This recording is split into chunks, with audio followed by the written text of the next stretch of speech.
Good morning, Raptor freaks. Lexi here. It's Sunday morning, and the Raptors lost to NickNurse and the Philadelphia 76ers last night. 7-point loss in Scotiabank Arena. I was at the game in Section 113 last night, so I saw firsthand what happened last night. Seeing the welcome to Nick back, very, very positive welcome back. I did not hear any boos, y'all. Nobody booed him, and in some ways, I'm proud of that because we need to be a classy organization. The whole world is watching when something like this happens, and if there's a reputation about our fan base that's been going around, or at least some people want to put on us. Kevin Durant injury in the finals, things like that. So if we booed our championship coach when he came back, it could look pretty bad, honestly. So I stood up and gave him a standing ovation, honestly, personally, and it was deservedly so. I want to say a couple things about Nick Nurse right now, real quick. He did a pregame interview with our press, about 15 minutes that I watched last night, and he is very interesting. Some of the things he said. In some ways, I'm not as mad at him right now as I was 2 days ago, even though he just beat us last night. In some ways, he really respects our team. He really respects our franchise, and I appreciate him for that. The other thing is, the way he talked about what happened, it really was something he didn't expect to happen. And it really was something that, was made him have to switch gears really quickly. Like he said yesterday before the game, is that playing game with Chicago last year, it could have gone either way. And, if he had won it and he had gotten in the playoffs, he probably would still be our coach right now. It's kind of a crazy thing. I'm glad that he isn't. And he did say this before the game, that everybody's where they're supposed to be right now. In some ways, that's sad and it's kind of fucked up. And it made me kind of think about Daryl Morey saying, yeah, you need to be with me here. And now he's where he's supposed to be. But also at the same time, he had nice things to say about Coach Rajakovic and our team and what he saw playing against them last night, too. He said that he likes the team and what he's seen of what the Raptors are doing this season. He says that he thinks they'll be good. It's just going to take some time to grow together and get better together. So it was weird. It was weird. I expected I would be mad at Nick. I would be booing him. I also expected that if they lost, I'd be upset, but I wasn't. I wasn't upset last night. And the reason why I wasn't upset was because we got beat by the better team last night. I hate to say it, but that's just the damn truth. Part of it is that the back-to-back was a factor last night. Part about it, but it was that. Part of it was Marc Davis's smirky ass doing fucking bullshit. Part of it was also, and this is probably the biggest part of it, that the Sixers have playoff caliber players that are really doing what they're doing. In some ways, Patrick Beverley's right. I hate to say it, but Pat Bev is right in some ways that we lack dog on our team. This is something that Chris talked about last year on Hustle Play podcast, that we need dog. We need more dog. Like guys that give a shit. Guys like Lowry. Guys like Patrick Beverley. Dennis gives a shit and he does do stuff, but we need more of that on our team, not just Dennis. We need key guys to have this kind of dog mentality. I knew we were going to lose partly because of what I heard Maxey said before this game. They took this very personal and serious for Coach. This is like Casey's revenge. It's the same shit with Detroit when Casey got fired and went to the Pistons. The players, they said it straight up before the game. Tyrese Maxey said, I want to get this game for Coach because he got fired by this team. And you saw what he did last night. So that's a big part of it right there. They had a reason. They made a reason. We had all the reasons in the world. But our guys, I don't know what's going on with them. In some ways, I worry that, when Nick said good luck with those guys, it may mean that, like, these guys are just rudderless, that these guys don't have a passion inside them. Now, Scottie may have it, and he's showing signs of it coming up. But as a whole, as a group, our team lacks a certain thing that I think Patrick Beverley was alluding to earlier this week.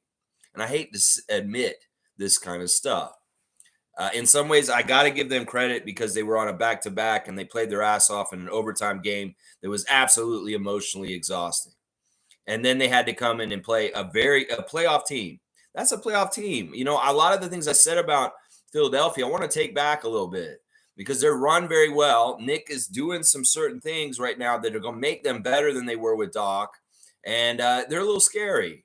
The fact that Joel Embiid was absolutely unstoppable last night really pissed me off. Jakob and Precious had a really hard time last night. And then Maxey, he really had an extra gumption to kill us last night. He really did. He said he wanted to do this for Coach. Well, who's on our side saying we want to do this to beat Coach and show them that we're better without him? None of our guys were like that. Maybe Scott, and that's it. But man, I'm really disappointed in some ways with the Raptors, but also at the same time, I see a lot of promise. I see a bright future for the Raptors.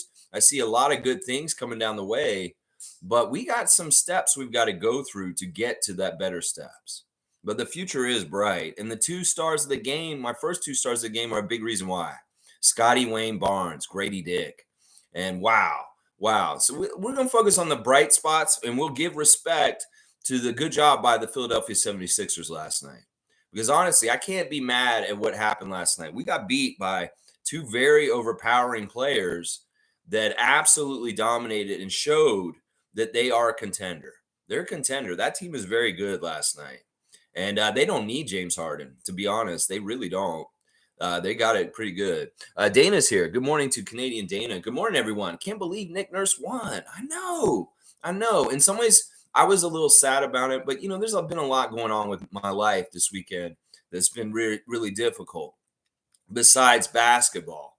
So in some ways, the basketball stuff is not important to me right now. So, but yeah, NickNurse got his victory, and he was very humble about it. I saw him hug and handshake Darko after the game. When he came out in the arena, it was weird. I mean, he said after the game, "This is very weird.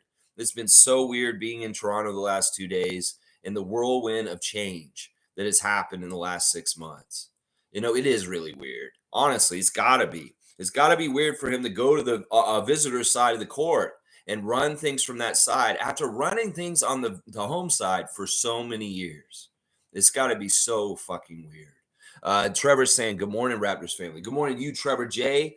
He's saying many people look for every little thing to criticize and judge you on. But imagine if they use the same energy to better their life. That's what I'm saying. Some people need to it's good to be caring about other people around you, but be supportive. In some ways, stop criticizing other people and work on yourself.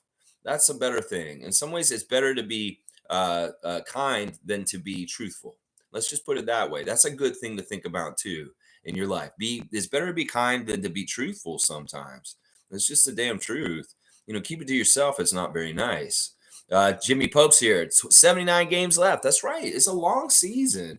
And I'm going to tell you, in some ways, it was sad what happened last night, but I'm encouraged by a lot of things that happened to the Raptors last night. There's just levels to this. And we got to realize, once again, Maxey, Embiid, Harris, these guys have been in the playoff battles for years now. And in some ways, they are in a certain level of player and how they take care of the game professionally and how they approach the game that we need to get more like.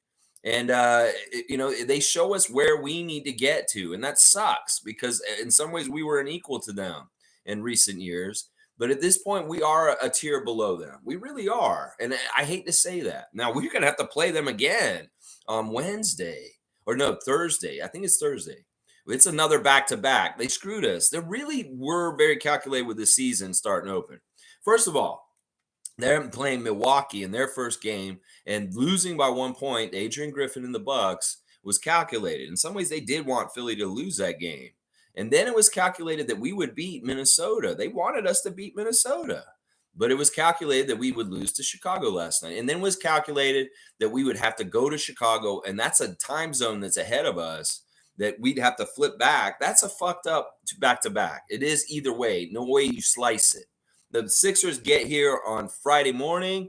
They get all day to hang out in Toronto, be acclimated to Toronto. We're in Chicago, and we're playing till almost midnight. We're getting on a plane, coming back from Chicago Friday night, and it's like 2 a.m. or 3 a.m. when we get to Toronto. And then we go to sleep, and then the game is, at 7 o'clock that night, and it's a huge game. And meanwhile, they're all rested, and they're hungry because they lost their first game by 1.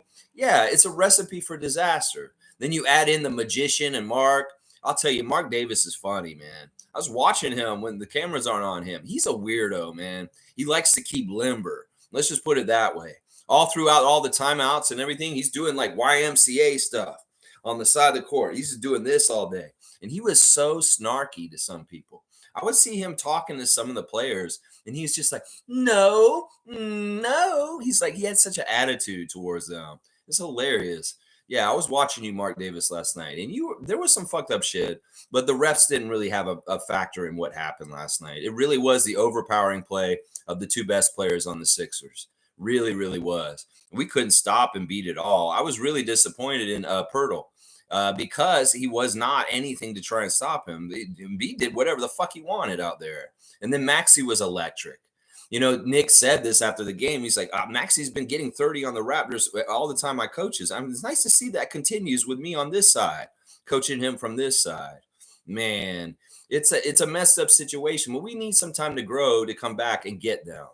In some ways, this isn't like Casey's revenge. NickNurse's revenge is different because he's on a higher caliber team, and in some ways, it's expected that they might beat us. When we lose to the Pistons, that was like losing to a bottom feeder team, and that's why that was even worse. So let me explain that right now to any Raptors fans that are overreacting to this about Casey's revenge versus Nurse's revenge. The Pistons were a bad team, and we had no business losing to them.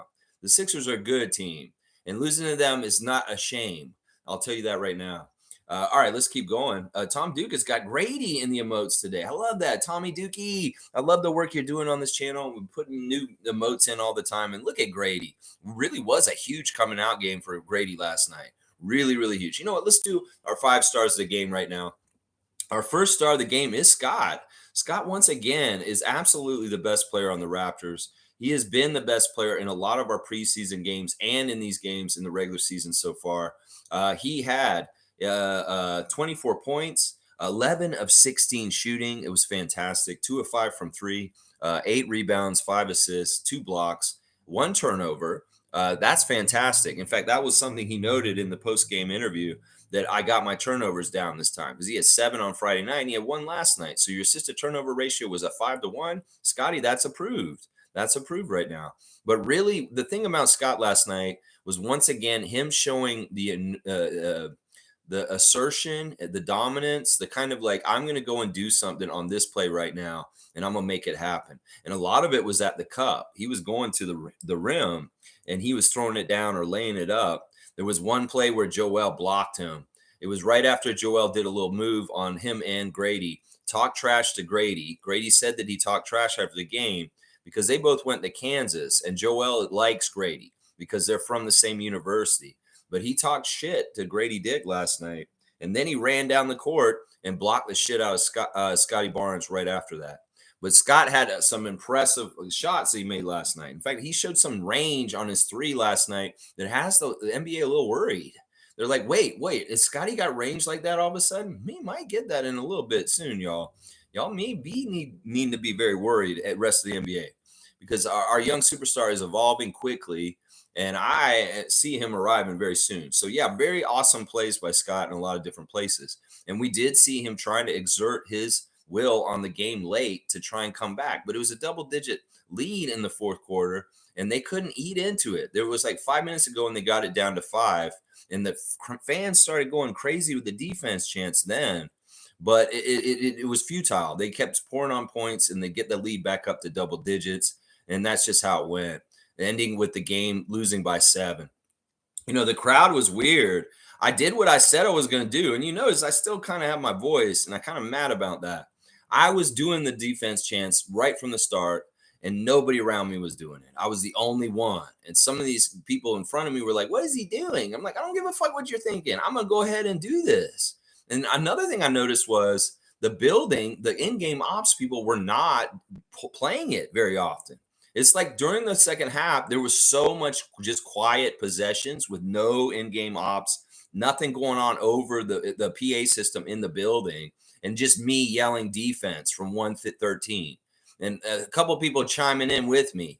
But for the most part, I was really disappointed in the Scotiabank Arena's in-game ops for not putting the defense chant out there more and pushing it on and getting the fans riled up more. That was such a fail by y'all. Were y'all trying to make it quiet in there? What was going on with that? Because it seemed like the Scotiabank Arena was not conducive to getting the crowd spirit up last night. And I blame y'all partly for not doing that, seriously, because the fans were ready to go with the defense chants, but they don't have any direction when you don't play that. So get that shit going and quit fucking around, seriously. My second star of the game is Gradey Dick. Gradey had his best game ever. His first points in the NBA, he hit a big three, but boy, he didn't just stop there. Usually, guys, when they get their first game, they just get one basket. And that's like, oh, I have my first NBA basket. That's great. No, this man went off. 5 for 8, 4 of 6 from 3. He hit both his free throws, 2 offensive rebounds and assists, 1 turnover. He did get 5 fouls, and he was looking at that. He thought that was funny after the game. 16 points for Gradey, his first time ever scoring points. He's played in 3 games now. So what is he? He's averaging 5-something points a game now. That's pretty good, Gradey. This is a good start. You were actually very helpful last night. Those open threes you hit were really, really good. And I really like seeing what we're just starting to scratch the surface with you. And now I'm starting to see, well, this guy may have some potential to really, really be a good scorer for us in the years to come. There's a lot more to his game than what we just saw last night. And he seemed like he got 16 points kind of easy last night. So this is really, really good. The bright spots are definitely Scottie and Gradey from last night. And there's a lot of potential with that partnership of those 2 players being on the same roster in Toronto for a while. I'm going to tell you that right now. They feed each other in some ways. Their skills are very good, connected. Scottie's really good. Like Gradey was talking about it. It's like, well, it helps me when he goes in and he kicks it out, and I help him getting the floor spaced more because of the threat that I am from outside. So it's a really interesting duo that could be burgeoning in success in the years to come. So I'm very, very. That's the stuff I want to key on right now. Scottie and Gradey from yesterday. They are real bright spots, and we don't want to be totally negative ninnies or skies falling kind of Raptors Nation people. We are about being about the positive, and there's some positives last night. That's why I'm not all upset today. Dennis Schroeder, my third star of the game last night. He had a lot of threes last night, and he was really trying late in the game. He hit like 2 or 3 threes late in the game to really try and get us back. So I appreciate Dennis's effort of doing a bit to help carry water to try and get us back in the game at the end. 15 points for Dennis. He got another double-double. This is his second double-double in 2 days in a row. 15 points, 10 assists, 2 steals, 4 rebounds, 5 of 14 shooting. Could be a little better. 4 of 6 from 3 is awesome, though. He did miss 1 free throw. But, yeah, Dennis is actually – he looked really good with us once again. He looks like he's a good fit. This is the thing. We need to find these guys that are going to be good fits. And this is exactly what Bobby and Masai are doing. They're looking at the team and seeing who fits with what we're going to do going forward. And Dennis, Gradey, Scottie, these guys all fit from what I can see as far as things. My fourth star of the game is Gary Trent. Gary Trent got going a bit. He was in the starting lineup for the first time this season. 33 minutes. He got 17 points on 6 of 16 shooting, 3 of 5 from 3. These guys were electric from 3-point range last night. They actually did really good with threes last night. He did miss 2 free throws again last night, which I'm like, what is going on with Gary? He's in a weird free throw slump this year all of a sudden. And it's very strange because he is like one of our very, very best free throw shooters. And seeing him shoot 3 for 8 in the last 2 games is very, very strange. Why are you shooting free throws so bad right now, Gary? That's very, very weird. Only 2 rebounds, 1 steal, a +3, though. Out of all our guys, there weren't many plus guys, and Gary was one of them. 17 points for Gary last night. So I like the 2 shooters. Gradey and Gary, really good out there together, too. Dual threats from outside. And, I had a good time watching Gary last night, and it was good for my fantasy team, too, to a degree. All right, the fourth, last star, I'm going to give it to Siakam, but it's reluctantly. There's a lot of criticism, and they asked Darko about this after the game. How did Siakam only shoot 8 shots? We had 4 guys that shot more shots than our best guy, and he shot as many as our rookie, Gradey Dick, just 8 shots. 3 of 8 for Siakam, 2 of 5 from 3. I like the threes. 3 of 4 from the free throw line, 7 rebounds, 4 assists, 1 block, 11 points with a -5. The Josh Lewenberg in particular grilling Darko about this. How can you let our best player only shoot 8 shots in this game last night? Well, it's the flow of the game and what comes naturally. And also, I'm going to say this, it's about who's aggressive and trying to go take those shots in some ways. There were a couple possessions last night, and I was watching real close because I'm in the building and I'm in the 100 level where Siakam just stood in the corner, and he didn't really seem like he was trying or doing anything. He just stood there. And I'm like, why is he just standing there? Everybody else is in motion, going all over the place. And I don't know. There's something really weird about Siakam. The writing may be on the wall with him right now. I hate to say it. The writing may be on the wall with him. This whole thing about possibly moving him this summer and didn't happen. There's still remnants about it. This may be the part of things where we do need to make the change. Some people are really crying out more and more that you move Siakam to get like shooters. You get more people that complement around playing around OG and Scottie. I don't know. In some ways, I'm starting to see the writing on the wall, and that maybe I hate to say this, but there's something weird going on with Siakam right now. Very, very weird. But I'm going to give him a star anyway, just out of honor, and just I love the guy myself. 3 of 8, not the best shooting, but I like the 2 3-pointers. And he was active out there. The other thing is the rest of the guys weren't that good. Otherwise, it's like I could say Pirtle was really not playing very well. He was a minus 19. He had a really hard time with Joelle. He was fumbling things with his hands.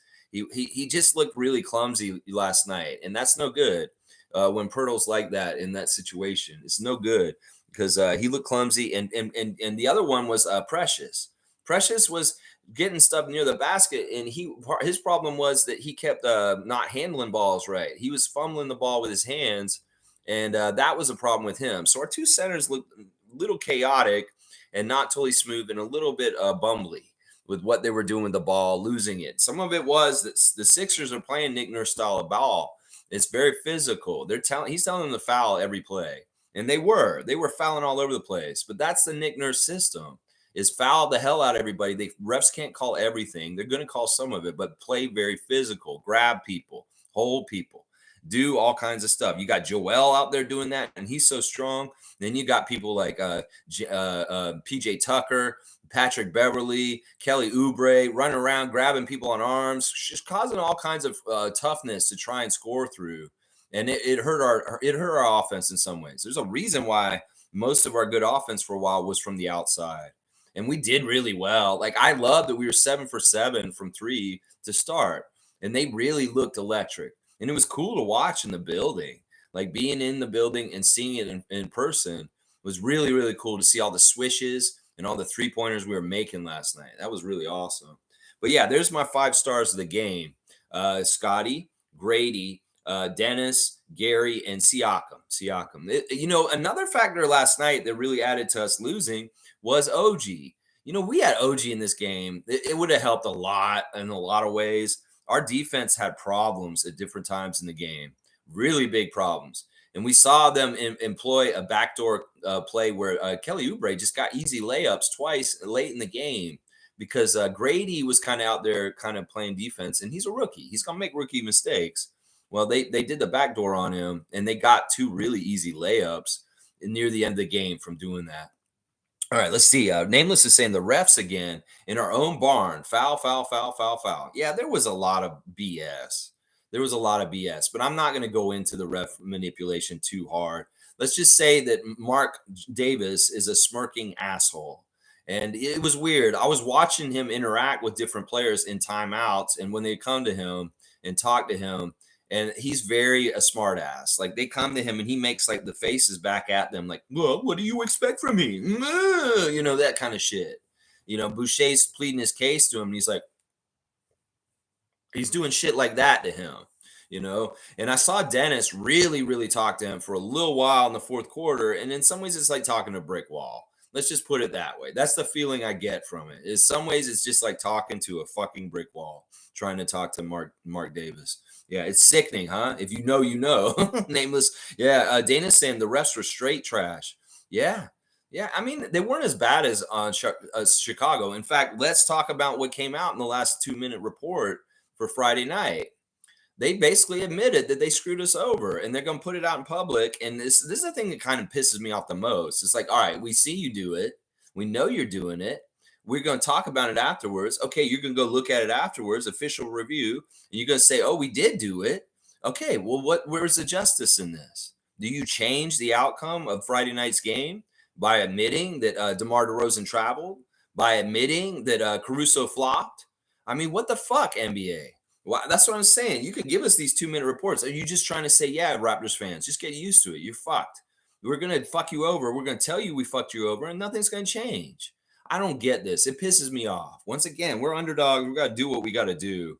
I mean, that's why we got to be that much better, Scott. That's why you guys got to fucking be so good so that we fucking beat them too. Because, yeah, they're going to just say, yeah, we got it totally wrong. It's on ESPN. There's an article on the NBA page. The Chicago Bulls' comeback victory of the Toronto Raptors in overtime was aided by a pair of referee mistakes, according to the NBA's last 2-minute report released on Saturday. There you go. There you go. This isn't the first time. And is this a way of them saying, yeah, we do this? And look, who's going to ref your game tonight? Marc Davis. Yeah, we do this shit. We do this shit to you, and you can't do jack shit about it. Here's Marc Davis, and we'll tell you that, yeah, we screwed you over last night. Fuck you, NBA, and your bullshit. You got fucking have repercussions for the refs if they get shit wrong and teams lose games. This is a very important game, that game against Chicago. They're in our play-in tournament. They're an Eastern Conference opponent, and that game could have had all kinds of repercussions by the end of the year. And they know that. That's part of the reason why they calculate and do that kind of shit. Motherfuckers. Yeah, let's see. Nameless is saying, we can't even look at the other team in defense. The refs just want us to let them score every single possession or they're not happy. Total double standard on the other end. In some ways, look, once again, I'm not going to say the overwhelming talent of Maxey was absolutely a huge thing, and it had nothing to do with the referees. That kid is lightning quick. And Dennis, to a degree, was better than Fred on him, but still, it's Maxey. Maxey's an insane player.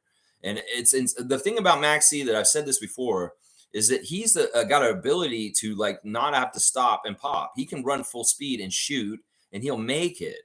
That's the weirdest thing about his abilities is that most guys, they can be really quick up the court, but they have to stop to set themselves to shoot the shot. He doesn't have to do that. It's a really weird fucking thing. He has made it so that he can run at full speed and just jump and he'll shoot and he'll make it. And that's really, really impossible to fucking try and guard. It really, really is. In some ways, you just got to hope that he's off. Well, he wasn't last night. He was really dialed in and he didn't miss hardly anything last night. Holy crap, he didn't miss hardly anything. He was 12 for 20. 7 of 9 from 3-point range. And Darko pointed that out. Maxey was 7 of 9 from 3. That's horrible. That's really tough to beat. A 34-point game for him. Yeah. Embiid, 14 of 21. A very good game for him also. They're both shot really, really well. I was telling Adriana last night, I was I don't feel like Embiid has missed a shot tonight. He's really been dialed in and making everything he's putting up. Even a 3-pointer to boot. Crazy, crazy, crazy. All right, Fiercely saying, good morning, fam. And despite the L, happy Sunday. Still early in the season. We'll iron out some stuff. What's obvious is OG's defensive impact. It hurt us the past 2 games. Oh, and fuck you, Pat Bev. Pat Bev was talking a lot of shit. At one point, he got into it with Gary while Gary was on the bench, and they were jawing at each other. And Pat Bev was kind of menacing at him, and Gary wasn't backing down. Then also there was an instant where he got into it with Chris for a second, and Marat Kugat jumped in between the two of them. But then afterwards, there was a respect thing where Chris and him talked for a little bit, and they dapped each other. And then Chris got 2 free throws, and I think Patrick was trying to get in his head to fuck up his free throws, but Chris made both the free throws and showed a real professionalism in that moment. So, yeah, Pat Beverly was being a little dick. Yeah, he was being an asshole out on the court and talking a lot of smack. And he was probably saying a bunch of the shit that he's been saying already. I get it. He named OG and Siakam in this. And that's what I'm pissed off about in some ways. Siakam, he called you out. And in some ways, you weren't aggressive to try and show him otherwise. I'm worried about the dog on our team. In some ways, Patrick Beverly is raising alarm for us, not just talking shit. Do we have what he's saying we don't have? We may not. Scott may be the closest thing to having dog on our team. And we need him to get growed up faster is what's happening here. So I don't know. In some ways, look, Siakam, you have to prove him wrong. And OG wasn't even available to try and prove him wrong. In some ways, OG would have been probably better at that. And then also Precious hurting his groin in the second quarter. And then being gone for half the game, that hurt us too on the down low. He did return and did get back out there, but he had a groin strain in the middle of the game and had to go to the back. And that was a part of, like, in some ways that told us, well, we need everybody available to be okay. Like, we're okay when we have all these really good defensive players, OG, Scottie, and Precious. But in some ways, when we start losing some of those guys, the quality of our team goes down. This was like last year when Siakam was out, when Precious was out. It's the same kind of thing. We really can't afford to have many injuries because our team quality and talent goes downhill quick. And if they're players like Precious and OG, like all around great defenders that we really rely on, we may be in trouble this year. So we really got to stay healthy. And these guys missing games, like OG missing the game last night with a leg cramp, that really hurt us. That really, really, really, really hurt us. Yeah. Nameless is saying also, by the end of the game, hang on just a sec. By the end of the game, the refs have our players trained to just allow them easy passage to the bucket. How can you win like that? You won't beat anybody. Well, I'm not going to say it's in some ways you're right. The refs do train us to not be as aggressive because the foul calls. And it is really the way that the refs can really hurt a defense is if they call early fouls and get people in foul trouble, or they show they're going to call the game a certain way. It can change the way you can play defense in the game, and it can hurt the team for sure. Now, the thing that really hurt us late in the game was the travel in the second night of the back-to-back. In some ways, you can't get around having some sort of energy drop-off after playing last night in an overtime game that was emotionally exhausting. And then you get a fresh team, and they're hungry, and they want to beat us because for their coach. So in a lot of ways, that the energy drop off was because of the back-to-back. We got to say that. And in some ways, it's not that Darko didn't stagger guys or not try and tire guys out, because he didn't do that. It's just that you're going to naturally be tired around that time anyway, just because of the back-to-back. It's a big, big part of it. Fiercely saying that Nameless agreed, which is why we have to dominate and separate early in the games. Those refs are against us. Now, let's look at it this way. We did play with them and had the lead for the whole first half and did really well, like showing, like we jumped all over them in the beginning. There's some bright spots. It's kind of like last year we say, oh, we played that team really good for 3 quarters, but we fell apart in the fourth. And that's when everything went to shit. Well, we kind of fell apart in the third this time. NickNurse and the Sixers coming out very pointed and calculated to like take the lead from us right after halftime. And they were perfect, and they kicked our butt in the beginning of the third quarter. And that's where they kind of won the game.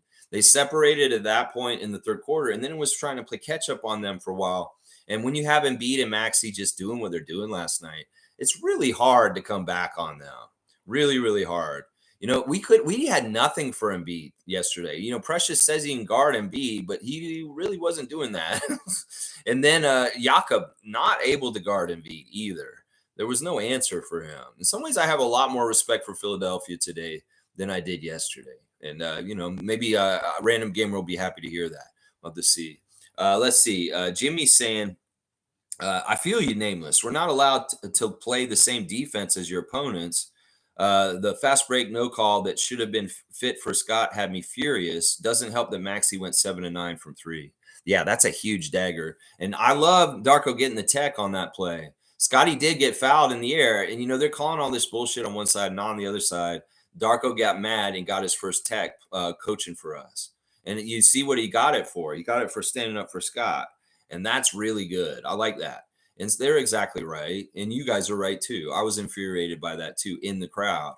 And, but Scott, man, he was electric. And there were some things we saw from him last night that are so good. In some ways, he's really like, I don't know. It's not that he's a rookie again. It's just that he needs to go through a new kind of stage of where the new level of player he's going to be. And I want to, he needs to be good all throughout the game. He needs to be doing this superstar stuff in the first, the second, and third, and fourth quarter because he can carry us to a degree. It's just that he can't do it all by himself in the last part of the game when there's a double-digit lead. He was trying, though. It looked like he was really trying to control the game and take it over. And do some he was successful in a lot of cases. Nameless is saying that's how Chicago beat us. Our players were scared crapless to play any resemblance of defense. Yeah, I don't know. That's a weird way of putting it. I won't say it that way. The refs are living rent free in our players' heads. I won't say that either. You're putting too much like negativity on. I don't think that all that's true. I think that in some ways it's like you got to change the way you play with aggressiveness depending on the whistle, and that is how they can manipulate how intense your defense is or how good it is. I think that's true. I think that is true. That the refs can kind of dial down your defense very quickly with certain like whistle calls quickly. Yeah. Tom Duke saying was glad Darko wasn't having it. His general interactions with the refs very different than Nick. Yeah, that we saw a moment where Nick got very obstinate and just kind of like yelling at the refs and giving them kind of butthole face. There was a butthole face moment with him kind of getting Marat Kugat's face. Yeah, I saw that. Tom Duke catching me on the TV last night. I don't know if y'all watched the whole game right up until the end. If you were watching the post-game show with Danielle Michaud and Sherman Hamilton, you would have saw me on TV last night. I was exiting the arena, and they had the set for the Sportsnet sitting there when they do the post-game, and you can stand behind the stand. And I got in there, and Tom saw me. Tom's watching the game, and he's watching the end of it, and there's me in the corner. I'm like, hey, and he caught it. He captured it. So if you're in our Facebook group, you can see it, me on Sportsnet after the game. And he said that made the whole night okay. Seeing the Raptor Freak in the background on Sportsnet behind Sherman Hamilton's shoulder.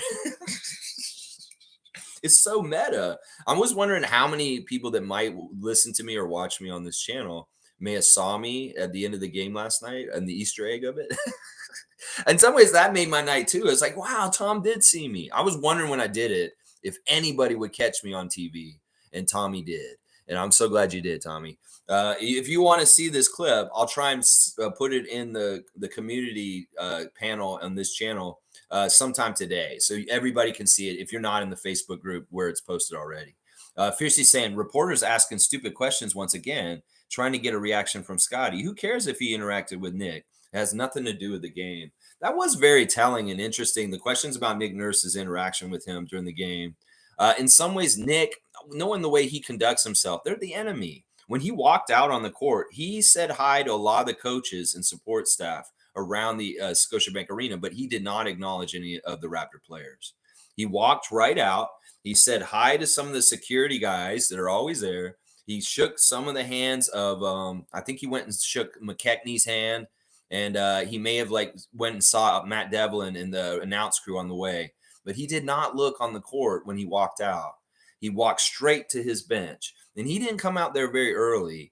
He came out right as the latest part of when he could come out. He really was in the back, and he wasn't out there during practice or warm up or anything. And then he came out right before the game, and it was weird. You could tell his energy was really weird, but the crowd was very warm to him, and I'm glad we were. In some ways, we would look bad if we treated him poorly or booed him when he came back. Now, in the future, let's see how it goes going in the future with the grudge with us in Philly. It could very well be that there's going to be more boos for him coming up. So we'll see. But yeah, the reporters are stupid. They're asking questions. Funny, Nick doing his pregame press conference, and he's calling out their names. He's like, "Hi, Eric. Hi, Eric. How are you, Eric?" And it's like, "Oh, hi, Nick. How are you, Nick?" And it was like a homecoming. Him getting questions from Grange and Lewinberg and all those fuckers before the game. And well, this is the thing. Scott didn't want to talk to him. He didn't want to talk to him. They were competitors. Who cares?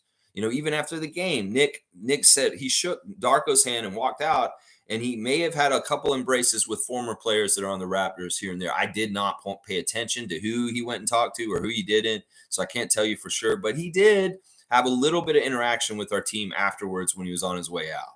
So it wasn't totally cold and I'm not talking to any of the Raptors. There was a lot of warmth there, and I think he even shook the hands with Bobby Webster on the way in. So it was weird. It was a very weird situation. Rico was there, of course, with the Sixers. And before the game, he was out there with Siakam a long time, standing in the middle of the court and with their hands over their mouths, talking like this, talking a lot. And I have no idea what Rico Hines and Pascal Siakam were talking about. But, we know that there's a special relationship as an offseason trainer of Siakam. But they were having a very interesting discussion, it seemed like, before the game. And I have no idea what they're talking about. Who knows? Who knows? Yeah. In some ways, Scott doesn't give a shit. And in some ways, it's like, whatever. It may have hurt him a little bit, the reporters saying that. It's like, yeah, you didn't talk to Nick or something like it. It's like, why are you trying to say that to Scottie? Why are you trying to say that to Scottie? Scotty's been a little bit emotional lately, we can tell. And, his fits are weird right now. I don't know what he was wearing. He had some sort of weird hood and glasses on. It was very stylish, but I don't totally understand the style these days. I'll just put it that way. Raymond Jacobs saying, wish I can have Otto's job. It's my dream getting paid to do nothing.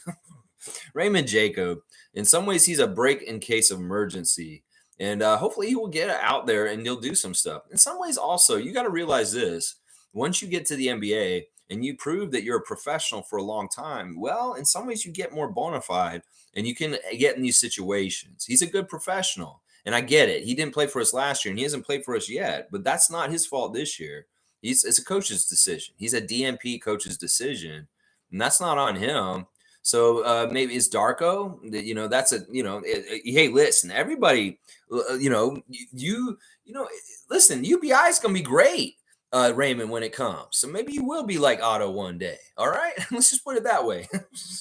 Kareem saying this hot potato offense is not allowing Siakam to get his spots on the court. Darko said yesterday the offense needs to find Siakam more. I hope they're able to run plays through him at times. Yeah, I think that you're right. And I think that the criticism from the press about getting Siakam more shots is valid. It's very valid because he's been the driver and the engine for our team. Once again, some of it is the aggressiveness of how he's going to go get it and take it. He has to want to go get it. And I'm worried about that. In some ways, this is normal for Siakam. There'll be a game where he'll get like 30, 40 points, and then he'll have a game where it's like 11 points and he only took 8 shots. So in some ways, it's an overreaction. Even last year, he had games early in the season. He had a game against Utah in particular. It was just like this, and it was worse than this game. So in some ways, I don't know. In some ways, it's where the ball finds the person, and it's the system. But also, you got to kind of think about the body of work with Siakam. And are you not going to that well enough? I mean, Nick really used his 2 main weapons really well last night, efficiently and powerfully. And, in some ways, are we doing that with Siakam? I get it.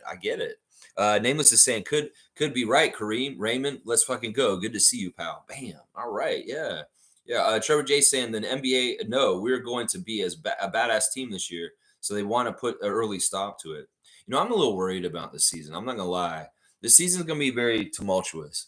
We'll see. One of the next test is Portland tomorrow. And Portland's a weird team because they're in transition with a lot of different things, the exit of Dame Lillard.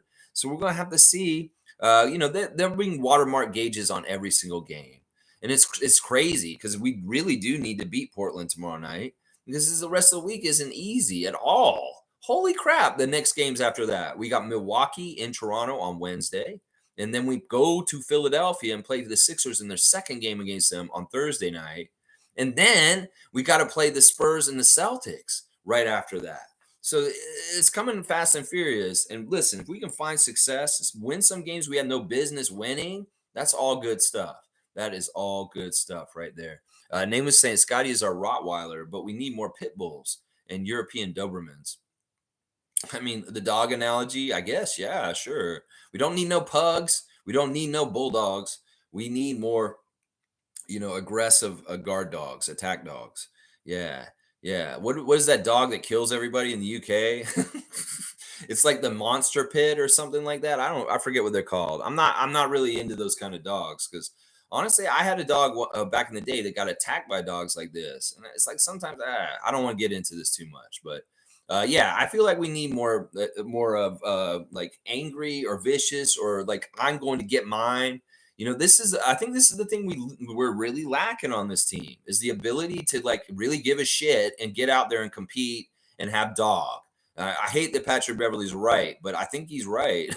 Stargate saying, good morning, Raptor Freak family. Analyzing the first 3 games, I noticed a few things. Great ball movement, but not a lot of player movement and spacing to allow the ball movement to be conducive. This is one of the things I was yelling at the court last night. It's like, keep moving, keep moving, keep moving.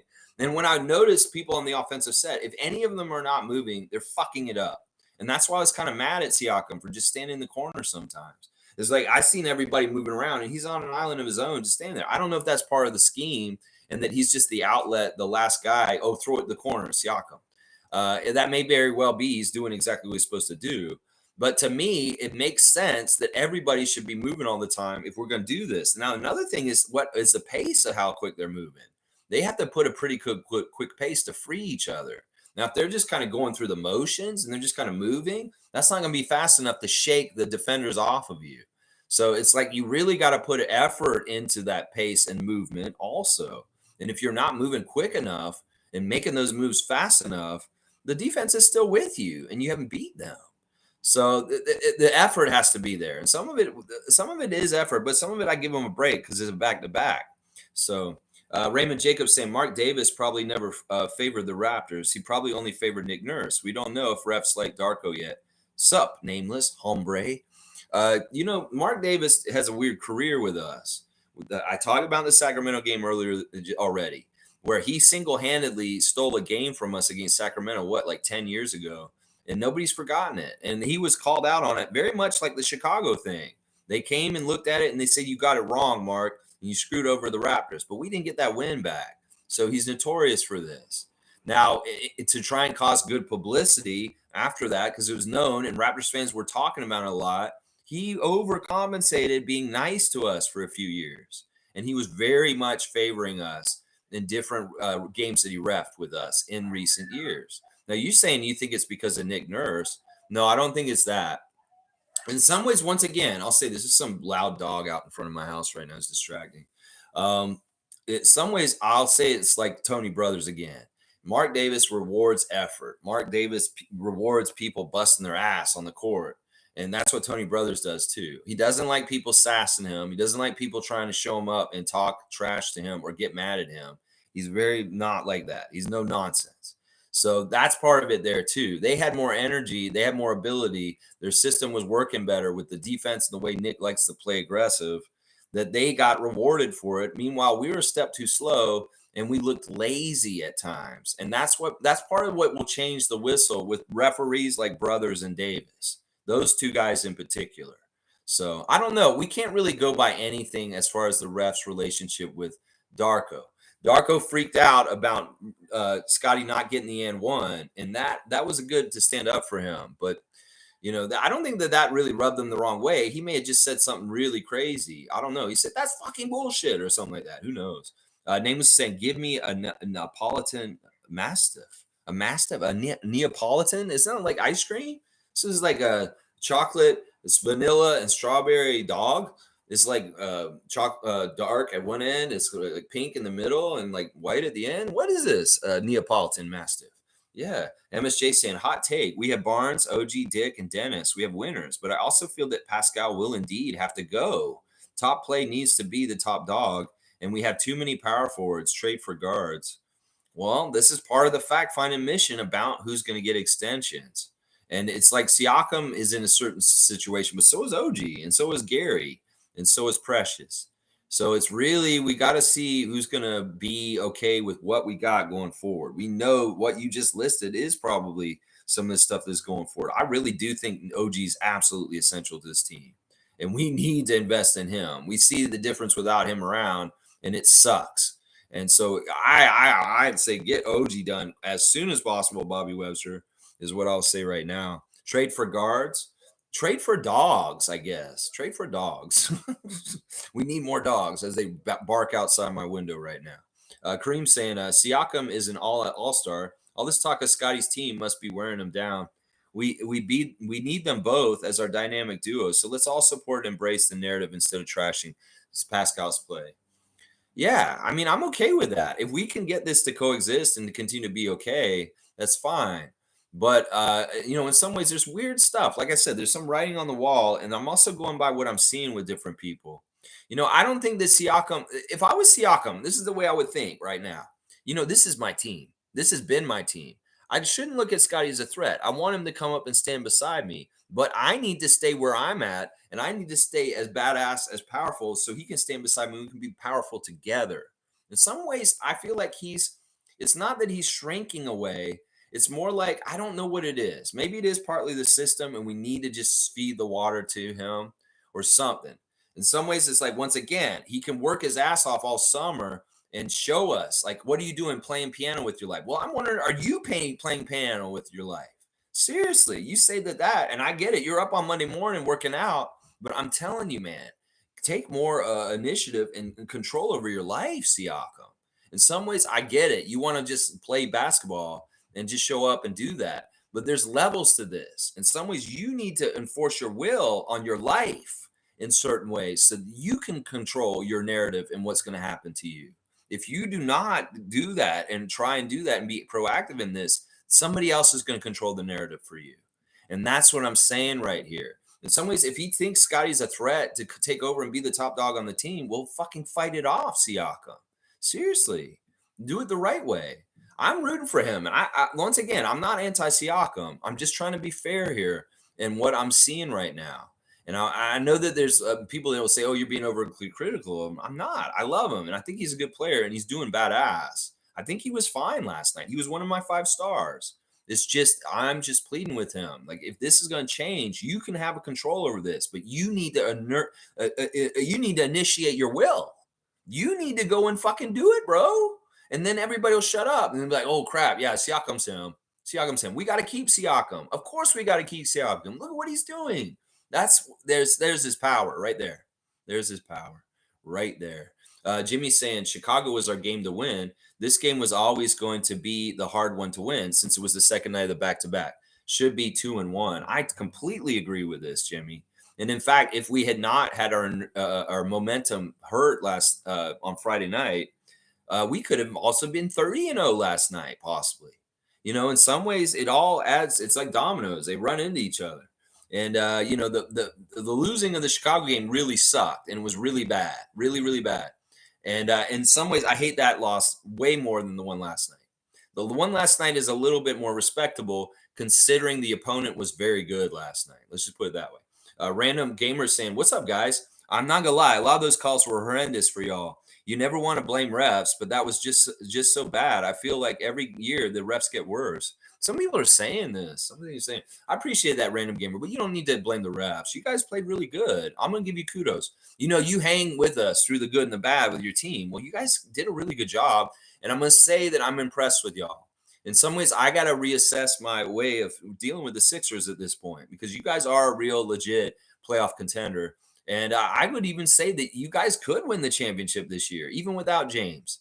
Because if you can get Maxey and Embiid to play like that on the norm, and you know what? Nick's system is working with y'all. And it's not really Embiid. He still doesn't fit it. But it's everybody else does. You know, it's people like Oubre and Tucker and Maxey and Daniel House. You know, these different guys, Beverly, they're buying in and they're playing the NickNurse style like he used to run our team. And y'all are scrappy. Y'all were scrappy as fuck last night. It was annoying, but it was also, that's the calling card of a NickNurse team, is foul as much as possible because the refs can't call every single call. And that's the phenomenon you're going to get this year. You're going to get weird calls, and you may get saddled with a lot of fouls really early, quick because of that style. But sometimes the refs will let you play, and they'll give you carte blanche to just go crazy. And there was a little bit of that last night. There's a little bit of that.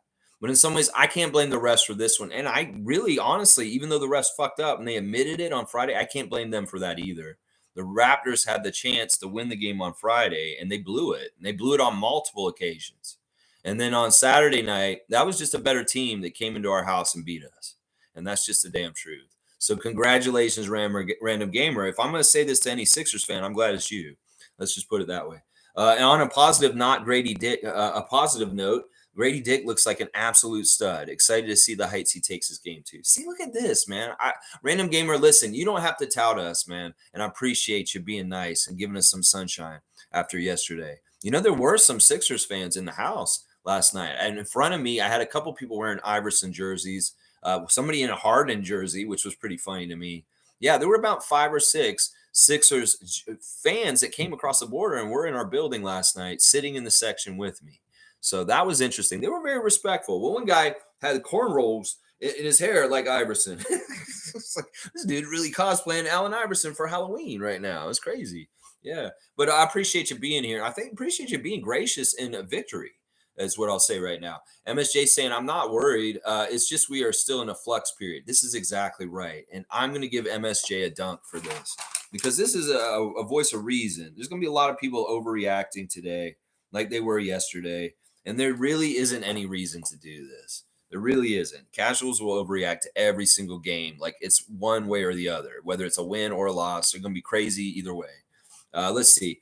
And it's going to take a couple more seasons. That's all. And that's how it works. No such thing as the instant win. Hard work is needed. Sometimes you click it and it hits right and it just works right away. That can't happen. I was kind of hoping that for us, but it is not going to happen like that, obviously. Not right away, at least. Now, I won't say, you're probably right. It will take a couple seasons, but we'll have to see. In some ways, the fans got to be patient and go through this work in progress with us. If you don't want to do it, you go ahead and go root for the Leafs this year. You go ahead and get into some other sport or interest for a while and come back and see us when we're getting a little bit better again. Because in some ways, it may be like we're going to be right around 500 or just above 500 or maybe just a little bit beyond under 500. But we're going to be a good team still. I really do believe that. MSJ saying, but the refs did call weak stuff on Dick. Listen, all right, he's a rookie. He's obviously got a physical weakness compared to everybody else on the court. He's also got experience and mind weakness against everybody on the court. This is significant that he always is going to get foul trouble while he's first learning the NBA and how to play defense. Couple in that he's trying to come and double a guy like Joel Embiid, and he could just brush him off, or he just taps him or hits him. Yeah, some of the calls were screwy, but in some ways, it's welcome to the NBA, Grady, and this is the next level, and this is what you're gonna have to get used to. So I think that Grady did really well. It was like he got thrown in the deep end last night, and he swam. He didn't drown.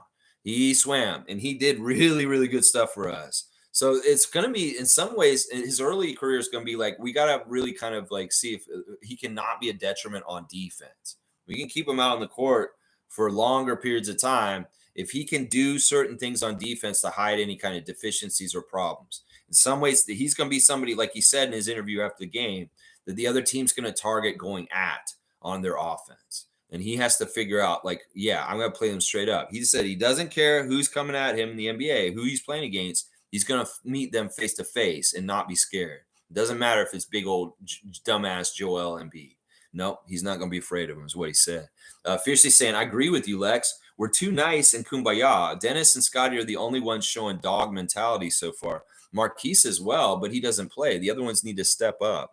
I just want these guys to care more. In some ways, I've talked about this before with Siakam. This isn't the first time this has come around.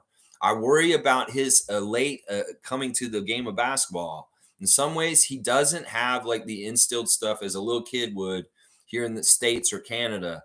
As far as like you go out in the schoolyard and you play against your friends when you're little, and there's a lot of trash talk, and there's a lot of going at each other. In some ways, Siakam came in the game in a very nice, positive way, and he found his way through things. And he doesn't really have the street baller vibe or like the vibe of being like, I'm an asshole at LA Fitness and I'm just going to talk shit and humiliate people around me.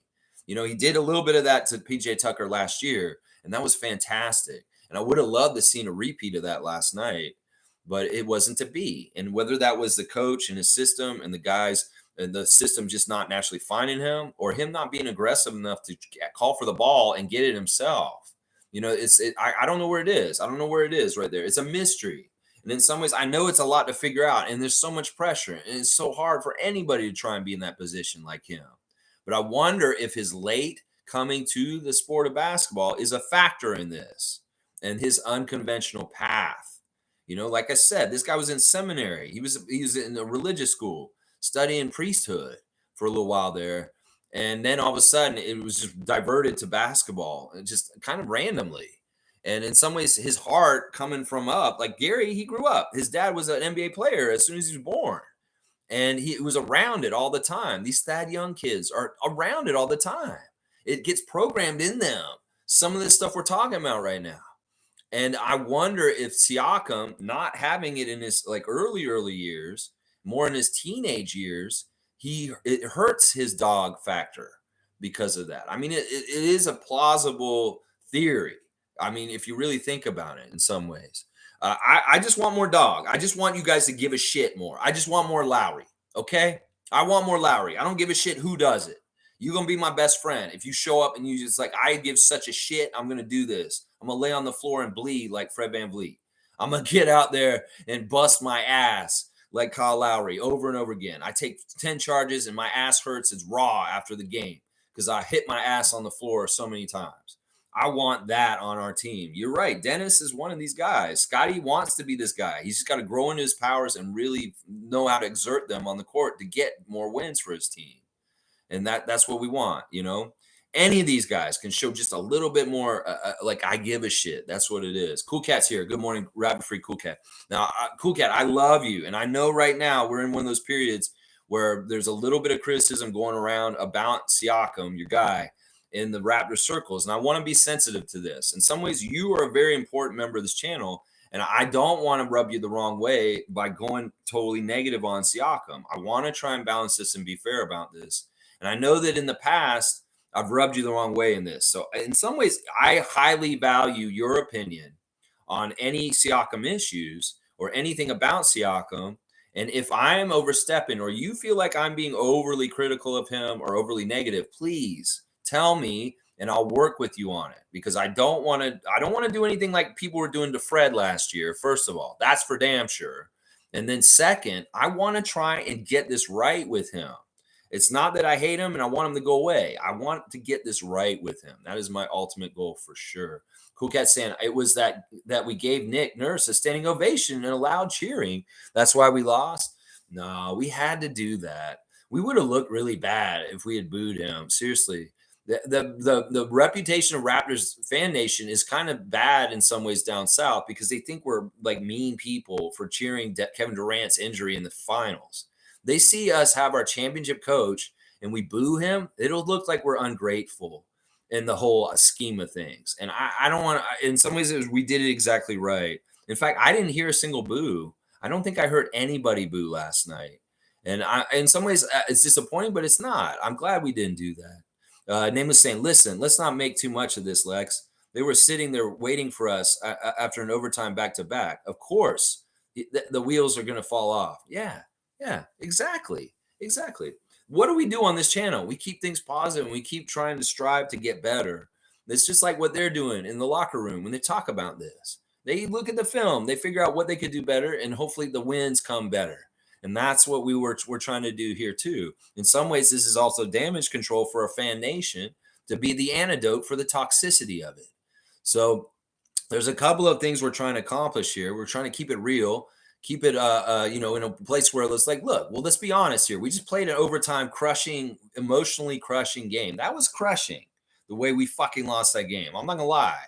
And in some ways, that's also another reason why I'm like, well, get up and win this one against Philly. If you feel so bad about losing in overtime, well, you beat NickNurse in Philadelphia. You get feeling real good right after that. But we weren't a match for them in some ways. Maxey himself was, oh my gosh.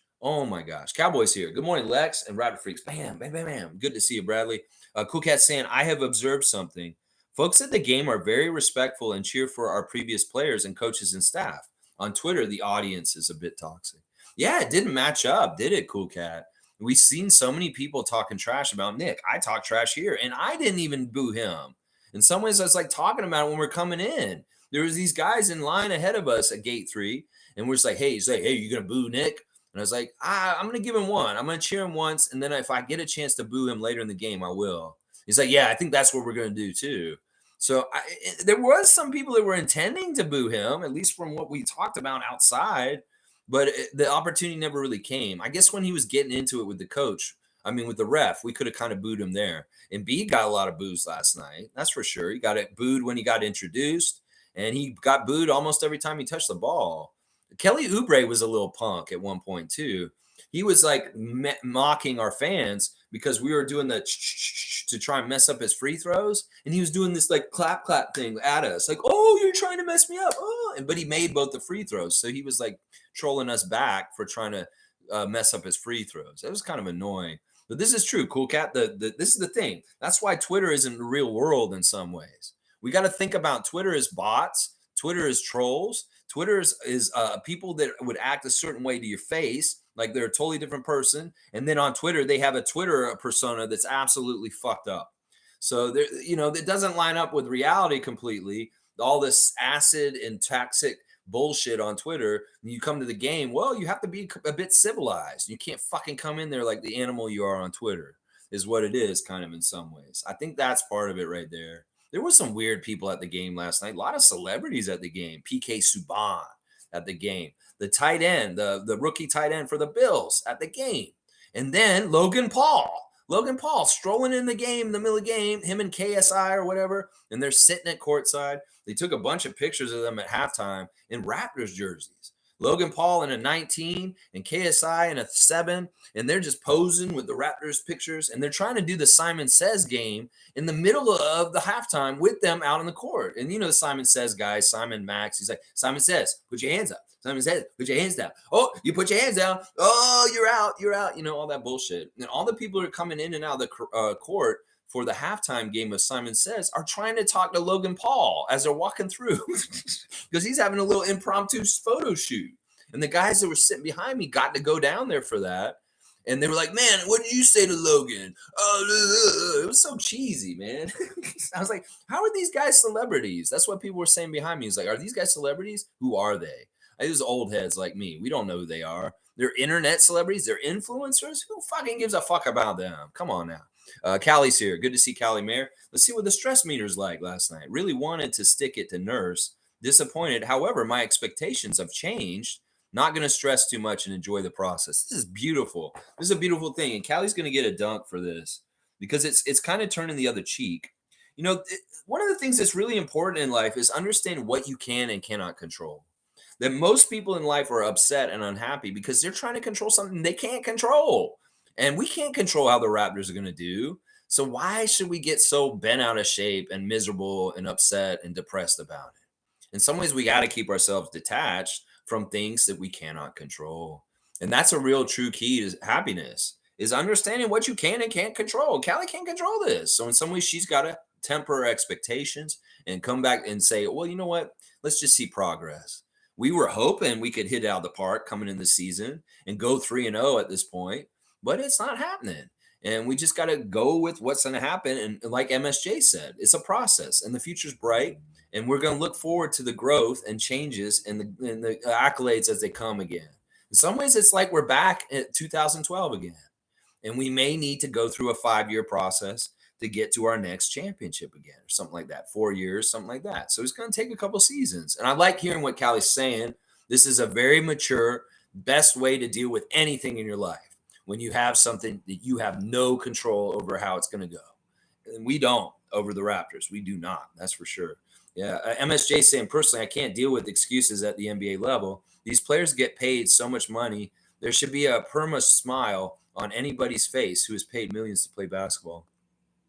Yeah, but there's so much to it, Chris. And it's easy for you to say on the outside in some ways. We know money doesn't equal happiness. Sometimes more money makes more problems. Yes, Jay-Z.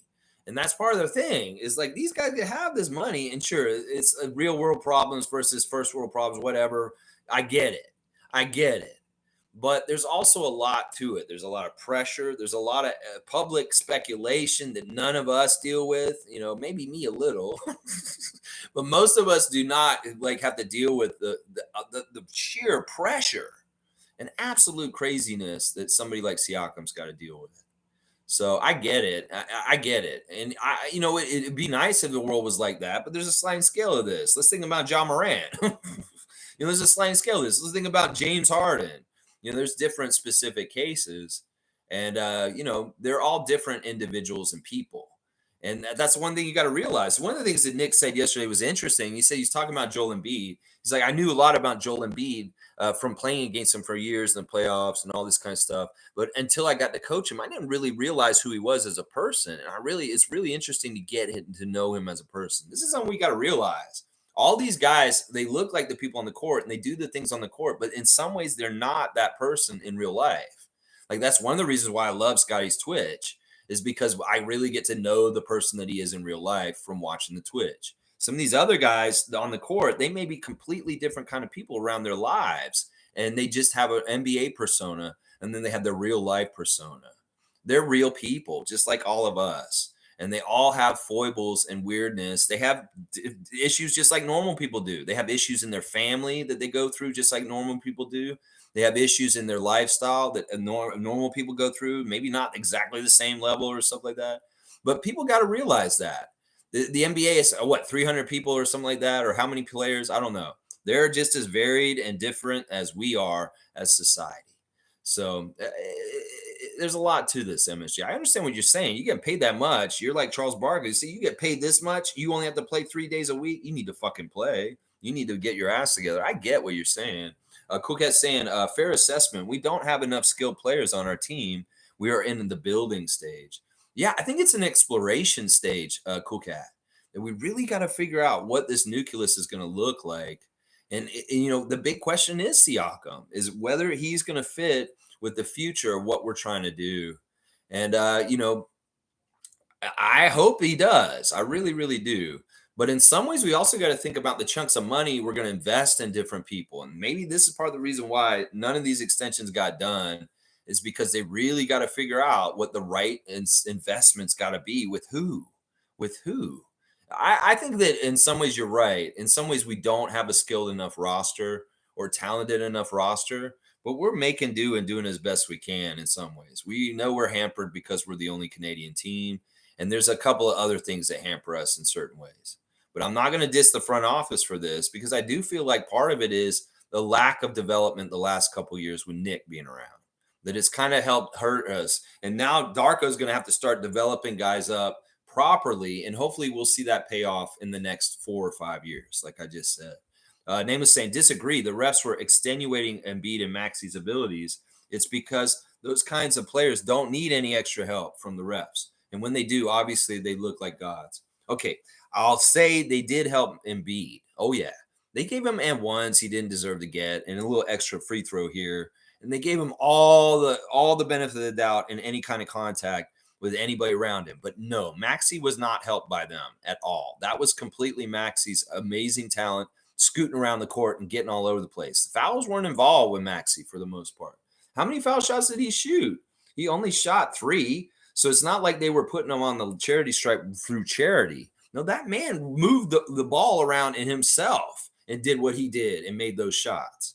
So I'll give you Embiid on this point, but I won't give you Maxi. Maxi was not helped by the refs. No, he wasn't. He did that on his own. Yeah, Monique is here. Good to see the super fan Monique Lawrence is here. Good morning, Raptor Freak family. 3 stars of the game: Scottie, Grady, Dennis, Chris, and Pascal. Continue to learn the system, and bonus Gary, in my opinion. There you go. We have similar lists.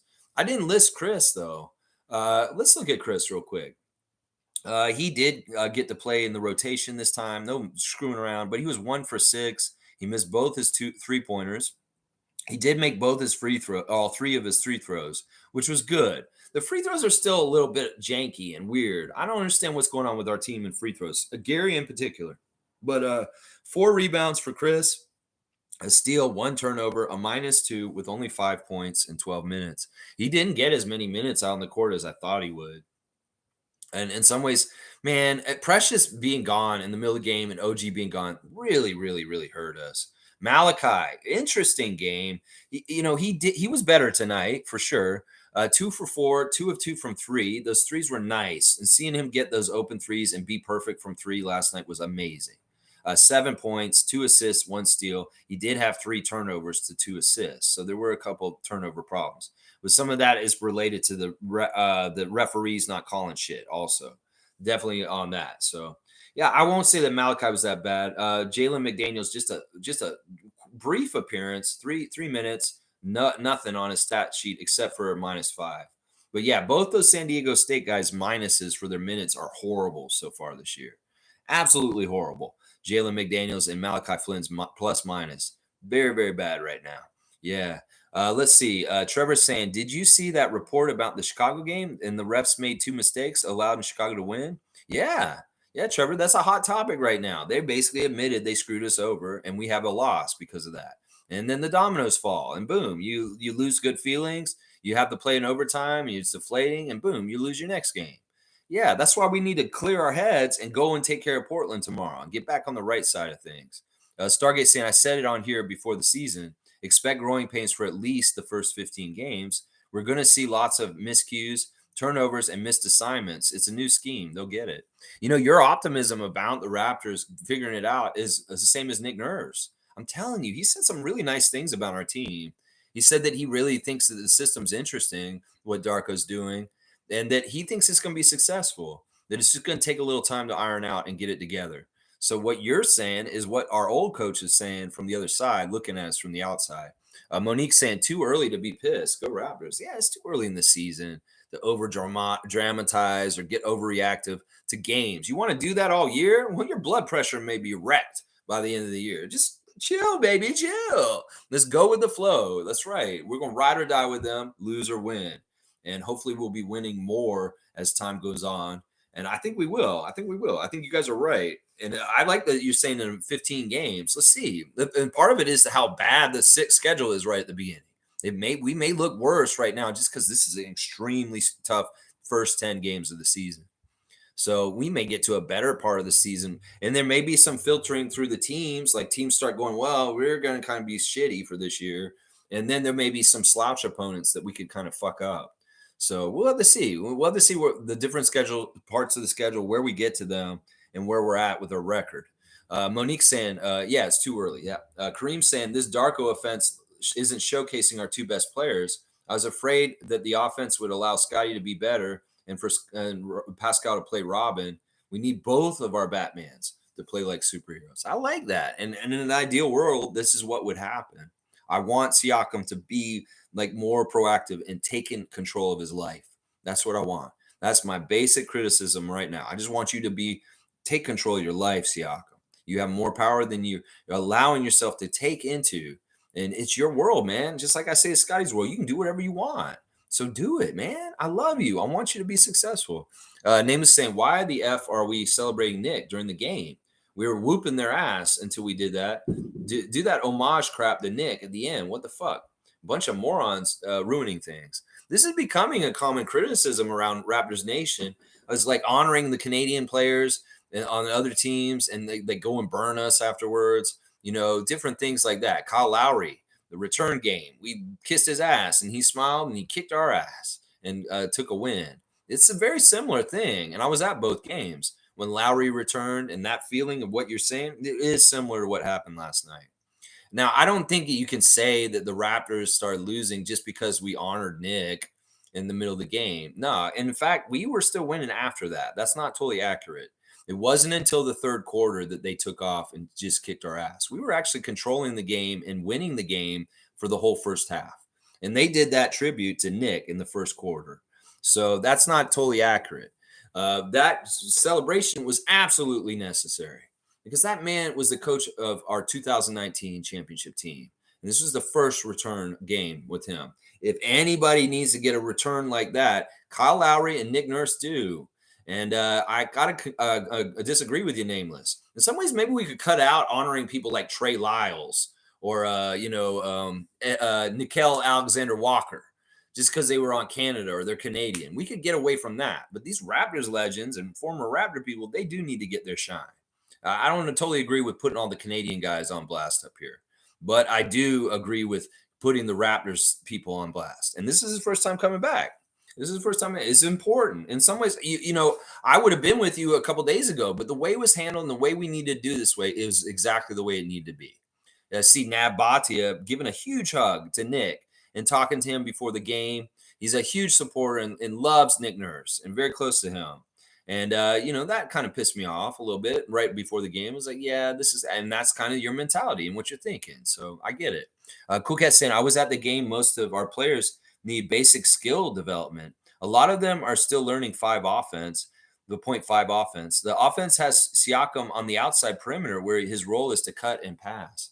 Yeah. And then the only NBA ready players on our team are Pascal, OG, Scottie, and Dennis. All the others still have to develop NBA skills and IQ. Well, Jakob's got it too. It's a little bit of a weird situation. Grady for sure. Gary's getting a little bit better. He's pretty savvy. It's a weird thing to kind of put your finger on specifically. And it's not like it's cut and dry. Like these guys are not totally NBA skilled and these guys are. I mean, it's about aptitude or how good you get results. In some ways, we could say, well, Malachi's had 3 years, but what are the results we get from him? That's part of it. It's like you can be a really good player and badass. These guys could go to any playground in Toronto and kill everyone out there. But how does it translate to the talent levels and how people are doing things? And then also, how confident are you and how second nature is it? Have you done enough reps? Have you been in the league long enough to really be seasoned and understand the game and the flow and what it takes to win? Some of that is part of what Cool Cat's describing right here, and I won't disagree with her. There's certain things about what it takes to win that a certain percentage of our roster is not understanding, and that is where we need to fix the disconnect. Is that these guys, as a group, as a whole, need to add up enough water in the tank to adding up to wins. And if they don't have the gumption, they don't know the roadmap. This is what I called it last year, guys. Remember, I was saying Fred is the roadmap. He's the one who knows how to win on our team right now. No one that knows how to get the championship again. Well, Fred left, and he took the roadmap with him. In some ways, we need somebody to start drawing up the new roadmap to get there, because that's part of what we missed from Fred is direction on how to win in some ways. Let's see. Jimmy's saying our fans kind of suck at the arena. Whenever I go, people are too scared to cheer and be loud. And the last 2 games I went to was the playoffs against Philly and the play-in against the Bulls. I don't know. Yeah, in some ways, the biggest games are the shittiest crowd because they're the ones that spend the most money. And they're sometimes the people that have the most money to go to the games are the worst fans because they're really there just to be seen. They're like rich hoity-toity people, and they're just like, oh, I'm here. And then, well, that extends up into the building when it's a bigger, huger game, like a play-in game against Chicago earlier this year. So instead of just like the up close to the basket or all the court, those are the rich people that are kind of just casual and not really loud. It extends all the way up into the whole 100 level. And that's the problem in some ways. I won't disagree with you, Jimmy. In some ways, there's still work to be done with our crowd and getting them more active and being more involved in the game. Once again, they get louder for T-shirts and a meter that says let's get loud than actually fucking shit during the game. And that pisses me off. And that's why I'm trying to change this shit. You care about T-shirts so much, you get so loud 5 minutes ago, but then they're playing and you're just sitting there quiet. See, that you just care about T-shirts. You T-shirt merchants. Yeah, let's be Raptors fans and come to the game to cheer for the team. Oh, you're saving your voice for a T-shirt? Okay, get loud for a T-shirt then. Okay, I understand the kids being like that. But adults, come on. Get your loud adult voices loud like that. That's what I'm saying. Monique is saying Nick Nurse wasn't too excited about his video tribute and it was very short. Laugh out loud. No, he was fine with it. He actually really soaked in the adulation. I was telling Adriana, I was like, he may not even acknowledge this tribute. Watch. He may just sit in his timeout and his talking to his puddle with his players, and he may not do anything. I've seen guys do that when they come back. They're honoring somebody, and they don't even look up or like pay attention to it.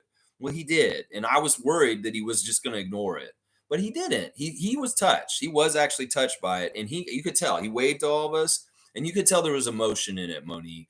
That it was actually a very special moment for him, and it was kind of like also like, look, you all fired me, and in some ways it hurt me, but the fans still love me. And that's important in some ways. I mean, Nick Nurse is an enemy, and I hate Nick Nurse to a degree, but I also love him too. It's a love-hate relationship. Let's get it straight. And I'm not completely hating him. There's a lot about him I love still. So it was short, but it's a game. You can't have all day. MSJ saying, have to think in a couple of years you will have Barnes and Dick in the backcourt. No, that's not going to be the backcourt. OG, I assume, on the wing as a 3 and D, and I feel Pascal could be there, but perhaps not. And more moves will be made 100%. Scottie is not a guard. He will not be playing guard. That we see more and more. He needs to be down near the basket. He's a forward. I wish people would stop doing this. He guards centers and forwards. He's not good guarding guards as much. He's better down low fighting with guys. Somewhere in the middle. He's best guarding the power forward, probably. That's probably the best person for him to guard night in, night out. But seriously, he's not a guard. Now, Gradey could be the back. He could be the shooting guard, starting shooting guard. But Scott is a forward. He can be a point forward and be a passer, but he is not a guard. I'm sick of people listing him at guard. He's 6'11", for Pete's sake. And he plays like a fucking monster. That's not how a guard plays. He's a forward. I'm sick of this shit. It's not up to him. He can say he wants to be a point guard. And a lot of kids want to be point guards. There's centers that come in the league and say, I was a point guard in high school. I'm still a point guard in my head. No, motherfucker, you're 7 foot. You're a center. You are a center. That's just what I say, you know. Name was saying Gradey has an amazing coming of age party. It was a wonderful bat mitzvah for him. What? Seriously? Yeah, he had a wonderful bar mitzvah. I think that, listen, I thought we were just getting a little bit of Gradey goodness, but it like stuck. And it's like, oh, he's getting to play more minutes. That's what happens. You kick ass, you play well. Darko leaves you out there and you get more minutes. He had how many minutes last night? He had 28 minutes. That's fantastic. He got to stay on the court for a huge chunk. And in some ways, he helped fill the void of time that OG would have filled up, or even Precious when he was out. And he didn't do bad. He was a a +1. That's good enough in some ways. So yeah, it was awesome. And I did not expect him to get double digits in a Raptors game this early. Seriously, I didn't think Gradey would get a double-digit game until maybe Christmas or January. And he got one in his 3rd ever game. So this really does portend good things for him. That in some ways he's translating right away instantaneously. And I like that. I like that a lot. Cool Cat saying, saw too much empty seats there. I think the scalpers are overpricing on the resale market. Yeah, there's a problem with that. I've been wondering about that too. I went and saw Marco before the game, and I asked him, is it really bad with the new way of how they're doing the reselling and everything's digital and there's no hard copy tickets? And he smiled at me. He said, no, we figured it out. We got a way around this. And he had tickets for the game last night. He didn't have any tickets for Carnes Typins a couple weeks ago, but he had tickets for Philadelphia last night. So that's good. And I told him, I said, look, I don't want them to ever cut you guys out. I know you work hard at your job as a scalper. And in some ways, you provide a service for people like me. And I appreciate you. Respect Marco, because he's been doing it for like 40 years. That man's been out in front of the Maple Leaf Gardens in the 1980s. So yeah, in some ways, it's like I want to make sure these guys are all right, and they were. But this ticket reselling can be a problem. Some of these people, it's like when we went to the game the other day, and Bradley and his wife were trying to get the tickets for them, and we had them ordered, and they were just trying to be processed, but the person wasn't sending them, and they didn't finish the transaction, and then they just canceled it all of a sudden. That's messed up. Like in some ways, okay, you agree to it. Are you holding out? Are you changing the price? What is going on here? And some of this, I wonder how many wasted tickets just sit there because nothing happens. They're like reselling. Okay, the resellers buy like dozens of tickets. They sell a bunch of them, but they only sell like half of them. Well, who's going to go sit in those seats? They're just wasted. And in some ways, good, because the ticket resellers lose profit because they didn't make any money off of it, and they spent the money on the tickets. Good in some ways. Maybe that's part of how it works. Is that, you know, they buy them all and they don't sell all of them. They operate at a loss. That would be great. Maybe they'll get out of that stupid business. But I think you're right, Cool Cat. I think it is having an effect on how full our building looks at times. I thought it was pretty full last night, though, from what I saw. Carlos saying Scottie and Gradey are a future. I'd say OG too. I think OG is just essential. It's just like there's certain things that he does are essential for us to be a winning. Cowboys saying, I'm still very happy about this team. This is no big deal. We will get our revenge. Let's go. We can get it on Thursday. We can go see Nick in Philadelphia. It'll be harder there, obviously. And once again, you don't think they're trying to set us up to lose to Nick? Look at how they put us on the second night of back-to-back against him both nights. The first 2 times we play him. It's very, very, very calculated bullshit by the NBA. In some ways, they want to make Nick the winner in the whole divorce between the Raptors and Nick. Well, it's very calculated. Put him on the second night of back-to-back both games in the first week. Yeah, and not only that, the next one we played Milwaukee the night before, Giannis and Lillard in Toronto, and then we have to travel to Philadelphia the next night and play NickNurse again. Yeah, that's real convenient. And look, lob him a nice softball there, Adam Silver. It's like y'all are so openly corrupt at this point. We can tell that your schedule makers are fucked up. We can tell your referees are fucked up. Yeah, we take the challenge still, you fucks. We still take the challenge. We're coming to fucking win another championship no matter what. We'll beat all the odds one day again. We will. That's right. Monique saying, say hello to the 3-point shooting. Wow. All right, let's do the team stats on that cue from Monique real quick. Team stats were interesting last night. A lot different than the ones on Friday night, seeing that we couldn't shoot and neither could Chicago. Neither team shot well on Friday night. But last night, teams were shooting pretty good. The Sixers exactly 50%. We got one more shot than them. So we beat Nick Nurse at his field goal attempts race, which he always loves to have more field goal attempts. But in some ways, they're playing a different style than the Raptors did last year under Nick with the Sixers this year. We shot 44%. They shot 50%. So they beat us at field goals. Now, the three-pointers were insane for the Raptors last night. We made our first like 7 or 8 that we attempted. So we were like 8 for 8 at threes in the first half. And that was so awesome. 17 for 32 by the end of the game. 53% from three. That's 10 percentage points higher than the interior shots. And to me, that smacks of Joel Embiid being fucked up around the rim and just having a hard time doing anything. Plus, all the Sixers getting their hands in the cookie jar when you go in the lane anywhere near there. It's almost like making the threes was easier because once you go in the middle, you're getting in a briar patch of just fuckery of hands coming and swatting and fouling you and causing you trouble. It was very evident with the way Jakob and Precious were not able to finish around the basket at the beginning of the game. They were irritating us. They were fouling us. They were pushing us around. And there was not a lot of calls on those fouls for sure. Not at all. So it's weird that our three-point field goal percentage was higher than our actual field goal percentage last night. They need to stay outside. And, 53% from three. Normally the Raptors shoot that well from three. We're winning. That's for damn sure. They shot 10 for 28. And it really was Maxey. Was 7 of those 10 free three-pointers. Everybody else was missing. PJ Tucker had 1 corner three like he always does. But for the most part, they only had 10 threes, and Maxey had 7 of them. So he was all of their three-point shooting. Our free throws, we shot worse from the line, and that hurt us. 14 and 19. They were 18 and 21. They out-rebounded us by 1 rebound. That's not really – that's negligible. 28 assists in a losing effort. I like the assists from last night. I think Darko said something about it after the game that he was happy with that too. The turnovers were an issue. 13 turnovers for 24 points for the Sixers. Fast break points. We got limited there. We're much better when we get at least 20 fast break points, if not 30. Only 19 last night. They killed us in the paint, 50 to 34. Yeah, the fouls were even called, 19 to 18. So I can't say the refs were super hugely bad. Now, wait a sec, Lex. You said that the refs can't be that bad, but wait, they are though. Because if they called the fouls even, we were not as aggressive at attacking people and slapping arms or stuff like they were, I just described. So there were a ton of fouls that the Sixers committed that were not called. Because there's no way we should have even amount of fouls with how demure and docile and like non-aggressive we got on defense by the end of the game. And they played it pretty steady, like aggressive. Nick Nurse, we're going to be physical and come at you and get make you real irritated and uncomfortable kind of defense. You can't call every single foul, and that's Nick's philosophy. We know that. So he's telling them foul on every play. They're not going to call every foul. I wish they would, though.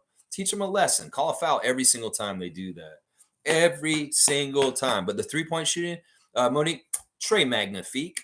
Yeah, I'm going to give Mo a dunk just for the hell of it. I'm going to give dunk to Mo. Why not? We're going to give dunk to Mo. We love Monique so much. And I'm glad to see y'all were at the game last night, Cool Cat and Mo. Let's see. Cool Cat saying, sad to say only Scottie of the young players are ready for prime time. So I don't know what will happen to Siakam and OG that they're accustomed to winning.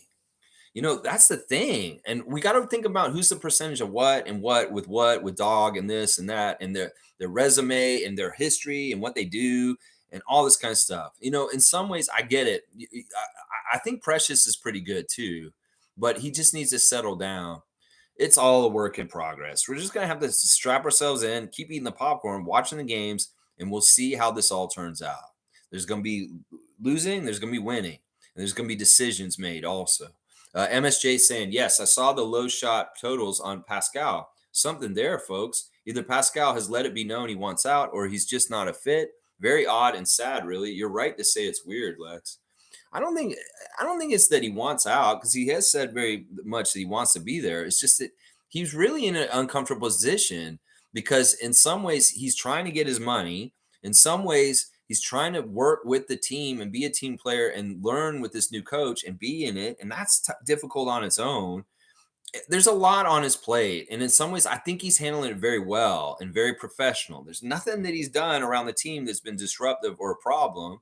Darko said he's been absolutely fantastic and he's very happy with him. It's just, once again, Chris, let me say it once again.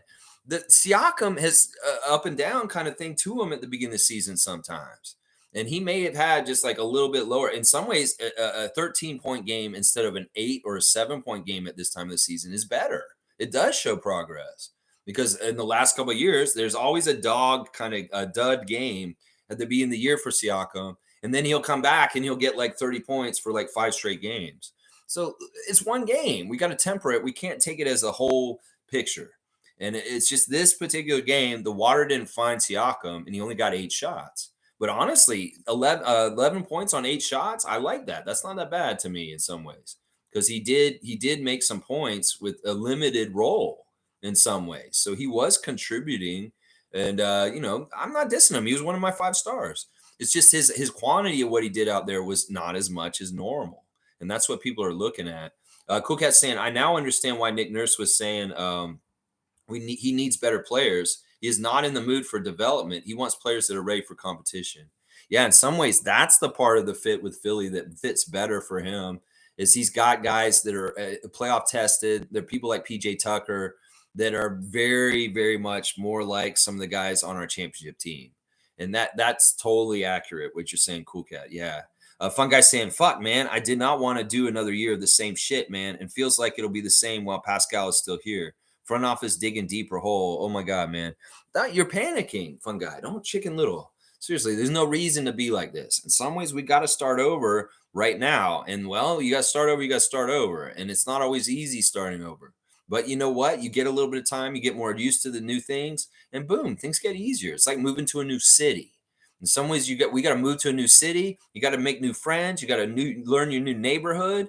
You got to learn where the cool place is to go eat lunch. You got to do all that kind of shit. So in some ways, that's what we're going through right now. We're learning a new city, and that life will get easier. In the beginning, it's tough. It's like, oh, I don't know anyone. I'm so lonely. This sucks, but then things get easier as you get time and you get more used to it. And that's part of what we got to do again. This is not going to be like last year, first of all, because last year there was dysfunction on our team that really hurt our team. This year, we're not allowing dysfunction, and we are building, and we're building positively up and not like sitting in a weird place, wallowing in confusion. So it's all productive and positive this year. And it's going to happen that way. Watch. Now, we don't want to chicken little or overreact to every single game this year either. As fans, we could be better that way. Let's just put it that way. Cowboys saying this is one of those games that Koloko would have made a big difference. Maybe we really need him to get up to speed faster than later. We really need him to get ready and get healthy and get back out there. Because, yeah, we desperately need him to be coming down the pipeline as a future part that we can depend on in a way like Cool Cat's describing here, that we need players that are more adapt and ready and playoff tested and have experience. Well, you're hurt. You're not playing. You're not getting anywhere with that. And I'm worried about that for Christian. MSJ saying, I'm a fun guy. Yep, seems like another year of flux. Talk to you later, folks. Busy day for me. All right, Chris, you have a good day. I don't know how fluxy it will be. I mean, there's always change around an NBA team, but we'll see. We'll see how it is. Carlos saying concerning stuff with Siakam. Okay. Raymond Jacobs redacted. Quick Takes is here. Good Sunday, Raptor Freak and Lex. Yeah, good to see you, NBA Quick Takes. Give them a follow. Great stuff there. Fun guy saying having a lead with no trust at all in fans. Like I sat there last two games knowing our lead means nothing. That's sad. ISO crap, Pascal, low IQ shit, just sickening. Chicago was much worse. Oh my God. Yeah. The game last night in some ways was it was a reality check, but also the reality isn't as horrible as you guys are making it. Seriously, Scottie is a badass. Seriously, let's just enjoy watching Scott. That's part of why they had the superstar model in the NBA back in the day. Have every team have at least one badass superstar that the fans really enjoy watching, even if their record is horrible. And in some ways, we got that in Scott. There's always different levels of being bad and being in bad place. You could be a hopeless franchise that has never gone anywhere. And in some ways, we need to keep gratitude about the good things about our team.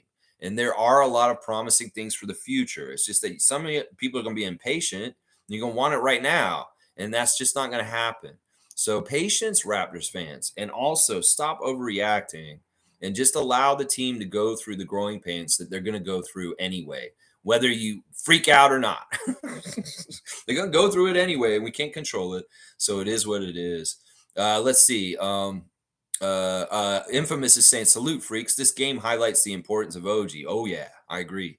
OG, what I wasn't expected to win this after an overtime the night before. We're gonna have to pay him. He's the straw to stir the drink. He's just so essential for defensive prowess for us. For us to be a strong defensive team, OG is really important for that. I really find that's true. Cool Cat saying, I noticed that Sixers didn't break a sweat. They looked like it was just a discipline exercise.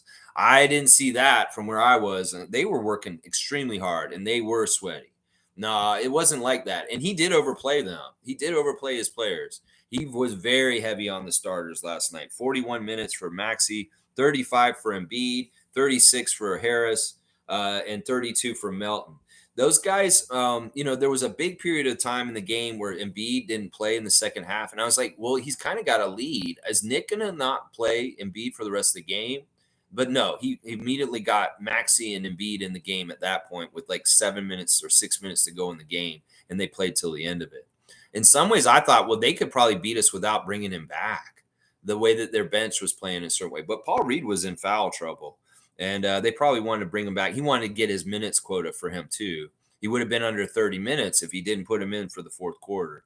So, they did work really hard. I would not characterize them as not breaking a sweat. They busted their ass, and they were all over the place, arms and hands all over the place, and they were scrappy.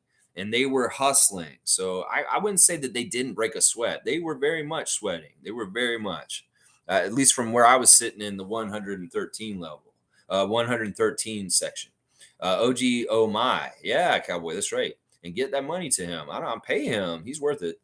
G saying, not sure how it's the same thing when Pascal had only 8 shots. I wish he was more involved in the old Pascal in some ways. Once again, G, I'll say maybe this is one game where it's like a downturn for once. It could very well be this is one of the adjustments the coaching staff says. It's like, gosh, we didn't even utilize Siakam more. We need to utilize him more. And they'll make a concerted effort with the game plans going forward. So we'll have to see how they adjust to this. In some ways, the way they adjust to this will tell us a little bit about how they feel about Siakam's future with us. We'll have to see. Mo's saying the second half was brutal. Love the fight. It was what it was. It is what it is. I'm proud of our guys still, and I want to continue to just support them, and we will get winning again soon, hopefully tomorrow. Fiercey's got Gradey on blast. Matt Devlin's crazy with his call. What did he say last night? Dick in the big bucket. Dick in the big bucket. I think he said that at one point last night. I watched it in the highlights when I got home, and he said, Dick in the big bucket. Dick in the big bucket.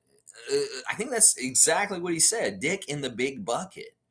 I'm like, what are you doing, Matt Devlin? Oh my gosh. Poor guy is hobbling too. He's not totally fully healed from his accident at the gym this summer. He is very much like walking like this. I feel bad for him. I really do. Let's see. There was a lot of weird stuff in the arena last night I was picking up on. There's one point. All right. I don't know if I should put this on blast, but it kind of happened to me in my seat too. Some of the seats in the Air Canada Center / Scotiabank Arena are very old and decrepit. And at one point before the game, there's this old man sitting in the section next to me. He leaned back on his chair and it broke. And he fell back on his ass with the chair. And I thought he was going to get up and like call lawsuit, like throw on one of those things around his neck and like lawsuit. Well, the usher came running because they saw it happen too. And I was like, holy shit, is this just for laughs? Is there a camera in here or something? Because seriously, all he did was lean back on his chair and it broke right back and he fell on his ass, on his head. Well, I leaned into my chair and it broke too last night. Maybe they do need this renovation for the Scotiabank Arena because the chairs are breaking all of a sudden. I don't know. Maybe they did that on purpose to justify it. But man, that old man fell over. And I was like, oh, crap. This is crazy. So our building's falling apart, apparently, with the seats at least. It's really weird. Really, really weird. All right, let's see. Carlo J.S. Fiercey's got Gradey on blast. I love it. Carly JS saying first half was okay. Then suddenly they didn't know how to score. It was really the adjustments at halftime with Nick. They came out with a concerted effort to come right at us and shove it down our throats. And they were very successful. In that second half, we had a lead going in with 3 points after the half. And they scored like most of the first points in the third quarter. And they built a double-digit lead pretty early in the third. So that really kind of messed us up. But, we had our chances. At the end of the game, with 5 minutes to go, we were only down by 5. And the crowd was waking up and doing a defense chant, but those chances were squandered, and we didn't have enough get up and go to put our will in the game to try and overcome them, to beat them. But we had it down to 5, and Scott was trying. Dennis was trying. Those guys were hitting big threes and doing some crazy stuff, and it just wasn't to be. Carlos saying by the time they snapped out of it, it was too late. Yeah. It's like Scottie's got to learn. Like last year, he learned, okay, I need better conditioning so I can be good all game. Well, he's got to learn that all game, he's got to be doing winning plays. And he's got to pick up, like, I'm going to take over and dominate in the first quarter to set the tone, to set us up for later. In some ways, it's once again, he's doing things for part of the game, but he's not doing it for other parts of the game. And in some ways, you got to be consistent and do it the whole game. Because we need you, bro. And you can be that guy. You want to get a whole bunch of stats and be the man? Well, there's your chance right there. Quick Takes the same. Maxi's one of my favorite young talents. Blow it up. Blow up the team for Maxi? No, I think they're in good shape. They'll go for it this year. But Embiid's going to be interesting. If Embiid does like playing for Nick and stays in Philadelphia, well, they got something. But he could very well like be a part of the problem and take off. But Nick, you know what? Even though he doesn't have the big man, he will have a lot of good things to work with Maxi around still. Yeah. Let's see. Vespa's saying, my comment is not showing. I see your comment now. Did you say something above? I don't know. I don't see it. Make sure if you don't get your comment in, Vespa, just write it in again. I'll read it as soon as I see it. I don't go over anybody's comment on purpose. If I don't say it, it's or it doesn't happen, I don't know what it is. But yeah, apologize for that. Cowboy saying, I see it, Vespa. I see your comment. Tom Duke saying, good morning, Vespa. Dick, not going to have time for the G League unless Otto gets out of his sweatpants. Yeah, that may be true, Tom. I don't know. I think Grady needs to go to 905 either way. But he does look like he belongs in the NBA already. KSM saying, it's sad there's not more shot makers like Maxi around. You'd figure with everyone wanting to be a shooter, there would be. But he's a stud, real Raptor killer. He's got my respect. He's got everybody's respect. I can't hate Maxi. Maxi is a good player. And yeah, you'd think more guys would learn how to run out of control and shoot like at a high percentage like that. That's really hard to do. And also this the factor of how quick he is. You can be that quick and shoot that like jumping up in the air like that. That's insane skill. It's such an insane skill. It's really underrated in the NBA. There's not really a whole lot of people that can do what he does. It really is true. Cool Cat saying Pascal's usage is back to, hang on, it just jumped. Let me make sure I get Cool Cat's full comment here. Where is it? Oh, wow. I see there's a lot of people here. Good to see all the names. And happy that you decided to join me on this morning to react to the game last night. Okay, here it is. No, wait, that's not where I am. That's not where I'm in either. I'm gonna make sure I get this for sure. Because seriously, Cool Cat has very strong opinions about Pascal, and I want to make sure that she is heard today for sure, because she's a very important person in this chat today. Wow, I'm gonna have to get going on this. All right, where is the one where I'm at? Holy crap. All right, let's do a cutoff now because it may take me a while to get there. Oh, there it is. Pascal usage is back to his rookie level. He would create space at the rim. Dennis looks it off, laugh out loud. Raptors Tonight show, they talked about it. The focus is really on developing the young players. I don't know if it's all the way back to his rookie year because he really didn't get any touches. He was absolutely a garbage man. And that was just basically go get offensive rebounds and putbacks. That's what you're going to get. Like, we're not going to give you the ball to shoot.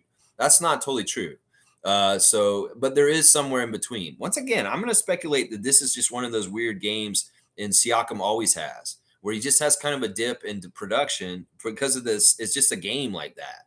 I think that he's going to get a lot of the water drawn to him next game, tomorrow night. I'll bet you he will. And they may overcorrect because they're getting criticized for not going to him so much last night. So I could see it being very different for the next game. Quick take saying Gradey in the G League is kind of comical to me. I don't think so. In some ways, look, there's levels. Like I said, there's levels to this. Obviously, there's a level to the Sixers, there's a level to us, there's levels to the G League, there's levels to the NBA. In some ways, he needs to go and really show us, at least go down there for 2 games. And if he goes down there, all right, quick takes. If Gradey goes to the G League and he gets 40 points in his first game down there, yeah, send him right back. Send him right back. But if he is still finding some value and like playing a lot of minutes, getting like heavy minutes and getting cardio, endurance stuff, and seeing how much he can be productive in a long extended time, because he was 28 minutes last night, but in some ways those minutes could be better. Even I know on the defensive end he could be way better on that side for sure.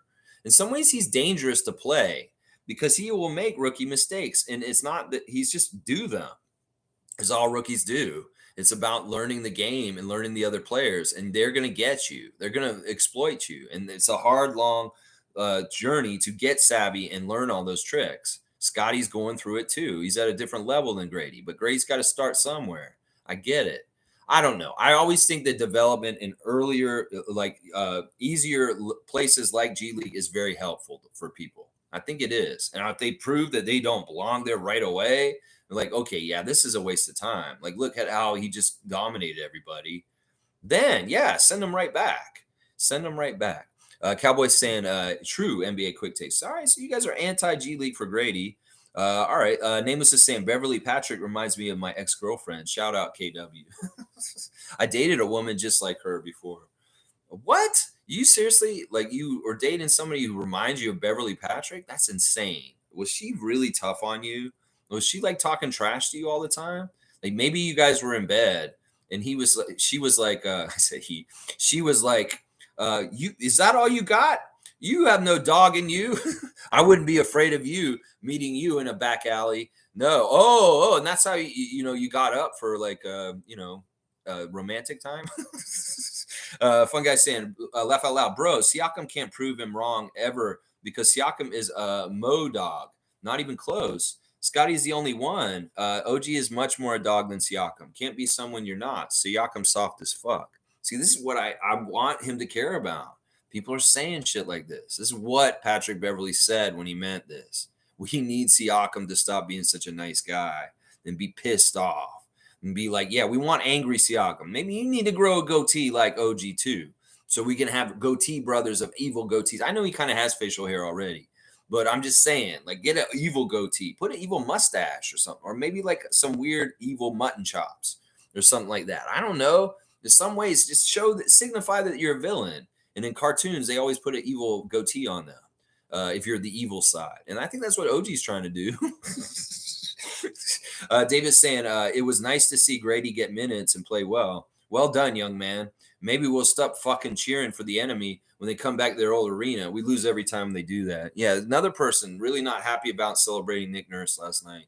I get it, guys. I get it. We need to do it once. We did it. We got it out of the way. We got it out of the way right away. Monique saying, looks like you were in section 300 by your picture thumbnail. No, I was in 113. I was I was up near, I was very close to Four Corners.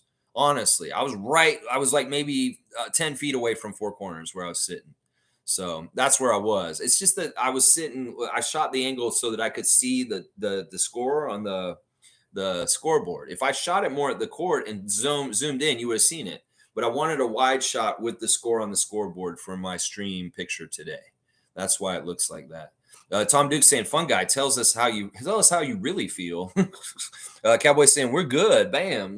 We got to lose a couple to be successful.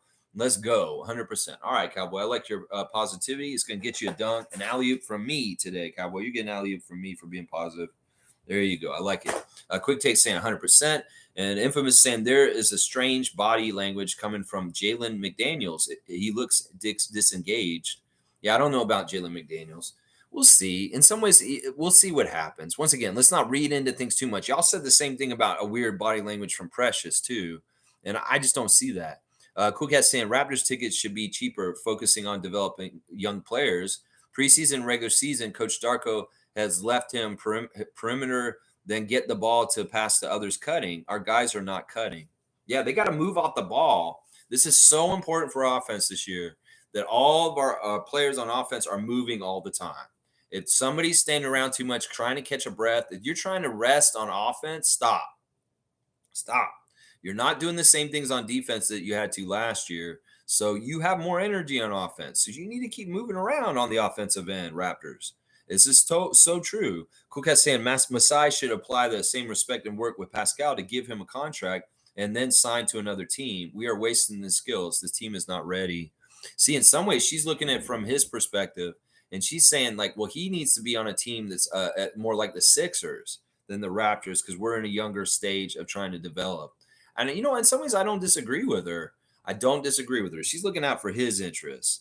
And I get it. And she's kind of right. So in some ways, she's saying, well, maybe he should leave the Raptors so that he can flourish somewhere else on a team where it's more capable for being. In some ways, it may be a team that can cover up some of the issues we're talking about today, where he doesn't have to have those kind of roles. And there's other people that are doing that kind of stuff for him around. I mean, I get that. And in some ways, you're right. In some ways, maybe this is true that the whole age cohort thing with Siakam, where he's at with his career and where Scottie's at with his career, it doesn't jive with being successful and how things are.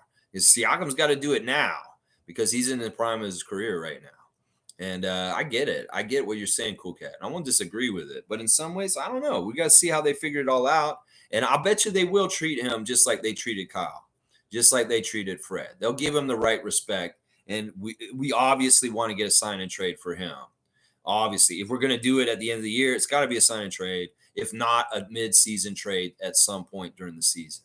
Stargate saying, why does the offense still look like it's predicated on getting the open three shot as the best option and not getting the best shot? I know that's how 90% of teams play, but we don't have to follow. Well, it's not necessarily what we want to do that. I think that Darko's his emphasis is on getting paint touches. So he really does want us to get closer shots and get high percentage shots close to the basket. But if they pack the paint, which they have a center named Joel Embiid, that's natural for the Sixers to pack the paint on defense. So in some ways, it's a lot harder to operate near the basket where we want to because of the way the defense is playing. So it's like we said last year, we take what they give us. And in some ways, they gave us the three-pointer last night. And gladly, we hit it. And that was awesome. But, yeah, that's part of it right there, Stargate. It's the way that Nick set up his defense. He didn't want us getting in there on purpose. Fun Guy saying, I've never in my life ever associated Siakam to being a dog, laughing my ass off. I've never thought he's the guy. This is like general knowledge amongst NBA fans that Siakam is not the guy. Pat just calling him out.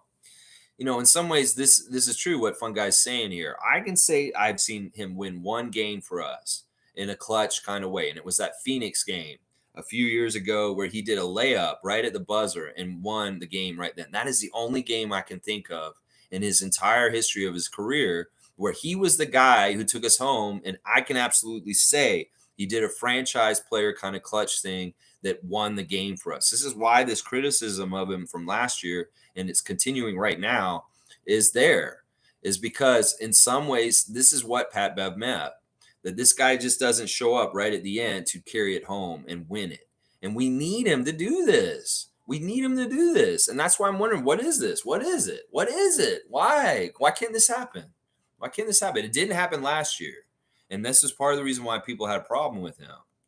And I'm just wondering, why can't you be a clutch guy, Siakam? Why can't you try and take over the game? You are so good offensively.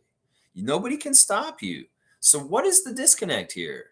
What is stopping it? It wasn't Nick last year because he overfed you. He gave you all the opportunities in the world, and you didn't show this when you were getting it. So we can say this year, well, Darko's not giving him enough shots to show it. Well, he got a lot of shots last year, and he didn't show it last year either. So it's tough. I just wish he would just do it. I want to, if he could win the game for us tomorrow night, all of a sudden, we just say, Siakam takes over in the last 5 minutes of the game tomorrow night, and absolutely is no denying he is a huge reason why we beat the Trailblazers tomorrow night. that'll go a long way of reversing some of the things that are happening so far this season. Seriously, I want to see him do this. Prove that he can. Prove those people wrong, fun guy. Patrick Beverly and the NBA casuals and NBA general fans down south that don't see him in this way. Prove them they're wrong. That's what I'm saying. Where's the motivation on this, Siakam? Prove them all wrong, bro. Tell them they're wrong. Like Marquise feels like that right now. Marquise is not playing, and I can tell he has more I want to prove you wrong than Siakam does right now. Like in some ways, I'm like, well, you need to prove them wrong, Siakam. You got to go and do it. That's just the only way out of this in the right way if you want to stay here. Nameless is saying we may need to try and get a first round draft pick this year. That could happen, honestly. Like last year, all right, I wanted to try out and win. And I do want to do that still this year. But let's see where we're at around Christmas. Let's see where we're at around the All-Star break. And, maybe we do switch gears a little bit. And it's not that we're tanking. It's just that we got to have lowered expectations. And in those kind of years, well, then sometimes you get a top 10 draft pick. Who knows? We'll have to see. Carlos saying trouble in Raptors Nation in the early season. Will Darko pull us through? Starting to look like a movie. Listen, the negative ninnies are going to feast on our failures and our problems and really put them out there. Fans of other teams, people that hate us, they're going to put it out there and really try and make it worse. If our own fans cannot add to that noise, that'd be great. And that's why I say, y'all keep calm. No reason to go overly negative. No reason to go crazy. There's going to be enough people doing that. And we can be better than that. And, not adding to that kind of energy around our team. Quick takes is saying, yeah, Phil's still up there. Raptors got a bumpy bus ride to the playoffs. I'm here for it. Yeah, there you go. Philly's still a good team. They're still a good team. And Embiid and Maxey are a big reason why.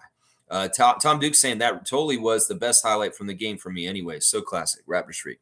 Yeah, catching me on the end of the broadcast. If you watch the game, y'all, and right at the end, you were watching Danielle Michaud and Sherman Hamilton, I popped into the screen on Rogers Sportsnet last night. I made my Rogers debut. Quick Takes is laughing about it. Yeah, I was on blast last night. Did you see me, Dana? Did you see me back there? I was like, woo. I was like, yeah. Cowboys saying, yes, let's grow, Raptor Freaks. Everyone smash the like button. I appreciate you, Bradley. Cool Cat saying, Masai kept holding on to Malachi, and I'm clueless as to why. He can't be our backup point guard. He really can't. He really can't. This is a fact-finding mission. We're finding out some facts, and it sucks. It sucks in some ways. I hate the reality of some of the stuff we're learning, and hopefully we can change the reality still. We'll have to see. Quick Takes has got Tom Duke 100%. Monique saying, first angry side of Darko. Tom, great job spotting Lex. Haha, my mom does the same thing all the time. She goes over there and gets behind them too. That's awesome. I want to see your mom back there too. Tom Duke's got Mo on blast. I love it. KSM saying he shook his Thad's hand. I saw that at least. Yeah, I saw him shake Thad's hand. I think he embraced with Boucher. I'm not totally sure. He didn't do anything with Scottie though. Because Scottie said that. I don't know. In some ways, I wasn't overanalyzing that kind of shit. What's the point? It really is no point at this point. G saying it was a back-to-back, and most teams do not win back-to-backs. That's why they are called scheduled losses. Fans are way overreacting so early. People want development, and this is how it looks like up and down. And this is very calculated. Look at this. We're going to get them on the second night of back-to-back in the first week of the season, and that means we're going to be down 0-2 to them possibly if we don't beat them in Philly on Thursday. That's messed up. That's very much the NBA setting it up right away that, yeah, we're not going to let the Raptors have one over on Nick. We're going to let him be king in that situation because it's better for our company and our overall league in certain ways for marketing or some bullshit, I guess. So, yeah, it's calculated. You just call them scheduled losses. So, okay, Raptors, you get 2 scheduled losses against the Sixers in your first week of the season. That's messed up. That puts us at a detriment with a division rival right away for the whole entire year. If they, going to Milwaukee and then playing in Philadelphia, playing Milwaukee and then going to Philadelphia next week, that's not going to be easy. That's going to be just as hard as the one we just did, if not harder, considering it's Milwaukee instead of Chicago. And instead of being at home, we're in Philadelphia. So, yeah, scheduled losses. You called it right there. Quick Take saying Cowboy, yeah, smack the like button. Thank you. G saying none of the vets are playing. He is focusing on the youth, it looks like. Yeah. Would that have helped us with things last night? Maybe with Otto and Garrett out there instead, kind of helping. I was predicting we'd get Thad last night, and we didn't. And in some ways, that kind of pisses me off. In some ways, Darko, I would do this, coach. If you're going to play against a younger team like Charlotte, that's kind of erratic, mimic that. But if you're going to play a team that's like more veteran and like a higher level playoff team, maybe you do play Otto Porter Jr. and Thad Young and Garrett Temple just to have that experience to match up with it. That may have given us a better outcome last night if he had integrated more of those guys in. Now, Gradey was great as the rookie, but maybe Thad should have been out there instead of Jalen McDaniels. Or maybe they should have figured out a way to get Otto Porter in the game somehow, some way. That could have helped us, and maybe it made a difference in us winning maybe possibly last night. I don't know. That could be. That could be. Cool Cat saying, anyway, I will continue to watch the games and learn Coach Darko's system without too much emotions. Darko got a tech. He's coming to realization, the bad whistle. He's probably somewhat aware of how the Raptors will get treated by the refs, but now he's seen a reality. He really got pissed about Scott not getting that call, and I like seeing that from him. Fieriness from him is good. It's good, yeah. Cool Cat, listen, I know this season may be tough for you in particular, so I'm going to handle things with you extremely sensitive. And once again, I want you to be real with me. And if there are any things, there are any kind of things, please reach out to me and be open about it, because I want to be fair and I want to honor Siakam because he really is an important part of our history. And no matter what happens with him in the next year, we're going to honor him, guys. We're not going to slag him. We're not going to put him down. We're going to try and honor him still because he is an important part of our history. And we should really honor and cherish our legends and our best players from our history. And he is one of them. Name was saying, yes, G, Pirtle warned us this would happen after preseason. Yeah, Pirtle knows. These guys know to a degree that they're dealing with an uphill battle and also difficult development and learning curve kind of stage for the team. Fiercely saying NickNurse actually greeted Thad Young at the end of the game. I was surprised. Yeah, I mean, it's blown up and made more worse in certain ways by people like me. I'll admit it. But also in the same time, it is just weird and creepy. It's like going to see your ex or something at their house and, being with their in-laws and like having to be there, and you were a part of their family and you're not anymore, but you have to be at this function. It's kind of like that is how it feels in some ways. Tom Duke saying, I think you're right, G. Guess no rush to see Otto. Just been excited about him since we got him. We'll get him at some point, hopefully. I hope that Raymond Jacobs not right, that he's just getting paid. UBI for everybody. UBI for Otto, UBI for all of us. Name was saying tampering. Rico is trying to out Pascal to Philly. I got a little bit of vibes like that. Like I was thinking about, what is Rico talking to Pascal about? It could be they're just joking around like they are because they're very close. It could be that maybe like because they're not around each other every day like they were last year. They're just catching up on what's going on in their lives. Could it be also that Rico's kind of talking about the word on the street in the NBA and like what could be possible and what you should do, Siakam? He cares about him. I know I don't want to hear I don't want to see a Sixers coach talking to our guy and giving him advice. I don't, but he does because that's very much their relationship. So Fiercely saying if Pascal ends up on the Sixers roster, I will lose my mind. Yeah, that could be really screwed up. Once again, tampering is happening in this league other than Drew Eubanks, NBA. You're going to get mad at the Suns for Drew Eubanks. Well, what about Nick Nurse? What about Kawhi Leonard? Yeah, these were tampering issues also. You guys just don't care because it's the NBA. It's the Raptors. Oh, we don't care that the ref screwed you on Friday Night Raptors in Chicago. We don't care if Steve Ballmer tampered Kawhi Leonard in your championship year. Oh, we don't care if Daryl Morey tampered your coach last year in the middle of the season. Yeah, that's the kind of shit that pisses me off. Let's see. Cool Cat saying, no, Pascal and OG have no need to stoop to Patrick Beverley's level. He's an asshole. You contain your emotions in winning ways.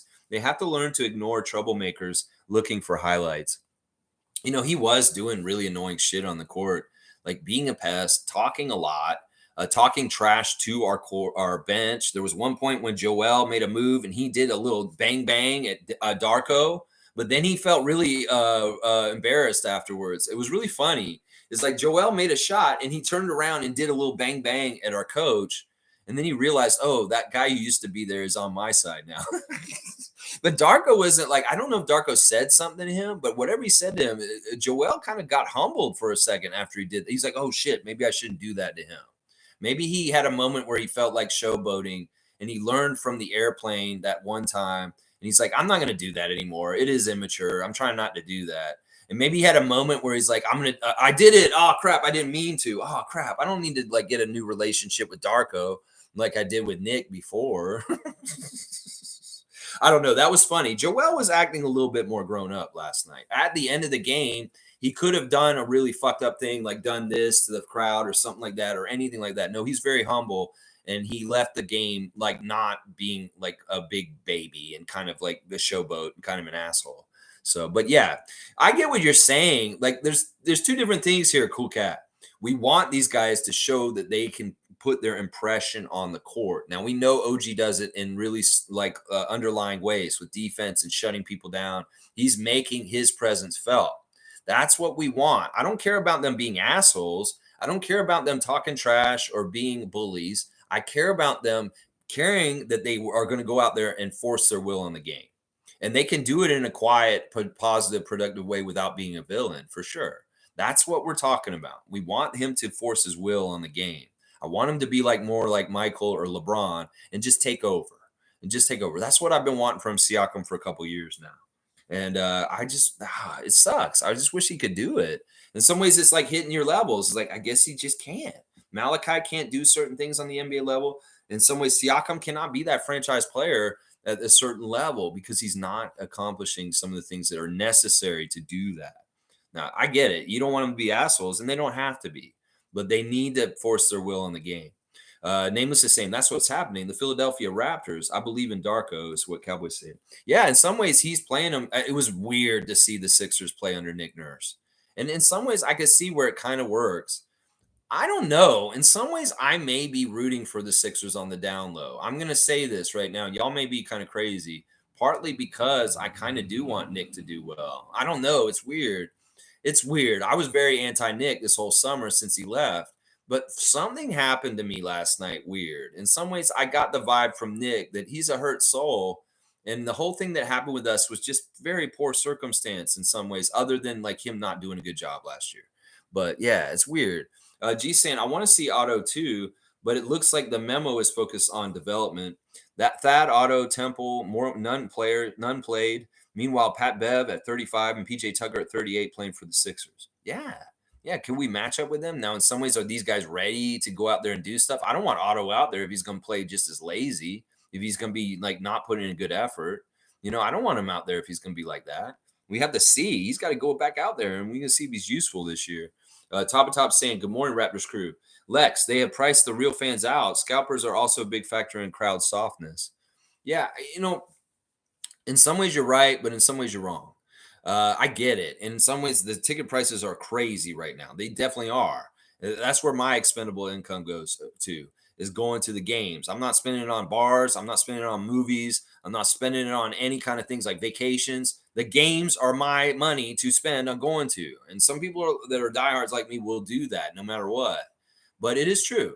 And it's the same way with the hockey games. The real Leaf fans don't go to Leaf fans games anymore because they can't get in the door because it's too expensive. I totally agree with you.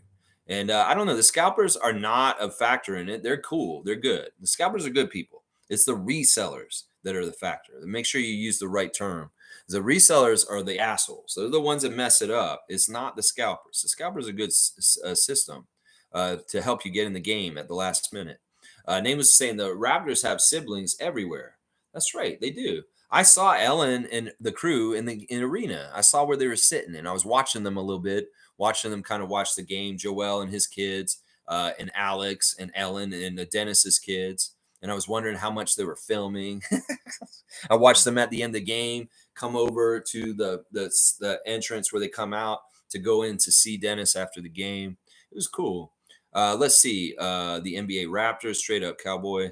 Nameless saying, well, we walked on water in 2019. What we expect, right? In some ways, there are a lot of things lined up exactly right to help us get there that year. And it's not that things won't happen again. I'll bet you they can. It's just going to be a different way we get there. And it's going to be a little bit like it may be harder in some ways than the first one. But we'll see. I'm going to stay positive and think we're going to win another championship because that's the only thing we can do as fans and what we wish for our team. Cool Cat saying, I wonder if Jakob wants to move on. He thought he was coming to a better winning situation, and now he's in the midst of a reset. No, he's actually been very open about this whole thing, and he has no problem with this. In some ways, he was already in San Antonio in this situation. No, he has no problem with this. He was very clear about this, that he understands exactly where this team is, and he's fine with it. He likes the reason why he's very happy here. He's very happy here is because he really likes Toronto. He's very comfortable in the city. He likes the fans. He likes being when he was here when he was a rookie, he really liked being here. So that's a big factor. He feels like the organization, the coach, the team, the city is a huge fit for him. So there's nowhere near on this because he's very happy here. And even if he loses, he's going to be fine too. So he's not thinking about it maybe possibly in the perspective that you're talking about with Siakam right now. In some ways, I don't think Siakam's thinking the same way that you're thinking anyway. Jakob is not worried about winning championships right now. He just wants to play in the NBA, stay healthy, and be happy. And he's happy in Toronto. It'd be great if we were winning, but he knows at least win or lose, he's going to be happy here. He knows that for sure. So yeah, he said it so explicitly this last week in the interviews, and they've asked him so many times why he came back to Toronto. He made it very clear. He loves Toronto. He loves the fans. He's very comfortable here. He knows a lot of people here. He was excited to come back. And honestly, he's going to be here his whole contract unless we trade him. He's not going to ask to leave. He's not going to be a malcontent. It's just not his personality. It's just not who he is. He made this decision very thought out, and he's very happy to be here. So there's nothing like this. Even if we lose a lot this year, what? He was just in San Antonio doing the same thing. It's not a big deal. At least he's in a city where he's very happy. Name was just saying they revere us like Christ, Muhammad, and Abraham. What? I don't even know what you're talking about. Cowboys saying Portland going to get an ass whooping, then Philly. I like that. Milwaukee first, Portland, then Milwaukee, then Philly. Quick Take saying watch Portland versus Philly tonight. Now, this is another one. I'm glad Quick Takes brought this up. This is so fishy to me. It's like a string of back-to-backs. We play Chicago Friday night. We play Philadelphia on Saturday night. Well, they're on the first night of their back-to-back, and they're going back home to play Portland today. So they're going to play a second night of a back-to-back against Portland, who's going to be playing a second night of a back-to-back against us here tomorrow night. So it's crazy. It's like the Chicago back-to-back to Philly, and then Philly has a back-to-back with us and Portland, and then Portland's got a back-to-back with Philly and us. That's all weird. Now, if there's some weirdness with the Portland games with Philly tonight and with us tomorrow, and we see some weird shit, yeah, NBA schedule makers, all fucking crazy and weird with what they're doing with us.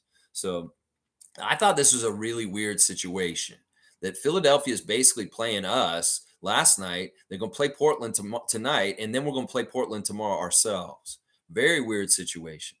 Top saying the positives first. Gradey, Scottie, OG, and Dennis are the only regular rotation players playing with this requisite intensity so far this season. Intensity is a really good word for what we need right now.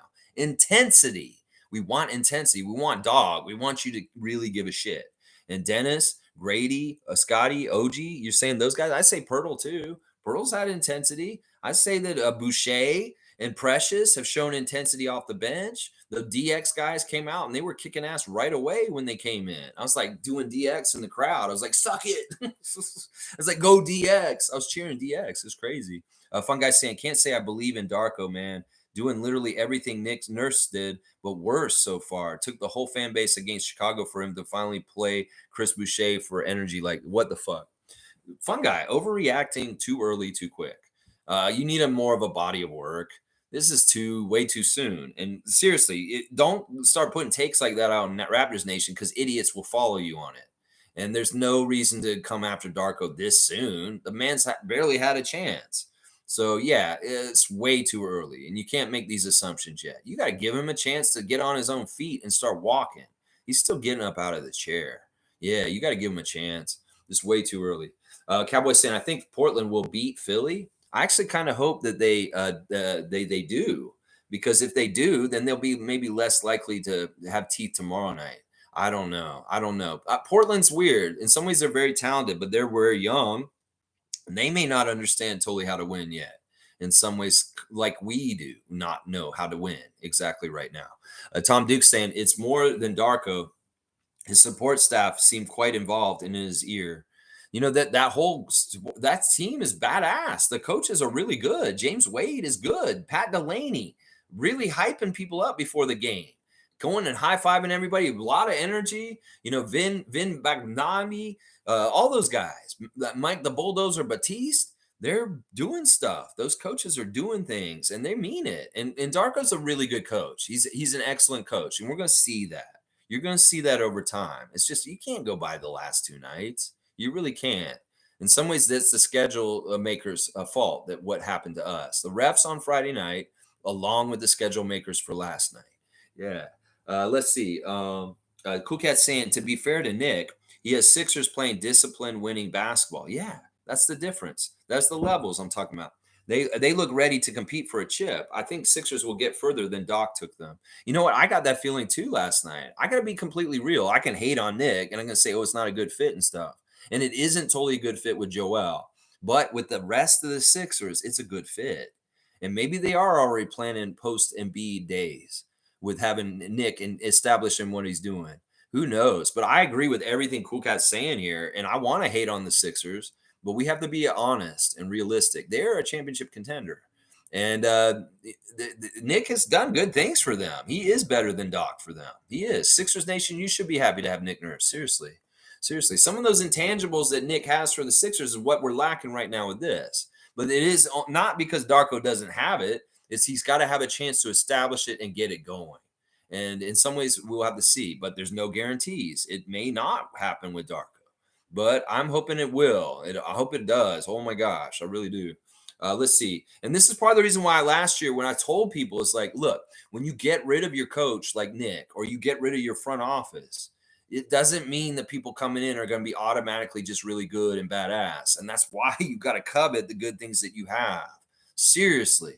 And that's why I'm saying, okay, you want to push Nick out. Well, do we know if the alternative is going to be better? We don't know. I'm hoping Darko will be better. He still has a chance to be, but there's no guarantees. So think about that next time y'all talk about Masai Ujiri and Bobby Webster. Is the alternative going to be better? You're going to have to go through a process where you trust them again, and they may not get that level of where they get trusted, and they're just like Rob Babcock, and you hate them, and you just want them to go away, and they're a failure, and we just spin our wheels for a couple of years. That's why when you have a known quantity like Masai Ujiri or NickNurse, you should very value them. Because they are bringing something that's already bona fide and established. And in some ways, Darko has to establish stuff right now. And that's part of the growing pains of right now, for sure. Cool Cat, great perspective. I'm seeing what you're saying, and I agree with it. Let's see. Top saying, I didn't have chip expectations for this year, but as a team leader on the big stage in a revenge game where Pat Bev talked crap, Pascal folded like a cheap 10. That's what I'm saying. The get up and go, the Kyle Lowry that we lack on our team right now is not there. Kyle Lowry would be like, I want to fucking kill Nick. This is our dude. We love Nick, but we need to kill him. What did Patrick Beverley say to us? Are y'all going to get pissed about that and do anything about it? No, you're not. You're just going to lose to them. I hate that. And that's what I'm talking about. This is Michael Jordan shit. Like Michael Jordan be like, I fuck you. What'd you say, Patrick Beverley, on the radio the other day? What'd you say? Yeah, I'm coming to kill you. That's what I want. I want Jordan and these guys. Alley-oop. Okay, alley-oop. Quick take saying, don't doubt it. And Simon's out. Don't help. Yeah, that's one thing. This is something that came out in the last couple of days. Anthony Simons is hurt. And he's going to miss a couple weeks. And, well, we're going to get to play them this week. So they're not going to be very good. I think Portland's going to be one of the worst teams in the West. Even if they have all that talent with Shaden Sharp and Scoot, I don't think they're going to be a very good team. And I think Philly and hopefully us will give them some losses in the next 2 days. Yeah. If Simons is out, that's maybe their best player right now at this point with Lillard gone. That really hurts them. Really, really hurts them. And it's kind of convenient for us to play against the Portland now while he's out instead of later in the season when he might be back. Let's see. Nameless saying Tapa, it was overtime back-to-back with no Koloko or OG. Yeah. And David's saying Otto pulled out $12 million heist. He won't play a game for us. I won't say that, David. Y'all stop doing this. In some ways, let's not make Otto a subject. Unless he plays in the game, let's just forget about him. In some ways, y'all can say, oh, he's done a heist and all this stuff. Whatever. You can say he's like stealing money from us. Whatever. It's a tired joke. In some ways, until his status changes, as far as like, oh, he got put in, we can talk about him, what he did on the court. Let's just leave him out. And let's just act like how we treated him last year. He's just not there. It's not his fault right now. It's the coach's decision right now. It's not him. Cool Cat saying, yeah, my friend saw me leaving the game on the broadcast show too. I was trying hard to not get captured, but it was inevitable. Wait, were you on there last night too? Was I standing near you?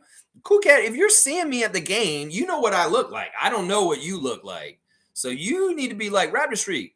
And then you can introduce yourself because I'm not going to know who you are. You may have seen Adriana. She might have been standing right next to you. So if you're around me at the game and you see me, call me out and I'll come and say hi. That'd be nice. Unless you don't want to see me. Cowboys saying, we'll see. Bam. Otto is running Ocean's 11 over here. I'm not giving dunks for those jokes. That's funny. Top saying, I feel like Pascal's mental focus wavers. He's not tough enough mentally to get past the rumors of this past summer, as he knows he's not wanted here anymore. That's not true, Top. You're putting a lot in that statement. That's just not fucking true. Once again, I'm very suspicious of you, man. He is wanted here. We want him. I want him on this team. I want it to work. That's what I want. You may not want him here. Don't speak for all of us because that's not the damn truth, all right? Masai would love to have him still here if he fits. So, yeah, stop. You know, in some ways, I really worry about how negative you are, Top. And I know you're kind of against Siakam already. Don't be doing Pensair's work here to try and push things further, all right? Cowboys saying alley-oop. To who? You just have the eyes on. I mean, you just do eyes. I don't know. You're just looking. You're alley-oop. The ball goes up in the air. I don't know who caught it. Random gamer saying, you guys want more guards. I know a certain guard who's available. He may or not have a big beard. He's like implying we should get James Harden. Let me revisit that thought right now. No, no. Even as tempting as it seems with what we're talking about today, as far as somebody who would give a shit, but also he's not reliable, dog. We know he disappears at the toughest times in the craziest situations in the playoffs. So in some ways, I don't even want to go that route.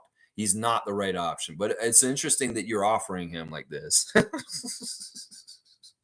That'd be weird if we did get Harden. I'd be against it, though. I wouldn't like it. I wouldn't like it at all. Because it's just like we get that dumpster fire now, and the toxic of him will not go away for the rest of his career. In some ways, the dude just needs to retire and go play in China. Seriously. Because I don't know if he's got enough trade value for you guys to get what you want for him. Cowboys saying, how many points did Bev get? Patrick Beverley's stat line last night was 17 minutes, 1 for 2 from the field, 2 points. 3 offensive rebounds, 5 rebounds altogether, 2 assists, a turnover, and 2 fouls. He was a plus 10. Now, this is the thing. He was the highest plus minus with Maxey. They were both plus 10. And that means he had an impact on them winning. So he was doing a lot of the grunt, like ballsy, like grunt physical work, being a pest kind of shit, even though he didn't score. Let's see. G saying, maybe Darko will incorporate the vets throughout. The priority seems development. This is what development looks like. It's ugly at times. A complete team rebuild will be the same. Yeah, we don't want that. A complete rebuild is not necessary. It really isn't. I know people always talk about that, but what does that mean when you say complete rebuild? That means getting rid of Scott too? Like, what do you mean when you say complete rebuild or tear it down or restart? That's crazy to me. If you write a rough draft for a paper, you don't throw the whole thing out. Hopefully you keep some of it and it's not complete garbage. I don't think that our rough draft is complete garbage where you have to just toss it in the waste paper basket. Oh, just start right all over. No, there's probably some good sentences in there. There may be some good work in there already. And you might want to keep some of that. Quick Takes is saying Bev probably got 2 points in a steal. That's exactly what he got. Cool Cat saying Nick Nurse is serious about the games. He did not engage previous players during game time. No engagement with Kyle Lowry, Kawhi in game time. Yeah, he's very serious. And that's something that I respect and I wish we had more of around our team. And Darko's got it. He's got that kind of level, but I want the players to have it too. Very much. Yeah, Cowboys got that dog. Cowboys saying OG didn't play. We got to pay this man. That's right. We got to pay him. Name is saying if anybody knows about muscle development, muscle growth only occurs after exhaustion. That means those OT games we play are extremely depleting. Okay. I agree with that. Guardian Transit saying yesterday's game, PA on Embiid, just gave him too much room and all game long. No one can guard Embiid, giving him 4 to 5 feet to work. You know what? Right from the start, they went to him, and he was successful right away. Part of the problem was that Jakob could not get any kind of physical stopping him. Like normally, if you got a big man on a big man, you want to impede him or have him have trouble. Well, there was no stopping him. In some ways, he was too quick and too strong, and he was very successful each time. He beat Jakob straight up in one-on-one. And in some ways that made me sad because I was like, Jakob, you can contain him one-on-one a little bit, right? No, he couldn't. He absolutely destroyed him. And he could not guard Embiid in any kind of way last night. And that it's just too bad.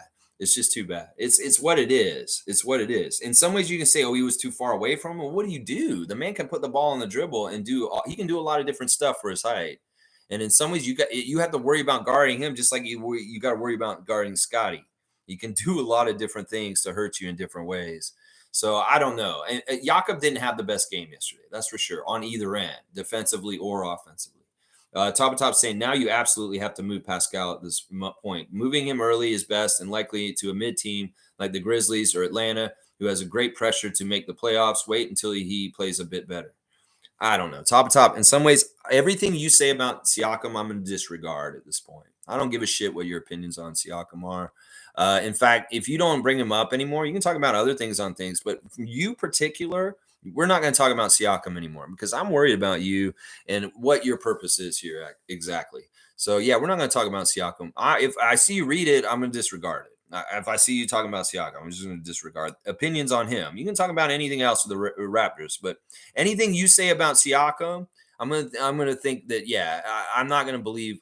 It's not that I'm not gonna believe. I'm not gonna put value in what you think about Siakam. How about that? Infamous is saying I'll put it in Cool Cat for sure because she values him and you don't, and that's not a good position to be in this situation. In some ways, he's extremely valuable to our team. And if you're acting like, oh, he's just a cast off, we just need to get rid of him, you're not valuing him. So every single ounce of respect I would put in your comments about Siakam, I'm going to give him to Cool Cat instead. Infamous is saying Pascal is fine. He is just getting used to the new system. Let's not become propaganda penseri. Exactly. And Infamous is getting a dunk for saying that. This is one game, y'all. And this is part of the problem. The tides of opinion change with games and how things happen, but way too quickly and in ways that are just not necessary because everything could be totally different tomorrow night after the game and what we see what he does. Seriously, everything can be completely different by 10 p.m. tomorrow night after the game's over with the Portland Trailblazers. It could be like Siakam does everything we're talking about. And we're like, holy crap. Okay, yeah, we have a totally different opinion on Siakam now today. That's what I'm saying. Cool Cat saying, I have a weird feeling Pascal and Embiid are going to have a Cameroon connection on the Sixers. Harden and Harris contract finishing up this year. His development coach is there. Raptors continue developing. So you want to do the deal? Siakam for Harden and Harris? No, that's not good for our team. And I would hope that you are a Raptor fan first, but I know you're a Siakam fan also, and maybe equally. I know you want to do something good for Siakam, and especially if he goes over there with Nick, then he can get his revenge against us too. No, he can't go to the Sixers, even if Rico's there, even if they're both Cameroonian. That doesn't make any sense. In some ways, Joelle and Pascal are cool, but they're not very close. It's not like they're best friends or anything like that. They're okay with each other. In fact, there's some of it's a friendly rivalry within a Cameroon community. So this is a long shot. If this happens this way, Cool Cat, I'm going to be pissed off. I'm going to be very pissed off. You may be happy as a Pascal fan, but as a Raptors fan, I would be very pissed off about this, especially we got Harden the whole thing too. Yeah, I wouldn't be cool with this at all. In some ways, I take back some of what I just said about valuing your opinion on it. But no, I mean, I see what you're saying, and I know why you're saying it. Nameless is saying, now compile that OT game to a back-to-back, and the results are exponentially exaggerated. Yes. Carlos saying the key here is to get quality pieces if we do move Siakam, a backup point guard and more shooting. 100%, it'll be a time-consuming process. I'm excited about the possibility of that if that's what Bobby and Masai decide to do. But once again, they're doing the job. They'll decide when, they'll decide how, they'll decide who. And I'm just here eating the popcorn. And I trust those guys. And it'd be kind of interesting if there is a huge deal this year to see what happens and see if, like, wow, Bobby and Masai are badasses. Because who knows? There's been a lot of big deals in the NBA the last couple of years. I'm thinking about Rudy Gobert. I'm thinking about Donovan Mitchell. I'm thinking about Lillard that just happened. And if we can get a haul for a player on our team that isn't a part of our future, it could be very interesting how things get spiced up around our team. Pardon the pun. Let's see. Cool Cat saying Masai's going to media talking about selfish play. The media take up that language, and none of our experienced players are not signed. Naturally affects humans. Gary Trent Jr. affected in contract year. Ouch. I don't know. This is a philosophy by the front office to say, you know what, you want it, you got to earn it. And in some ways, I can't disagree with it. I think that most people, like you guys are saying, Otto's getting paid for nothing right now. They don't like that. So why would we want to invest in somebody that in some ways it's not the right person to invest in, because in some ways they're just not that. So in some ways you put that carrot in front of them, earn it and show it, and then we will invest in you. And in some ways we can tell and gauge who they should be investing in. Scottie for sure. Gradey in the eventual, when his stuff with rookie contract comes up, we want to invest in him probably. We'll see what level he's at. OG seems like he's pretty much a slam dunk as far as we want to keep around. I would say the same thing about Precious too. So I don't know. I mean, I get what you're saying, but in some ways, maybe this is part of like, why are we coddling them? You know, because, put them in an uncomfortable position and see how they react, because the playoffs are uncomfortable. Playing the Sixers is uncomfortable. So fuck Siakam. If you're a little uncomfortable right now, well, do something about it. The power is in these guys' hands to a degree also. It really is. And in some ways, they can control their destinies themselves. Let's just put it that way. Carlos saying at least Gary was trying yesterday, unlike Pascal. I won't say that. You're going to strike, Carlo. But Pascal was trying for the most part. And I won't ever say Pascal's not out there trying. Nameless is saying the refs were smart. They knew if they could get the game to overtime in Chicago, we'd probably lose against Philly too. This is the level they operate on. You know, I won't disagree with this. 2 losses for 1. And yeah, I won't disagree with this, Nameless. It is insidious, and it could very well be part of the calculation. Tom Duke saying, overthinking it, my man. Nah, in some ways, we know overtime will make you even more tired. You know, the Raptors should have just won that game on Friday night. See, that's part of the reason why I'm pissed at them. If the dog in them and the closer in them, the people in the team were like, I'm going to win this game and just kill them and win it, we would have won that game without messing around with them and just flakily losing it by 1 point at overtime. There were many, many opportunities for people to step up and be the man. In fact, I would have loved Siakam to do it in that game way more than the game last night, because he could have been very successful and it would have proven it. That's why I'm pissed, is because we had all the opportunities in the world on Friday night against the Bulls, and we squandered it. And nobody took that brass ring and went with it. Nobody said, yeah, I'm going to take us home. Nobody did that. And Dennis started showing signs last night, and maybe he could have done it on Friday night, but he's like, it's not my place. I just showed up. Guys, I just showed up. This is my second game with you guys. You want me to take over and be the man to take us home? Dennis is going to be able to do this because he has it in him. It's just that he's not expecting to have to do this first thing when he shows up. So I'm like, in some ways, there were certain people that should have taken care of the game on Friday night, and they did not. And that's where I'm mad. That's where I'm upset. Last night, it was what can you do? Monique is bringing up that they had the Raptors 905 G League draft yesterday, the G League drafting yesterday. And Luke Wynn and the guys, Eric Curry, they drafted a guy named Miles Burns. I don't know anything about him, but he is the new draftee for the 905 level in G League. Thank you, Monique, for bringing that up. Let's go Raptors. All right. G saying they shoot 53% from 3, 74% from the line. There is progress. I'm not mad at all about the game. I expected it. Sixers are win now, play the old heads. Raptors are playing mostly young and developing. Very good reorienting of where we should be in our perspective with the Raptors right now. Thank you, G. Thank you. Name was saying, well, I'm a thinker, Tom. Okay, then. Alley-oop to G. All right, you got it, Cowboy. Alley-oop to G. Where's G? G's right there. G's been climbing up the dunk charts lately. He really is. You're at 13 now. That's pretty good. Name is Slaffin. Top saying, we definitely need big man shooting and a point guard that can handle and create, and a couple of first rounders, even if they're mid to late. We need players that better complement Scottie and raise intensity. Yeah. Yeah. I can get behind this. You mean like a Marcus Smart kind of player? Yeah, I'm with you on that. I'm with you on that. Tom Duke, bam. A fun guy saying, I don't think we should wait on moving Siakam. He could get injured and he's expiring. He gets injured and that's it. We lose him for nothing because no one will trade for him. Well, let's not sully his trade value with a statement like that. He's still very valuable, even if he's hurt. But we don't want him to be hurt. That's for sure. I get what you're saying. You guys are panicky. In some ways, I don't like how panicky everybody's being about 2 losses that we just had. No reason to be so panicky. Quick take saying, I'm proud of Toronto not booing Nick Nurse. I'm proud of that too. I really am. In some ways, I was going to be a part of that. I thought about it. I really did. But at the moment, I was like, no, this isn't right. I need to honor him. I need to cheer for him. Cool Cat saying, Lex, Pascal OG already gave team discount contracts. Their agents will work to get them paid regardless of team. This is their last time for a fair contract. They were both underpaid. I'll agree on OG. OG's underpaid right now, but I don't think Siakam is. Siakam's getting paid exactly what he should be paid right now. He's not underpaid right now. Give me a break. He's making $30 million. He's paid exactly what he should be paid. If he's paid more than that, he's ripping us off, is what's happening.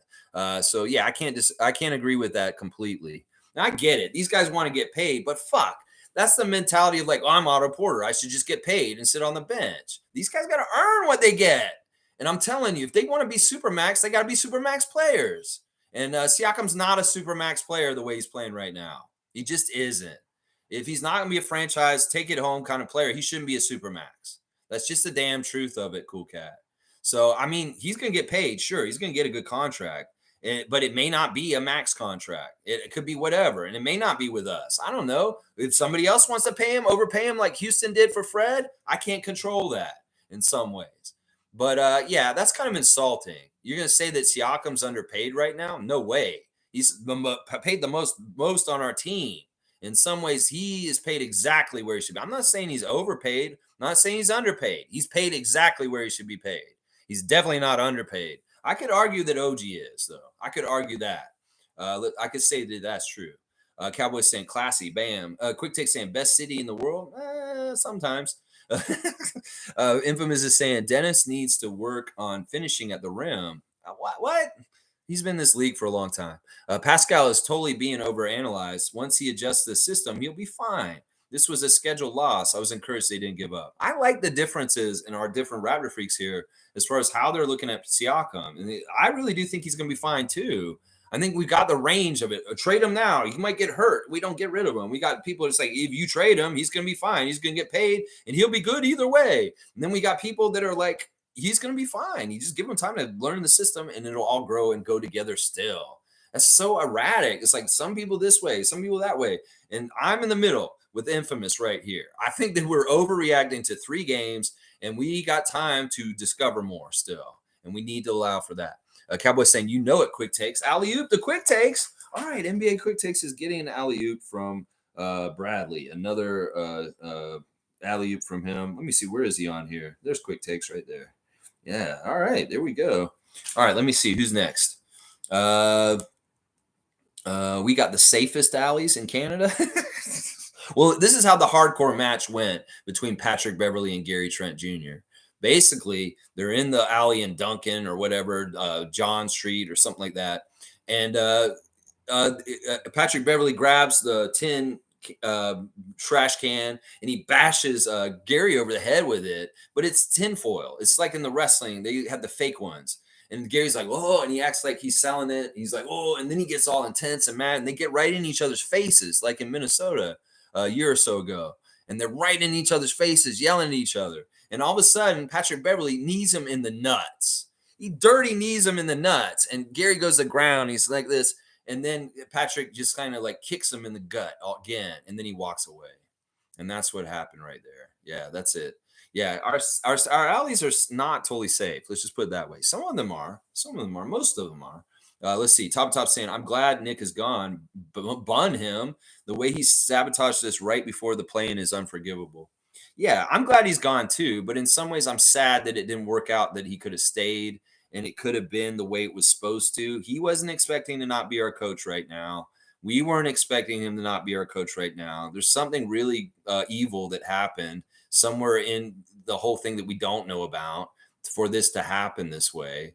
And in some ways, it hurt me to hear him say, well, everybody's where they're supposed to be at this point. In some ways, I'm like, wow, what the mess? Does that mean you're where you're supposed to be as far as Daryl Morey said this is where you're supposed to be in Philadelphia? And that you're going by, well, this is where we're supposed to be because Daryl Morey told me that. See, that's the thing that kind of messes me up with that. Carlos saying the lack of Pascal extension was probably for this reason. Front office probably exploring deals now. I sure do hope is either with Indiana or OKC, we're going to make a deal with. Those are great teams for us to make a deal with. I would be with that. I hate the Hawks. Let's not fucking deal with the Hawks. They don't have jack shit we want. Now, at this point, I would even make a deal with Portland. You know, there's a couple players there that could be pretty good in this situation. Indiana, Oklahoma City, Portland, those are the kind of teams I would maybe talk to in this situation. As far as like Oklahoma City's got quite a few guys that may be interesting to try and get. Indiana's okay. They're out of the three teams, they're the least exciting to me.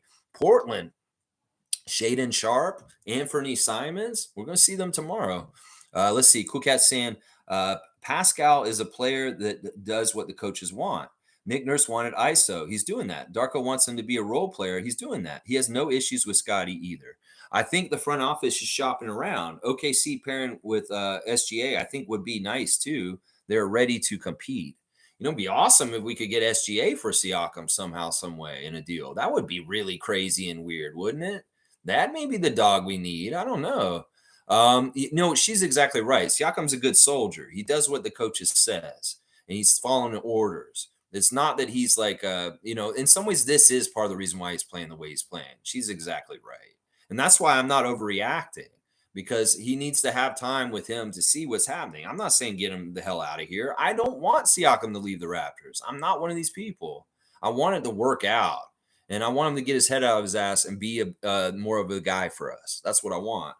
Carlos saying, yeah, and OKC has abundance of good young players and we could pair Scottie with. That's what I'm saying. What if Josh Giddey's in Toronto all of a sudden?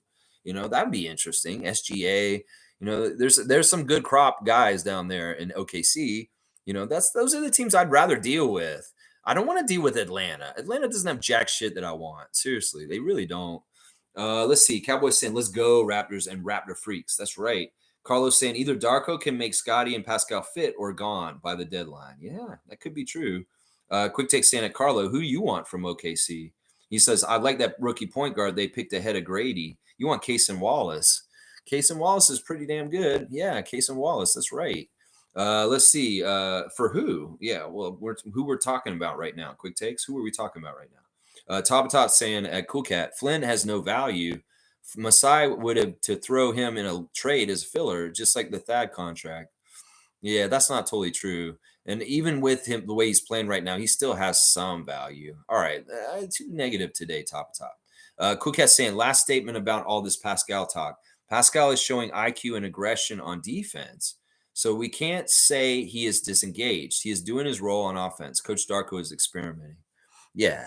I mean, listen, I don't want to be totally, I'm not saying that Siakam's dogging it. I'm not saying that he's slacking or he's playing a good effort and he's doing good things. It's not that he's doing bad things. It's just not on the level he did last year. And that's the difference that people are all noticing. In some ways, Cool Cat's the most grounded on Pascal in a lot of ways. But in some ways also, what Infamous was saying and where we're at is more grounded also. I don't know. I'll lean towards giving the benefit of the doubt towards Siakam in all situations. I really will. I really, really will. So Carlos saying, I have no clue how that trade would work, though. Well, that's up to Sam Presti and Masai Ujiri and Bobby Webster. Name was saying the schedule makers and refs are trying to bury us in the first month. They did it last year. And to a degree, they weren't successful last year. It took 2 months for them to finally get it done on us in Orlando in a weird situation down there. But yeah, this is true. This is true. It's a combination for sure. Infamous saying Maxey is the official Raptor killer. I don't want to give him that, Infamous. Let's not start making stuff up like that. He's good and he does beat us a lot, but honestly, let's not start legends like that. Let's see. Definitely not Siakam straight up. No, we could trade Siakam to Oklahoma City somehow, some way, maybe. Carlos saying Pascal is really amazing, though. This is the first time I saw that had this amazing progression from rim runner to an all NBA elite player. That's what I'm saying. Well, if you're going to be that dude, play like it. Take over. Be the man. That's what I'm saying. He's so close. It's like the last piece he needs. He has it, all the skills. He has everything. It's just that one part of his mentality and what he's trying to exert on the court. He's got it all. He really does. G saying last season it was Fred allowed Maxey to score. Turns out that's not true. We need to be careful focusing blame on one player after every loss. Scottie will be next to blame. We are smarter than this. I know. We don't want to be the fan base that eats their own. That's the Knicks. That's the Sixers to an extent. That's the Lakers. They've had failure with certain players. They fucking run them out of town like Russell Westbrook. So let's not do this, Raptors Nation. It doesn't help anything. Two negatives don't make it better.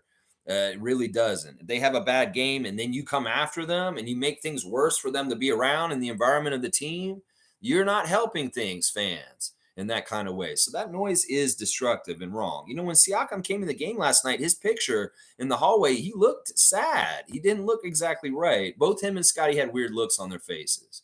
Maybe it was because they knew they were coming to play Nick, and this was a big game, and it's a weird situation. But yeah, I think that yesterday was emotional for Siakam to a degree, also on a down low level, because there's Nick, the only coach he had other than Casey, a coach he had for 5 years across from him. And that's a little bit different. I think G's exactly right. And I'm going to give him a dunk for this. I'm sick of this. Maxey can kill anyone in this league. It wasn't just Fred. Now, it is true. Fred has limitations compared to Dennis, so it is an upgrade. But Dennis had just as hard a time keeping up with running around with Maxey too. And it's not that he's not. He's adapt, really good defender. It's just Maxey's that good. Let's just put it that way, yeah. Monique saying turnovers are an issue. Not last night. Friday night, yeah. Last night they took care of the ball pretty good last night. It could have been worse. But they were really scrappy and they were trying to cause turnovers. We know that's what NickNurse tries to do. Infamous is saying, if we can be around 500 through the stretch, we will be good. My major concern is health. These are two things. Yes, I love both those things. Infamous is my dude today. Yeah, we can be around 500 after the first 10 games. That's actually a win, y'all. Seriously, that's a win. And if we can keep our health, oh my gosh, already OG and Precious being absent has hurt us. Let's see. Top of Top saying, I'm a fun guy. Good point on trading Pascal before a potential injury. But Masai seems content with just sitting on him until the end of the year. Bad move. All right, you're getting another strike. You get another strike. You get a third one. Man, Top of Top, come on. We can't do this like this. Seriously. I don't want you coming after Siakam or our front office. Carlos saying, Masai is just giving this team time to work. He will move him by deadline if things are worse. Yeah, see, that's more like the right thing right there. Give him time. We're all right. That's right. Alley-oop? Who? Cowboy, you're just putting alley-oop. I don't know who. Jimmy Pope saying, bro, 3 games in the season, y'all already preaching trades for fuck off. Fuck off is what he's saying right now. I'm with you, Jimmy. I'm with you. I'm not ready to trade anybody. And I'm glad that you guys aren't the GMs, for sure. Cool Cat saying, yes, I fear Scottie's going to get that kind of media drama and slander too. Gradey is a fave too. I've stepped back emotionally. Just enjoy basketball. Protect mental health from toxic fan bases. Yeah, just don't even go in this spaces, Twitter, Reddit. Reddit's a hell level of that. Yeah, totally. That's what I'm saying, guys. Like, in some ways, that's part of the toxic part of our fan base. It's not actually our fans. They just want consternation and problems, and they stir it. They stir it. Some of them are Leaf fans more and not Raptor fans, and they're doing the Leaf stuff that they would do with Leaf players to our players. And that's why I want to differentiate this shit. Make us more vocal in the real fan base that we support our guys and we love them. And we're not like trying to tear them down or tell them we want them to get out of the fucking town. Like Leaf fans treat their players sometimes. You know, the stuff with Kadri back in the day. All kinds of crazy shit in the history of how the Leaf fans have treated their players when they fail. And, you know, we don't need that around our team. There's a level of failure and success in the NBA that's just natural. And some of y'all are overreacting to natural failure that's just natural to the game. in a way that's very fucked up. And y'all need to just grow up is what's happening with y'all toxic overreactors to losses and wins. Yeah, cool cat, voice of reason. That's right.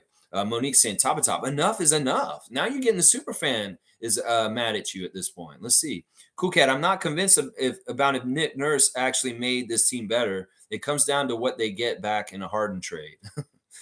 I think that they are better right now. I really do. They were ran better last night than Doc Rivers. Everything Nick had them doing, they were more disciplined. They were more focused. They were getting things accomplished. They were running very, very well last night. This is why I'm changing my opinion on the Sixers, because I saw them with my own damn two eyes in person last night.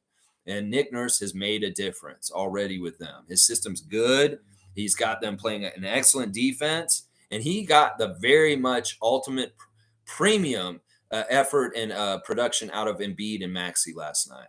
Yeah, Nick, you're off base today, top of top. You're a little off base right here. Nurse has made them better. He's an upgrade on Doc Rivers. He has. Trevor's saying everybody's such a hurry to move Pascal after 3 games. We got a long way to go. Just chill, people. Trevor J's getting a dunk. Voice of reason. Dunk right there.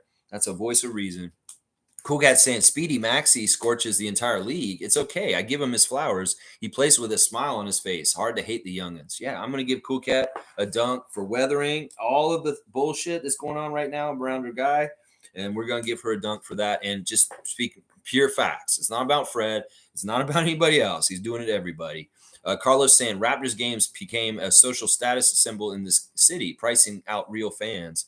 Maxey picked at 21st. Sixers got the future star with that one. Brilliant draft. A brilliant draft of that young man. He's something else. He really is.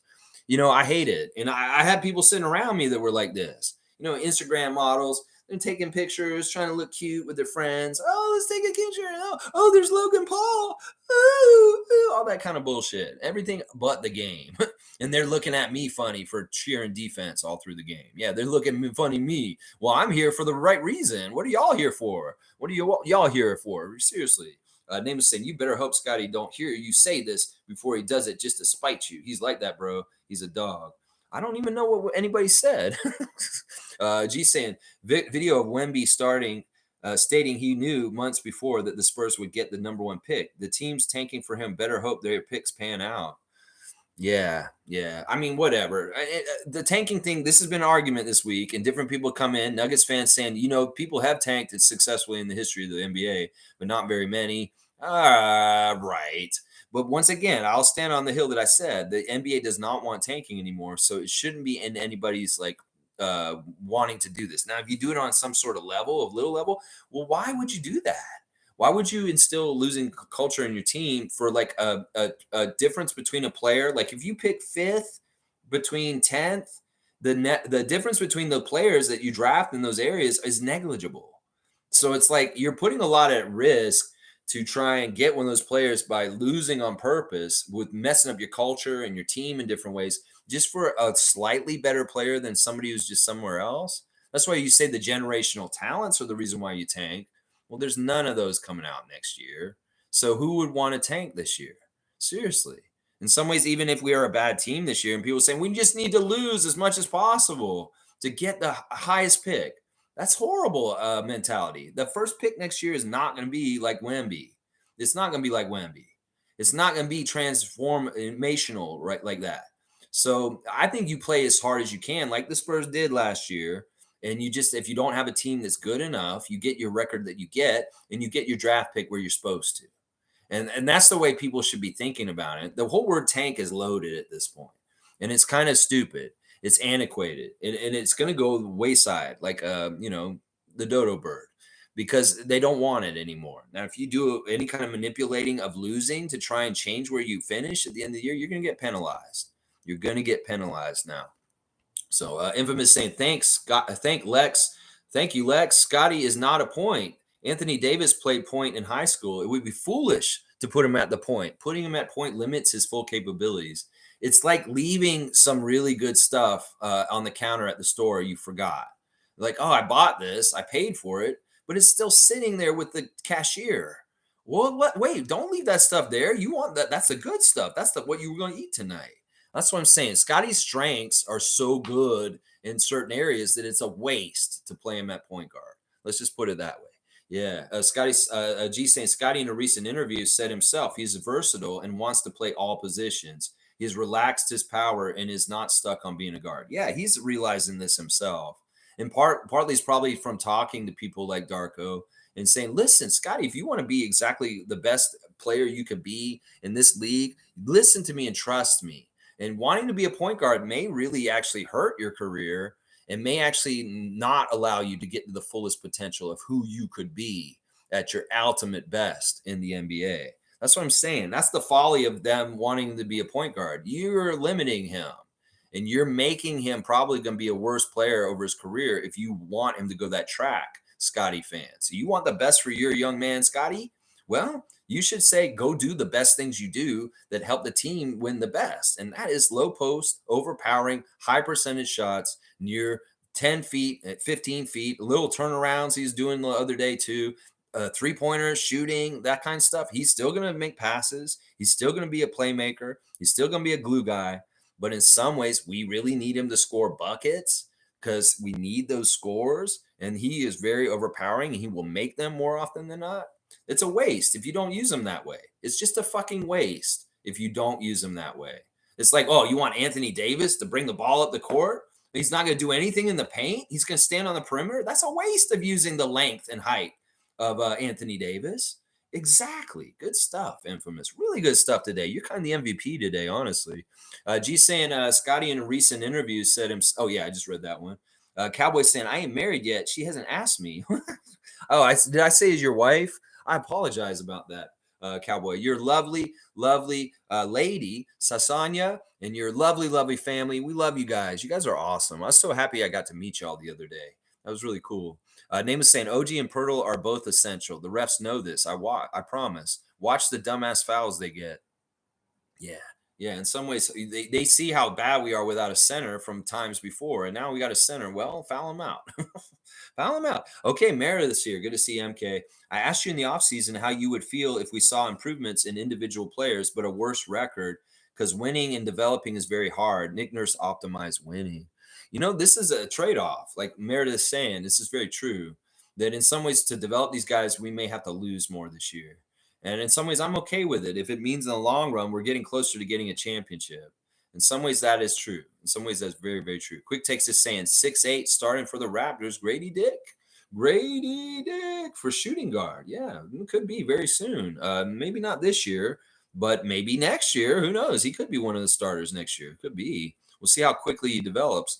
Name is saying they target OG and Pirtle on purpose because they know we have nobody to replace them. Yeah, in some ways, I wish our depth on our team was better. You know, it's weird. Part of it is our roster build because we have Scottie, OG, Precious, Pascal, and all these guys around the same kind of like salary. In some ways, it's like it's not like the three superstar thing that Brooklyn was doing or Phoenix now. It's more like those guys eat up enough of the roster money that in some ways the guys at the end of the bench can't be as deep or as good because we have so many good starters and they're all in a certain range of getting paid. And that's part of why we're at this weird place with our team right now with the extensions and figuring out who we're investing in for the future because we can't pay all of them. People have said that, and that is true. So in some ways, we got to bring in new blood and start them coming up with development, and maybe they'll be more on the schedule with Scottie and him being the franchise player. So we'll have to see. Let's see. Carlos saying at MK, good point. Yesterday we saw amazing things from Scottie and Gradey, but lost. So it's a plus in development and minus on winning. Well, how about this? How about if I paint it this way? We just lost to a playoff team that may be a championship contender by 7 points. And we had a couple of things against us. We're missing our best defender. We were on the second night of a back-to-back after an overtime loss. It was heartbreaking. There's actually some really good stuff. We had a single-digit loss, and we hung with them, and we played really well with them for most of the game. There's a lot of good stuff from last night. If you really, really want to look at the glasses half empty perspective of it, or the glasses half full perspective of it instead of the glasses half empty. So yeah, P. Shoota's here. Good to see P. Shoota. At Coolcat, are you still upset about what the front office is doing to Pascal? In some ways, yeah. I mean, she thinks that they're really trying to put a label of selfishness directly on him. I don't think it was directly him. I think it was just people in general.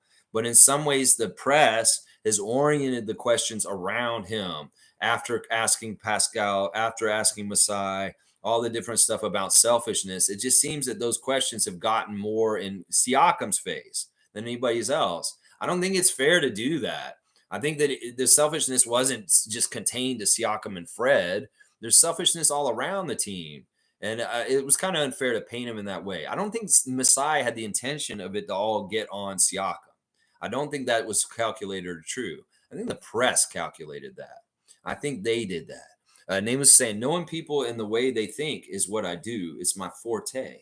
Okay, I like that. I like that, Nameless. And Cool Cat saying, I got a feeling that Nick Nurse really appreciated the tribute and fans in the arena giving him a standing ovation. Nick Nurse really loved being here in Toronto. He kept this foundation here. That's right. That's part of the reason why I'm going easier on him today and why, in some ways, I love him, because I felt that too yesterday, Cool Cat. Also, I highly recommend people going to watch the Nick Nurse pre-conference before the game. And what he said, he's like, I was walking around Toronto and I love this city. This city is amazing. I love having the vibes. It was so nice to be back here the last couple of days and have that feeling of being back in Toronto like before. We got to remember, Nick's tenure with us was such a roller coaster. A championship the first year, Kawhi Leonard leaving, and then a weird pandemic-shortened season when they were absolutely a badass team that looked like a championship contender. And then the pandemic happened. Then we had to play a year in Tampa. And then there was a year coming back and being back in Toronto. He was so valued being back in Toronto and coming back to his old office here at the Scotiabank Arena after a year of being in Florida. So there is a lot of love. And in some ways it was damaged this summer. But in some ways, I hope we can come back home to it, especially once he's done and retired and he's not coaching a team against us anymore. I really, really do want to get back there with him. In some ways, I want to fix the things with him and us instead of like Vince. In some ways, Vince has made no effort to try and fix some of the shit with him. But Nick, it seems like he may still be able to be in the fold as a really important Raptors alumni in the future, hopefully when he's not coaching a division rival. So, Name is saying, one look in your eyeballs is all I need. You're reading it. Okay. Read me.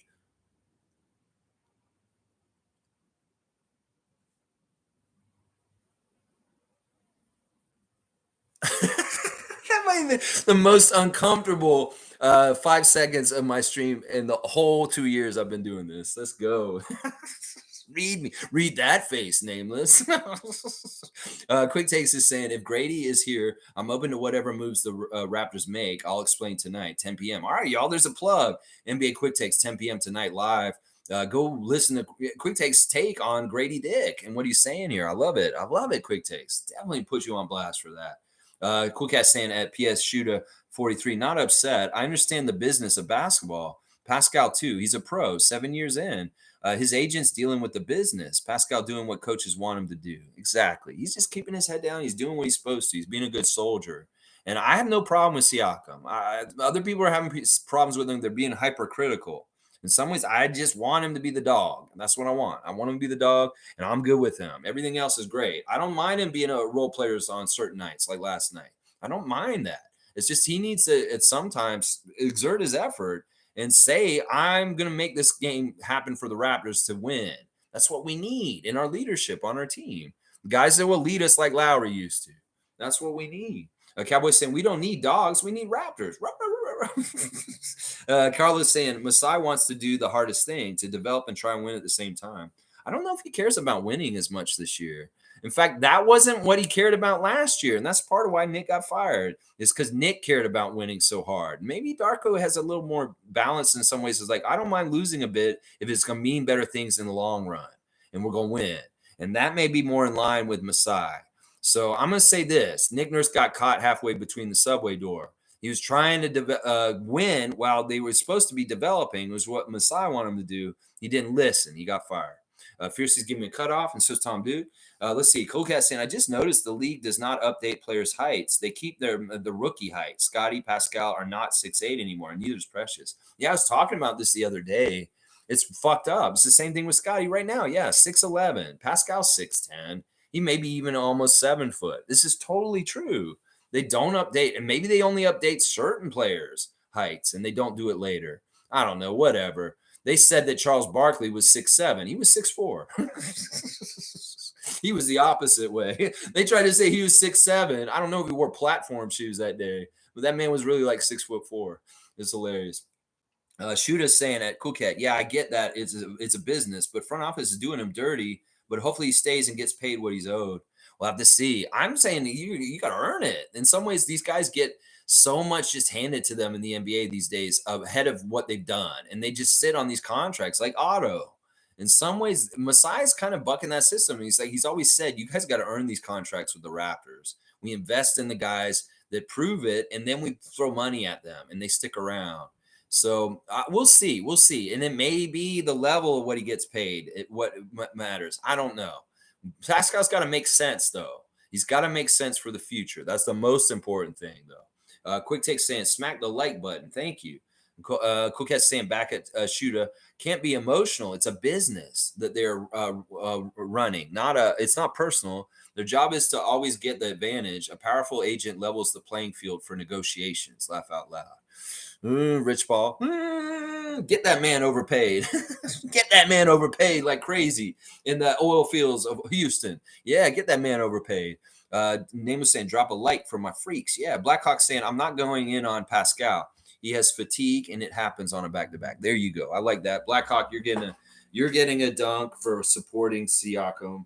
I really am going to get behind y'all. They're behind our guys in a positive way. And once again, I'm trying to be constructive criticism and help him. I'm saying this is what you need, Siakam, and it'll make all the noise go away real fast. All right, top. Once again, at Fun Guy, I agree. After watching ball for so long, you get better at identifying dogs. Lowry was one. Scottie is one. Last year, Pascal put up numbers, but it felt hollow. In fourth quarters, he fades. Now, we obviously know you don't like him. We obviously know. Shooter's saying that Cool Cat agreed. I like that the Siakam lovers are on the same page. I like that. Cool Cat saying where Raptors are, if Pascal wants a chip run and fair compensation business-wise, it's best to move on. Emotional decision is to stay in the city you like and waste on the bench soon enough. I don't know if he'll ever waste on the bench. He's just too good. He's never going to be like that. You know that.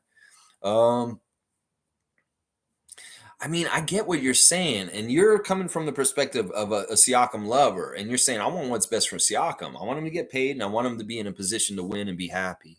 And I get it. His ties to the city may make that tough in some ways. Once again, we're just going to have to see how this all plans out, or how it happens, how it plays out. Cowboy saying, I love you, Raptor Freak family. Don't stress about this. Everything's going to be all right. Later, Lex and Raptor Freaks. Bam. Have a great day. Bless. I'm giving you a dunk. Alley-oop to Cowboy from me. That's right. Alley-oop to Cowboy from me. Once there you go. Smash the like button. Thank you. And alley-oop to Tom. Okay, alley-oop to Tom. All right. There you go. Tom's getting a dunk too. All right. Let's see.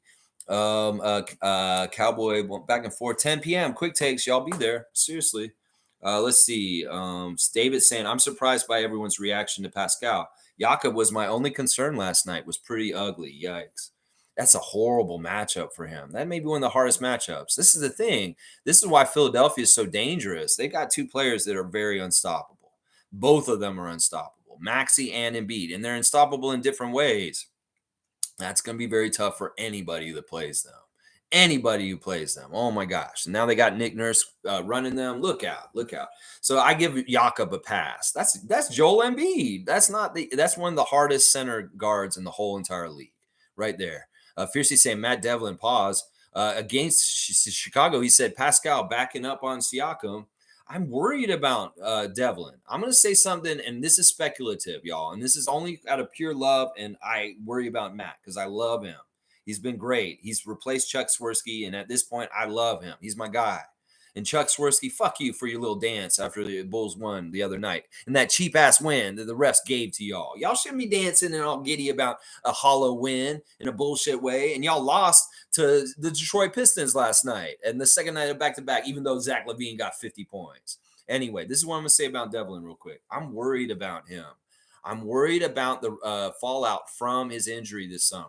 I feel like because he dropped that weight on his foot and crushed his foot and he was laid out, he was in a lot of pain. And I'm truly believing right now he's on pain pills right now, y'all. And he's loopy. Now, when you are on pain pills, this is part of the problem when you're in this situation. You can get addicted to them. And I know he probably needs them still because when I saw him walking, he was hobbling. But that could be affecting his call right now. That he's a little groggy because he's taking pain pills for his injury from the summer. And his call is a little off. It is very much just a little bit off. He's usually completely solid, but he's having little brain farts right now. I can tell right now. And I'm going to speculate that's what I think it is. He's on pain pills right now, y'all. He's on pain pills. All right. Oh, Peter's here. Holy crap. This is the kind of day it is. We got both Saborans in here. I love you, Peter. You know what, Peter? Just for commenting, because you never fucking comment, I'm giving you a dunk. I'm giving you a dunk. Peter Saboran is on the dunk sheet finally. And like, God damn it, Peter. I love you, man. I want you to join me sometimes. I know you're busy in some ways and you just like to listen, but I love to see your name in here with us, Peter Saboran. That's right. That's right. He's saying, what happened with Jakob last night? He couldn't catch a pass. Yeah, it's a little bit of a lot of things, Peter. They're getting their hands in the cookie jar, the Sixers. They're making everything difficult. Joelle's playing Nick's style of fouling. He was fouling Jakob. Everything he tried to do, he was grabbing his arm or his hand. How are you supposed to do something when you have a huge Cameroonian man grabbing you at everything? So that's part of the reason why he had really bad hands. He looked really uncomfortable. He didn't get any kind of things established. It was part of the game plan by Nick. He said, Joelle, go out there and just foul him. They're not going to call you every time. You're the MVP. You're a golden boy. They will look the other way. They'll actually let you mug him on the regular out there. So that is part of the reason why Spurtle looked so bad last night. There's a green light for Jakob to just hack. Smooth saying this is a game typical of a back-to-back. More concerning than Pascal, how Flynn is making the same mistakes in year 4 that he was making in year 1, respectively. That's a wasted roster spot. I really kind of believe this. I really do kind of believe this. That what Smooth's saying right here. Yeah, I can't, man. Nameless saying Matt Devlin needs to ease up on those edibles before the game, messing up his calls. Well, you heard my theory on that just now, Nameless. Yeah, under 50 milligrams, Matt. Nameless is always so fun. He's crazy. He is crazy. All right, let me see. Where are we at with Peter Saboran's in here. I love it. Peter's actually active in this today. This is awesome. Okay, where am I? I'm right here. All right, Peter's saying Matt seems like he's flying like a kite, super high. He's definitely on those pain pills, man. He's probably on some crazy good pain pills right now. Yeah, Peter Saboran, let's fucking go. That's right. The other Saboran brothers here today. That's right. Yeah, I like it. Let's see. Mo's saying, yes, Lex, 2023, 2024, the new seats are coming. They need them. They're breaking while we're sitting in them. That man fell over at the beginning of the game. I was like, oh my God, somebody help him. He fell right over on his back and he looked like Bernie Sanders. He had like hair like Bernie and the glasses. And I was like, whoa, help Bernie Sanders. He broke his chair. So weird. Is that where I'm at in the chat? Holy crap. That was so long ago I talked about the seats. Holy crap. All right, let's keep going. Peter is in the house. I love it. Chat cut off, please. Yeah, I'm at 317 now. Peter's saying, can't cut it now. This is getting good. Where do I find that raptor head emoji? That's sick. You got to be a member, Peter. You got to member up. Why isn't your brother gifted you a membership? Or you need to just like become a member, bro. Yeah. Let's see. Sorry, Lex. Absolutely not. I'm not sure we're saying that to. Quick take saying Gradey is a high IQ for a young player. He can fit into any system. You're talking about when me saying he needs to go to 905 for a bit. I think it's still good for these guys. In some ways, it's good for their ego. In some ways, so you got to go see there's levels of this. And if you don't play well, that may be where you got to go next. That's what I'm saying. And some ways you need to send everybody down there just to see what the alternative is what I'm saying. MK saying that Peter, members get extra emojis. Yeah, Peter, you should know this. Somebody give him a membership right now. Monique saying my buddy Alex Wong made it on Raptors Tonight. Watched it when I got home and ordered his book on Amazon. That's awesome. I'll watch Raptors Tonight after this. I don't want to steal their takes, but I did see that Alex Wong was the guest. I'm wondering if they're going to have guests every time. Brian Winders, guests every time on Raptors Tonight. Maybe Tom Duke and I need to go say hi to Randy Urban again and see if we can get a little fun on the show. Yeah, that might be fun. Get the Raptors freaks on there all of a sudden. I don't know if they put us on as guests, but that would be pretty cool if they would. They may not want to bona fide me. They might be like, Lex, you're not family friendly. You cuss a lot and you're very political. We can't put you on blast. If we put you on blast with Randy Urban on the Raptors Tonight Show, that may mean you blow up. Oh, I don't care about blowing up. But it'd be cool if they let me guest on there like Alex Wong. That'd be a lot of fun, actually.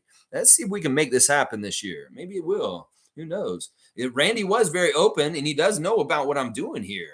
But he may be like, I'm sorry, Lex. It's great what you're doing. And I encourage you to do it. But we can't bona fide you with the Raptors because you're a rogue, you're outlaw.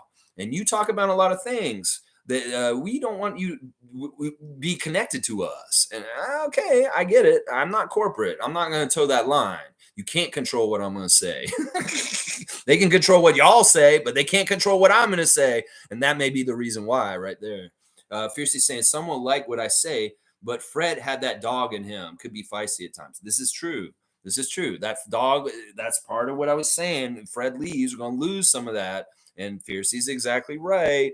Wayne is saying, I remember us saying that a learning curve and rockiness this season is going to occur. Remember, Raptor Freaks? Well, this is what it looks like. As long as we don't beat ourselves, process rules. Well, Scottie and them are on the right page. They're saying they know they're going to lose and win. It's going to go up and down. And the most important thing is that they play with a consistent effort and energy, and they stay together. They got to stay together and stay unselfish and believe in the system and believe it's all going to work out, and it will. Now, if they panic or some weird shit happens or things like that, they could go awry. But if they keep it together in the right ways, there's a promised land down this rocky road. That's right. That's right. Infamous is saying Scottie, Dennis, and Darko both called to patents before the season started. What called to patents? What do you mean? They got like patents, like copyrights? I don't understand that. You called to patience. You mean patience. Okay. Darko said the first half of the season will be difficult. However, the second half we will be better. Seems y'all missed that. No, I've heard these guys say this, and I agree with this. It's logical for a new coach that there's going to be a learning curve. Wayne's saying not playing the vets at this stage is strategic. Our young core are being thrown out and learning to swim in different temperature water. Grady's getting time. Can't be a bad thing. Let him coach. You know, the vets are valuable for later in the season. You know, that maybe we don't want to tire them out early. And it may be when we get to more competitive situations, they have value in certain situational ways. And this is exactly right. We value developing the young guys. The old guys don't get to play. So there's a lot of, I see what you guys are saying. It's very strategic. Very strategic. Carlos saying, yeah, Grady and Scottie's performance are a plus on development. I was a bit down from back-to-back losses, but I feel much better now when thinking about the development. Oh my gosh. How can you not be excited about what you're seeing with Scott and Grady? That thing is about Grady was a total surprise by me. In some ways, I'm very happy that I was at that game last night to see Grady get his first points in the NBA and see him blow up. Like I said, he got 16 points last night. He didn't just get one basket and I got my first basket in the NBA. No, that man made double digits, and he looked good doing it too. Most saying W Stream Lex, keep at it always. Wins are coming. Good times, go Raptors. That's right. Monique's gonna ride or die with them. She's a good leader to follow, y'all, in our Raptors nation. She is unconditional love for this team, just like I do. And some of y'all have conditional love for this team. That may be the difference right there. Don't have conditional love for this team. Ride or die with them and stay with them, no matter what. Whether Siakam leaves or not, just stay with your team. That's what I say right there. Wayne Strainer saying, you're human, Lexicon. Feeling that emotion for Nick is okay. I really think that Nick didn't envision not being the Raptors coach at the end of the season. No, he didn't. In some ways, he called their bluff. In some ways, he was like, you know what? Are you really going to fire me? You need me more than I need you in some ways, is probably what he was thinking. And Masai's like, you know what? Call my bluff. I will fire you. And in some ways, he's a G for doing that. Masai Ujiri. For having the guts to fire Nick, that was a really, really tough call to make. And it was the right call. But Nick called his bluff on it, and he did it. So in some ways, there you go. Seymour's still punching air. Man, the sheriff is really having a hard time with the losses right now. Kevin Thompson, good to see another new name in the chat. Every morning I'm here talking Raptors at 9:30 a.m. And now, what is it? It's afternoon. Kevin's saying, I like Pascal, but we should trade him and go younger and let Barnes start at power forward. Trade Siakam for a promising guard. All right. That's an interesting first take. I won't get upset with it because in some ways there's a lot of people talking about this right now. Last year we talked about trading Pascal. I get really mad at people, but in some ways I have to be open to this because this may be the direction we got to go in. Seriously, Carlos saying if Pascal continues to play this way, I'll probably end up that way. It probably will end up that way. You're right. Kevin's saying also we need more shooters. Starting a line doesn't have enough shooters or ISO players. So too many of the all around athletic athlete guys like OG and Scottie, and not enough Grady's and Gary's. I get it. I see what y'all are saying. All right, Tom Duke has deleted a message. No. I'm just gonna read it. I don't know if I'll read it outside. Okay. You're saying that you think that Siakam needs a sports psychologist. That's interesting. Anything that'll help him, I'm all for it. Seriously. Tom Duke saying, sorry, Top, but come on, man. Lex will still read it. Yeah, I did. And it's all good. You know what? I get what he's saying. I don't know if that's totally a bad comment. He's trying to help him. He's saying maybe he needs a sports psychologist. I could see that. I'm sure he already has one. I'm sure he's already talking to people in this kind of fashion. He gets everything that he needs from the team, I'm sure. And they should have this for him. Seriously, there's a lot to do in that kind of high pressure situation that he's in.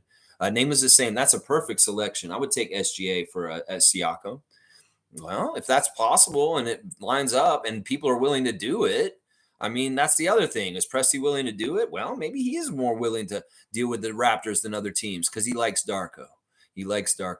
Coquette saying, Lex, I'm not saying we get Harden or Tobias. All three with Pascal are upcoming free agents. So Sixers have a chip path.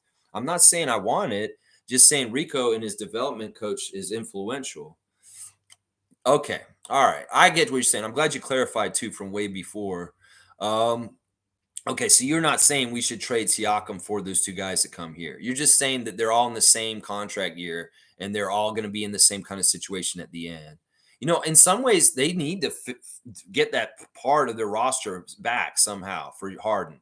If they would really kind of booster them, if they got a very quality player for Harden for their championship aspirations this year. So in some ways, I could see that with them.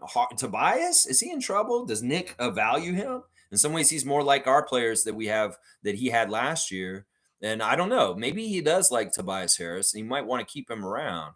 Anyway, that's the Sixers stuff. I don't care about their stuff. And you're saying that Rico's influential? He's definitely influential on Siakam. That's for sure. And maybe his decision making, you might be right. Wayne's saying, Lex, you're entertaining trade conversations after 3 games. Please stop it. Are we talking about our champion? Pascal needs work. Who doesn't? Get a grip. You know, listen, I have a criticism of him, and it is very important. And this is just the way it is, Wayne. I can't justify Masai and Bobby giving him a super max if he can't do certain skill level things as the main guy on our team. I just can't. And in some ways, trading him in this situation, I get what you're saying. And I understand this may be a preemptive. This may be a little too early. Then we need to go a little further. And I think you're right. I think you're right on that. But I have to be open to this. I wasn't open to this last year. That's the difference. So it's not like I've come to this very quickly. This is kind of a buildup from last year with this stuff I'm talking about Siakam also. In some ways, I gave him a pass last year. And this year, I kind of need to see it. To be able to fully endorse Siakam being on this team and getting paid a huge amount of money that they would have to get him here. I have to feel good about it and it making sense as a business decision. In some ways, the Fred decision was exactly the way it was supposed to be. He got paid and he got that money, but that would have been horrible for our team. That would have been absolutely horrible if we paid Fred that money and he was in our salary cap like that. So I have to look at it in a similar way with Siakam. If he's going to tie up a certain amount of our salary cap, he needs to be a certain type of player that does certain things for our team that leads to winning, is what I'm saying today. That's all I'm saying right there. But no, listen, I'm not serious about it. I don't think they are very serious about any trades at now. The fans could be talking about them. Who cares? They don't have any power. But I don't think Bobby and Masai are trying to trade him right this second. No, they're letting him have time and letting him have the chance to work it out in this system and thrive. So yeah, I'll temper it down just out of respect for you, Mr. Strainer. I like you a lot, Wayne. You're one of my favorites. Coolcat's saying, guys, if anyone takes it upon themselves to take over, it can be viewed selfish. Masai said no selfish play, and he said that he's serious. Well, there's a difference with this, Cool Cat. You can be selfish and go take what you want within the system of playing as a team. And that's what we're talking about. Now, part of it is Nick's system was conducive to selfishness. Darko's is not. Now, if Scott can live in this ecosystem, in Darko's system this way, and exert and say, I'm the man and I'm going to go dunking on them, I'm going to do turnarounds, I'm going to make shots, I'm going to carry us home to win, he can still do it within Darko's system, and it won't come off as selfish because it's coming within the flow of his system and it's naturally happening. The problem with Fred and Pascal and Nick last year is it was such a beat them over the head with one thing that's selfish. The way they're playing right now is conducive for everybody. And it's just Scottie in some ways needs to be aggressive and take those opportunities and become that guy. Does anybody think what Scottie's doing right now is selfish? Does anybody think that the first 3 games of this game, even though he's been one of our leading scorers and really stat stuff, does anybody going to say this guy's playing selfish right now? No, he's not. So there's a way of doing this, exerting your way and being the man and being that way and taking more, and it doesn't come off as selfish or destructive or against the system that he set up. You got to do it within the system, and that's part of the adjustment for Siakam right now. He can do what he did last year. It's just it's got to be in the flow of this new system. I believe in him. I think he could be a 25-point scorer still this year. It's just he's got to do it and find it in the system. And in some ways, it's easier for him because he doesn't have to do so much work to do it. He should be able to get much easier layups and putbacks and other stuff other than just isolation. I'm going to go around you or do spin move or turn around and fade back shot. You know, it should be easier for him to score this year and still get the points he gets. Yeah. Let's see. Carlos saying, good point. Cool Cat. I don't think, listen, they're going to tell him they're being selfish. They're going to tell him to be selfish. I don't think Scottie's getting told he's being selfish by Darko or Masai right now. And I don't think Siakam would be either, unless he's ignoring his other players and he's just backing into people and he's just trying to do it all himself. That's the problem. Scottie's not trying to just do it all himself. We see him pass to Gradey. We see him pass to Dennis. And then he shoots himself too. That's a little bit of it right there. Cool Cat saying, Lex, mentors are Kyle and DeMar and how they talk to their mentees about getting paid. Kyle always said, get paid, $30 million from Heat, regardless of age. DeMar said no discount. The Lakers chose Chicago. And now he's at a separation with the Bulls because they're not anywhere near each other on their money and stuff. You know, I don't like this side of this. You may think it's okay to celebrate the greed and the really get paid as much, Rich Paul kind of shit, Fred VanVleet this summer kind of shit. I hate this kind of side of it. I'm an anti-money person. I'm anti-capitalism. I'm anti bullshit like greed. And in some ways, I don't romanticize or get behind the reasons for these guys to be this way. In fact, it's the one thing about Lowry I hate, that he was like, I want to get all y'all paid. I love that he wants that for his teammates. But the fact that is such a paramount and important thing, I get it. It is the end all be all in a lot of ways. But in some ways, I hate that. And I hate that mentality, and I don't celebrate it. Sure, I'm very happy to see young men from Africa, from other places, get a lot of money and have generational wealth. That's not what I'm talking about. I think that there's a limit to things as far as that is really fucking greedy. In fact, I think Fred was extra greedy this summer in some ways. He's overpaid. In some ways, I can't fault him. It's a business decision. It's the right thing. But I hate that aspect of the game. And I can get what you're saying. I don't see this in DeMar. I see it in Kyle. I don't see it in his DeMar as much as what you're saying in here. But maybe on the down low it's true that it is like that with him. But he doesn't show it publicly. Let's just put it that way. The money isn't like that with him. But this is an aspect I hate. And I don't like talking about it. But I know it's inevitable and it is a part of the business. It's not something that I'm like, okay, this is why Siakam's got to be this way. No, the philosophy of the front office is these guys got to earn these contracts. They're not just granted to them. That's what I'm saying. Top of top saying, I value Pascal in that I think he can be a better fit with a chip contender. We're not at this stage, and moving him for young assets is best. See, this is why I don't trust you. I really do feel like you're trying to help other teams in the league, top of top. I really do. I don't think you're Raptors first. I really don't. At this point, there's certain signs that come out. Cool Cat saying, are you guys sure you want SGA and Pascal as a duo in OKC? You want them to be better than the Raptors? See, she's turning on us too. She's going to go with Siakam, just like she went with Brady. I'm saying we're going to trade Siakam to get SGA in Toronto. That's what I'm saying. That's what I'm saying. No. Cool Cat, you got me wrong. We're getting Gilgeous-Alexander here, and he can go to Oklahoma City and play with Chet. That's what I'm saying. Don't get me wrong. Top saying, I appreciate Pascal's chip contribution and overall what he brought to the team, but sometimes players reach their expiration date with the team. At Cool Cat, it's not about what Pascal would bring to OKC. It's what OKC could bring to us long term and building towards a chip, i.e., picks, young players. Yeah, I like that. Top is on the other side now. It seems like if we're sending Pascal to OKC, Cool Cat's on that bus and with him right away. Okay, see you, Cool Cat. That kind of makes me sad. But Top's saying, well, what would we get in return? And that's what I'm thinking about too. Right there. Yeah, and that's weird. See, Top went from like, okay, I don't think you're with us, and to being very much the most with us in that way, and that comment there, for sure. I agree. We value him because he's a champion. He's a part of our history, and we should honor and value that. In some ways, I wonder where Siakam's levels are with his plateaus and where he's going to be in the end. And it may be we're just at his peak. This may be the best he's ever going to be, and there aren't more levels to him.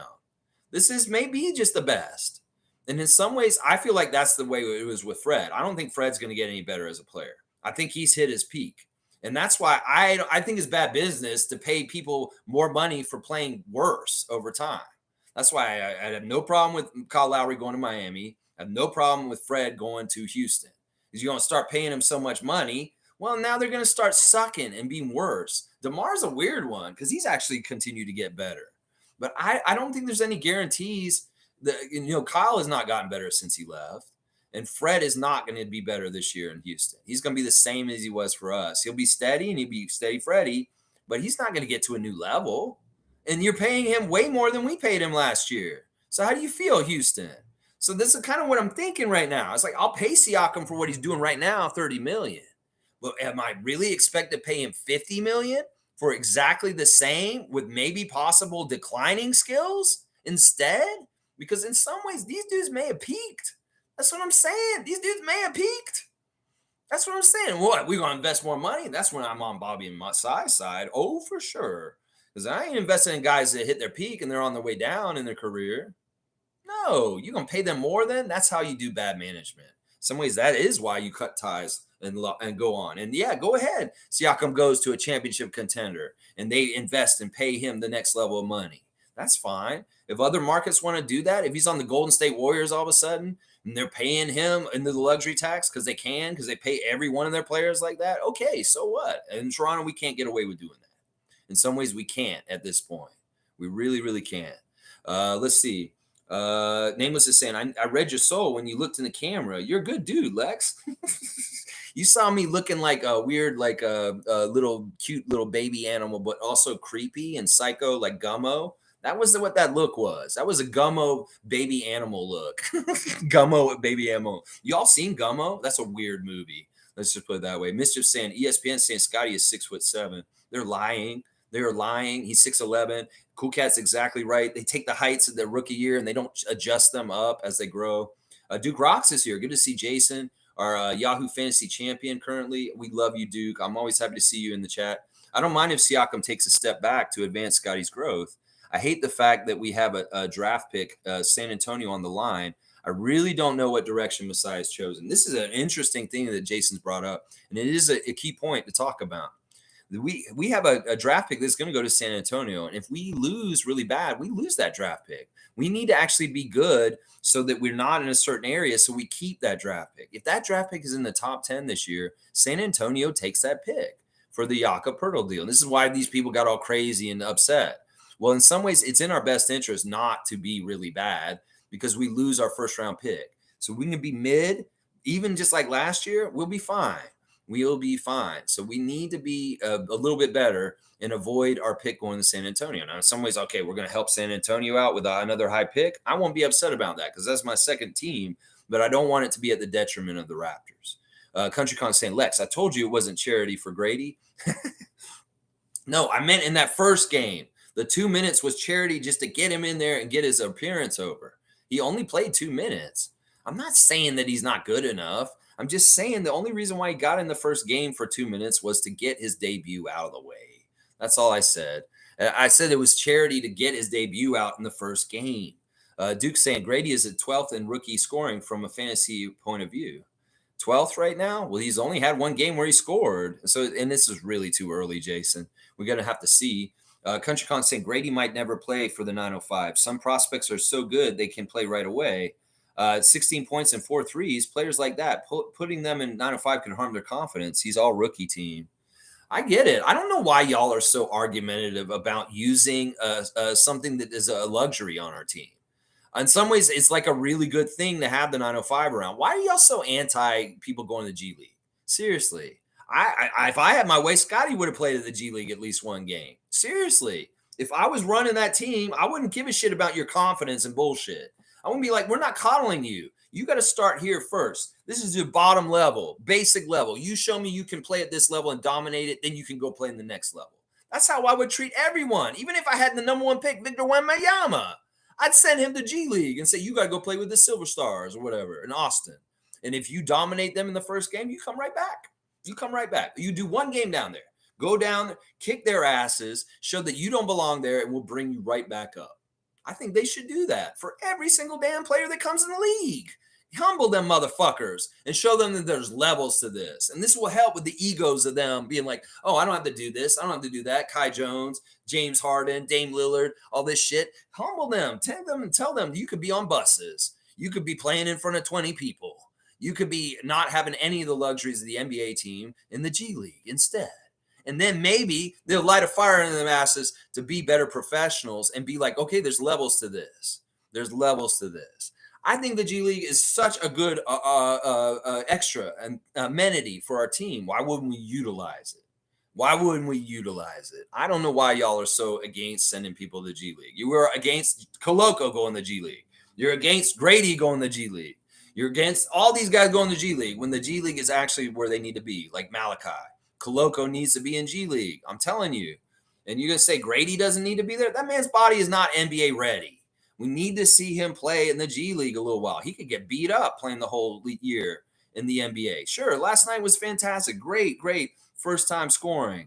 But the man needs times down there too. I don't get why y'all are so anti-905. I really don't. Mischief saying if we didn't go in overtime in Chicago, we would have had enough energy to win the second game. Possibly. Woulda, coulda, shoulda. We don't know, though. Country Kong saying also Siakam is in the danger zone.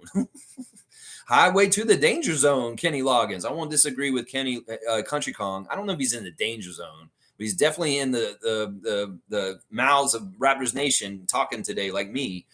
Duke Rocks is saying Raps will get 45-plus wins this season unless Masai changes direction. We should be 2-1. Keep in mind, Philly game was a disadvantage game. We have Bucks and Philly game next week. Tough schedule. Yeah. All by design, Duke. And I hope you're right. I want 45 wins this year at least. Country Kong saying, if we lose to Portland, it's panic time. He hasn't scored 20 points in the first 3 games. He's making $37 million this year. Scottie and OG are going to want some of that. Difficult conversations ahead. Well, they're not for us. They're not in our pay grade, and we'll let the people that are in that job description go take care of them. I'm glad I don't have to do them. Duke Rocks is saying, thus far, I haven't seen anything that tells me we can't compete with the best. See, that's another perspective that I'm hearing, and I'm going to give Duke Rocks a dunk because I've honestly seen it as soon as we get our shit together and we are a little bit more organized and maybe a little bit more oriented with our coach, we're going to win. We're going to win some, y'all. Seriously, I really do believe that. Duke's on here, right? Duke's got to be on here somewhere. Duke doesn't always come in and talk. He's kind of more of a watcher at times. No, he's not on here. We're going to get Duke Rocks his first dunk right here. I thought he was on here. Duke. All right, let's see. Yeah, I'm with him too. I haven't seen a whole lot. Like, we're absolutely horrible and dreadful. There's a lot of potential here. Nameless saying, bro, what I think is Scottie has been unlocked with the departure of Nick and Fred. We're seeing things he's doing this year that what he was reluctant to do last year. Clearly more comfortable with his game this season. Well, it's more the conditioning, the changes he did this offseason. He had a jump in his jump shot and his conditioning, and it's showing on the court. I don't think it's necessarily Nick and Fred that held him back. I think it's just that he had a really good offseason. He made some growth, and that's independent of all that kind of stuff. That's what I'll say on that. Country Con saying, how many games will we until we face the truth? Our spacing is atrocious with Jakob and Siakam. Teams are willing to live with a Siakam shooting threes, Build around Scottie now. Gradey was the first good move. Yeah, I don't know. We'll see what happens, Country Kong. We're gonna just get ready to see what happens. Fun guy saying, "Oh shit, you're still on. You're still on, my guy." Yeah, I am at 1:00. I am. I know it's a little crazy. I guess I'm getting ready to be almost done. I mean, it's gonna be a 4-hour one. It's a NickNurse return game. What do we expect? Wayne's saying, "I don't consider Pascal as a closer. I've never seen him do it. We can't devalue him for one flaw in his game. Any money he gets, we all know he has to earn it." Well, that's what I'm saying. That money, Wayne, I'm saying when you get to that stratosphere of money, that's kind of what you do in the teams is you're the guy, you're the man, you take over and you take us home to win. And if you're going to put 40 million or 50 million on somebody or 100 million or something crazy like that, they better be winning you games at the end of the game is what I'm saying. Name is saying, I'm okay with Siakam for SGA. Bring a Canadian home of equal value in a position of need. I don't know if OKC would do this. That's part of it right there. I don't think they would do it. And we got to be realistic. It's nice. It would work out real nice in some ways. Yeah. But I don't know if they would do that. The other thing that Nick said, speaking of Team Canada real quick, he talked about Team Canada winning the bronze in his press conference yesterday, and he was glowingly proudful. He was hurt by this too. You could tell. This is what he said. He said, we started something in 2018 with the Team Canada team to get to what they did this summer. And I'm so happy to see the people that put the hard work in for these 5 years leading up to this get rewarded. They worked so hard for this, and I'm so proud of them. I watched every single game that Team Canada played this summer, and I was so proud of them. And there's more to go. I'm really looking forward to seeing them compete in the Olympics. So Nick, being very kind and saying a lot of nice things about a hurtful thing that I'm sure he wishes he had that bronze medal that Jordy got this summer. So in some ways, that made me feel something for him too. The love and appreciation he showed for Team Canada in his press conference yesterday was real, and he really was proud of them. Really, really proud of them. Country Kong saying we can see he doesn't fit in the system. He's only an all-star when he gets high usage. That's why he asked Masai to trade Lowry because he didn't feel like the guy. He's not able to fit in the system. I don't remember Pascal ever asking Masai to trade Lowry. That's weird. I've never heard that before. We know why Lowry left. He was going to get paid, and he's old. And he's just like what I was just saying. We don't want to pay him when he's on his way down. Name was saying, I look like a baby panda in a zoo chewing on a bamboo stick. I like that. That's so descriptive and weird. You're getting a dunk for that. You know what? I can see what you're saying there, staring off into space. That's right. So weird. What a weird stream. Cool Cat saying the only player getting a Supermax contract on this team is Scottie, because he is the future and has the years in his early career. Cool Cat, I appreciate you for that. You know what, Cool Cat, for hanging in there and being like awesome and being who you are. I'm going to give you another dunk, just for good faith and love for you. Seriously. Name is saying, imagine SGA at point guard with the Strudel coming off the bench. Yikes, Strudel. You talking about Dennis or Jakob? I always think Jakob is the Strudel. I don't know why. Duke is saying draft pick is top 6 protected. 7th and up transfers to San Antonio. Okay, so yeah, we need to win so that we're at least mid. So if there's anything after 7th, we get it. If we have a really bad year and we are a top 7 pick, San Antonio's getting that pick. Fun guy saying, bro, you guys are on crack if you think we could get SGA for Siakam. Let my ass off, especially expiring. Well, that's how stupid trade machine ideas are. Fun guy. Yeah, maybe I am on crack. I'm on butt crack. I'm on beaver butt crack. Oh, foul on the play, Marc Davis. Ooh. Duke saying, fun guy is correct. SGA for Siakam would never happen. Yeah, I know. It's pie in the sky. Cool Cat saying, Lex, can't take billionaires making billions of cheap labor. I agree all NBA powers maximize their earning in their short 10-year career. It's business. Scottie is also money first. Yeah, his agent too. I know. It's just a personal philosophy of myself. And in some ways, I don't like that. That's an ugly attribute and one that I don't respect or like. But I know it's a reality, and it just is what it is. And if you made me choose between people getting more money, between the owners and the players, I'll pick the players, Cool Cat, okay? I'll pick the players. I want them to get their fair share. I do. But also, I'm also looking at it from the GM's perspective, as we have a puzzle piece of a whole – this is the confines of our salary cap. And in some ways, I want to invest smartly in players that we get players for the return for what we're paying. And in some ways, like Lowry leaving, like I said, they're paying him way more for what they're getting from him at this point. And I'm sure fans and Miami Heat really love that. Rockets fans are going to feel that way soon, too. So, all right, Isaac Campbell's got me cut off for sure. I'm losing my win for sure. Losing my win. All right, let me see if I forgot to do anything. I think I didn't do the Instagram check or anything. I got 12 minutes before 4. We'll do that. Once again, the Raptors lost a 7-point game to the Sixers last night. Honestly, there were bright spots. There's a lot of good things from it. We should have expected to lose. It was a scheduled loss. There were all kinds of things, but there were bright spots. And honestly, I'm proud of our guys. And in some ways, I think we're going to be very, very good still, even though it looks a little rocky right now. My 5 stars of the game were Scottie, Grady, Dennis, Gary, and Pascal. That's right. Here we go. We got Grady celebrating his game last night. Dennis Schroeder put him on blast on his Instagram, saying congrats to Grady for his first points in an NBA game. Many more to come. And Grady's showing that love from Dennis on his Instagram. I love that. Thad Young's son is really getting a lot of hype right now. Apparently, Thad Young Jr. is really getting scouted heavy by people, and they're seeing this kid's on the rise. He's got it all, and he's really looking taller, too. I think he had a growth spurt this summer. Thaddeus Young Jr., you're on your way, man. I think you're going to be in the NBA. I'm going to say it's a pretty sure bet this kid's going to be in the NBA somehow, some way. Let's see what Dennis Schroeder's saying on his. He's got 28 black on blast, and there's the Grady picture. I like that. There's Nav Bhatia hugging Nick Nurse before the game yesterday. Welcome back, head coach, to the city you made a champion. And he's got Nick tagged in it, too. Koloko is celebrating the fight last night. I don't know, his table tennis champion of the world. I don't know what's going on there. And he's showing off his fit coming into the game. There's Siakam coming into the game. Like I said, he looked a little bummed out in his fit pick coming into the arena. But somebody's saying you made us proud, champion.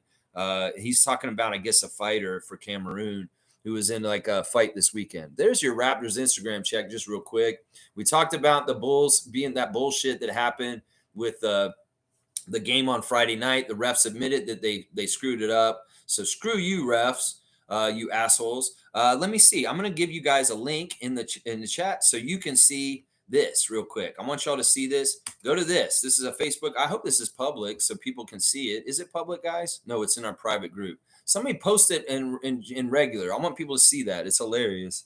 And then let's see. There's the Nick Nurse tribute on Twitter. We see all the highlights from what he did. This is the film that they showed on the arena last night. It was actually quite nice. It wasn't bad at all. Oh, I thought it was snowing for a sec. It's just a bunch of leaves out there. All right, last comment. I think Pascal's going to have longevity like a DeMar. Pascal mentioned that he and his team works on longevity in the industry, does a lot of blood tests, special programs. He has scientists on his team. I can see that. I wish him a long, long career. I'm just wondering where the levels are. I'm just telling you, like can he improve his clutch factor? That makes him another whole level as a player. That's just what I'm saying. I want him this. Get this so bad. I want him to get this so bad for so long. I just want to be able to say that he's this and everybody's wrong about him. I want it to be this way so badly right now, cool guy. Don't get me wrong. And that really is the area I see that he can improve the best. He's all around already great. It's just this clutch factor thing. We just need him to show up on that. I love you, Cool Cat, and I appreciate you guys. PS 43 Shooter. All the Siakam stands, I'm on your side. I know it may sound like I'm being critical of him, but in some ways I'm going to fight for him just like y'all in a way. But I want to be fair about what's best for the Raptors also. And I know in some ways you guys are going to be thinking that we're looking out for you guys, Siakam, in some ways also. And I respect that. All right, y'all. Thanks for watching me today. Tomorrow we'll have a preview of the game against Portland. I'll have the ref check. I'll have the latest lineup news. I'll have the main event marquee matchup. So I hope you enjoyed my 4-hour Lexathon, as Monique likes to call them. Yeah, I don't know if I'm going to rewatch this one right away. If you do watch me later, and it's 4 hours, a time and a half is the best to watch me at. It's pretty good speed. All right, y'all. Thanks for watching me. Please don't smoke crack. Oh, Trevor J. Cup. Woo! Please like, comment, subscribe, and share. And check out NBA Quick Takes at 10 p.m. tonight. Let's go Raptors. Don't overreact to every single fucking game, Raptors Nation. Just stay in the car and let's just ride with this. All right? Yeah, let's go Raptors. We miss you, Nick, but we don't.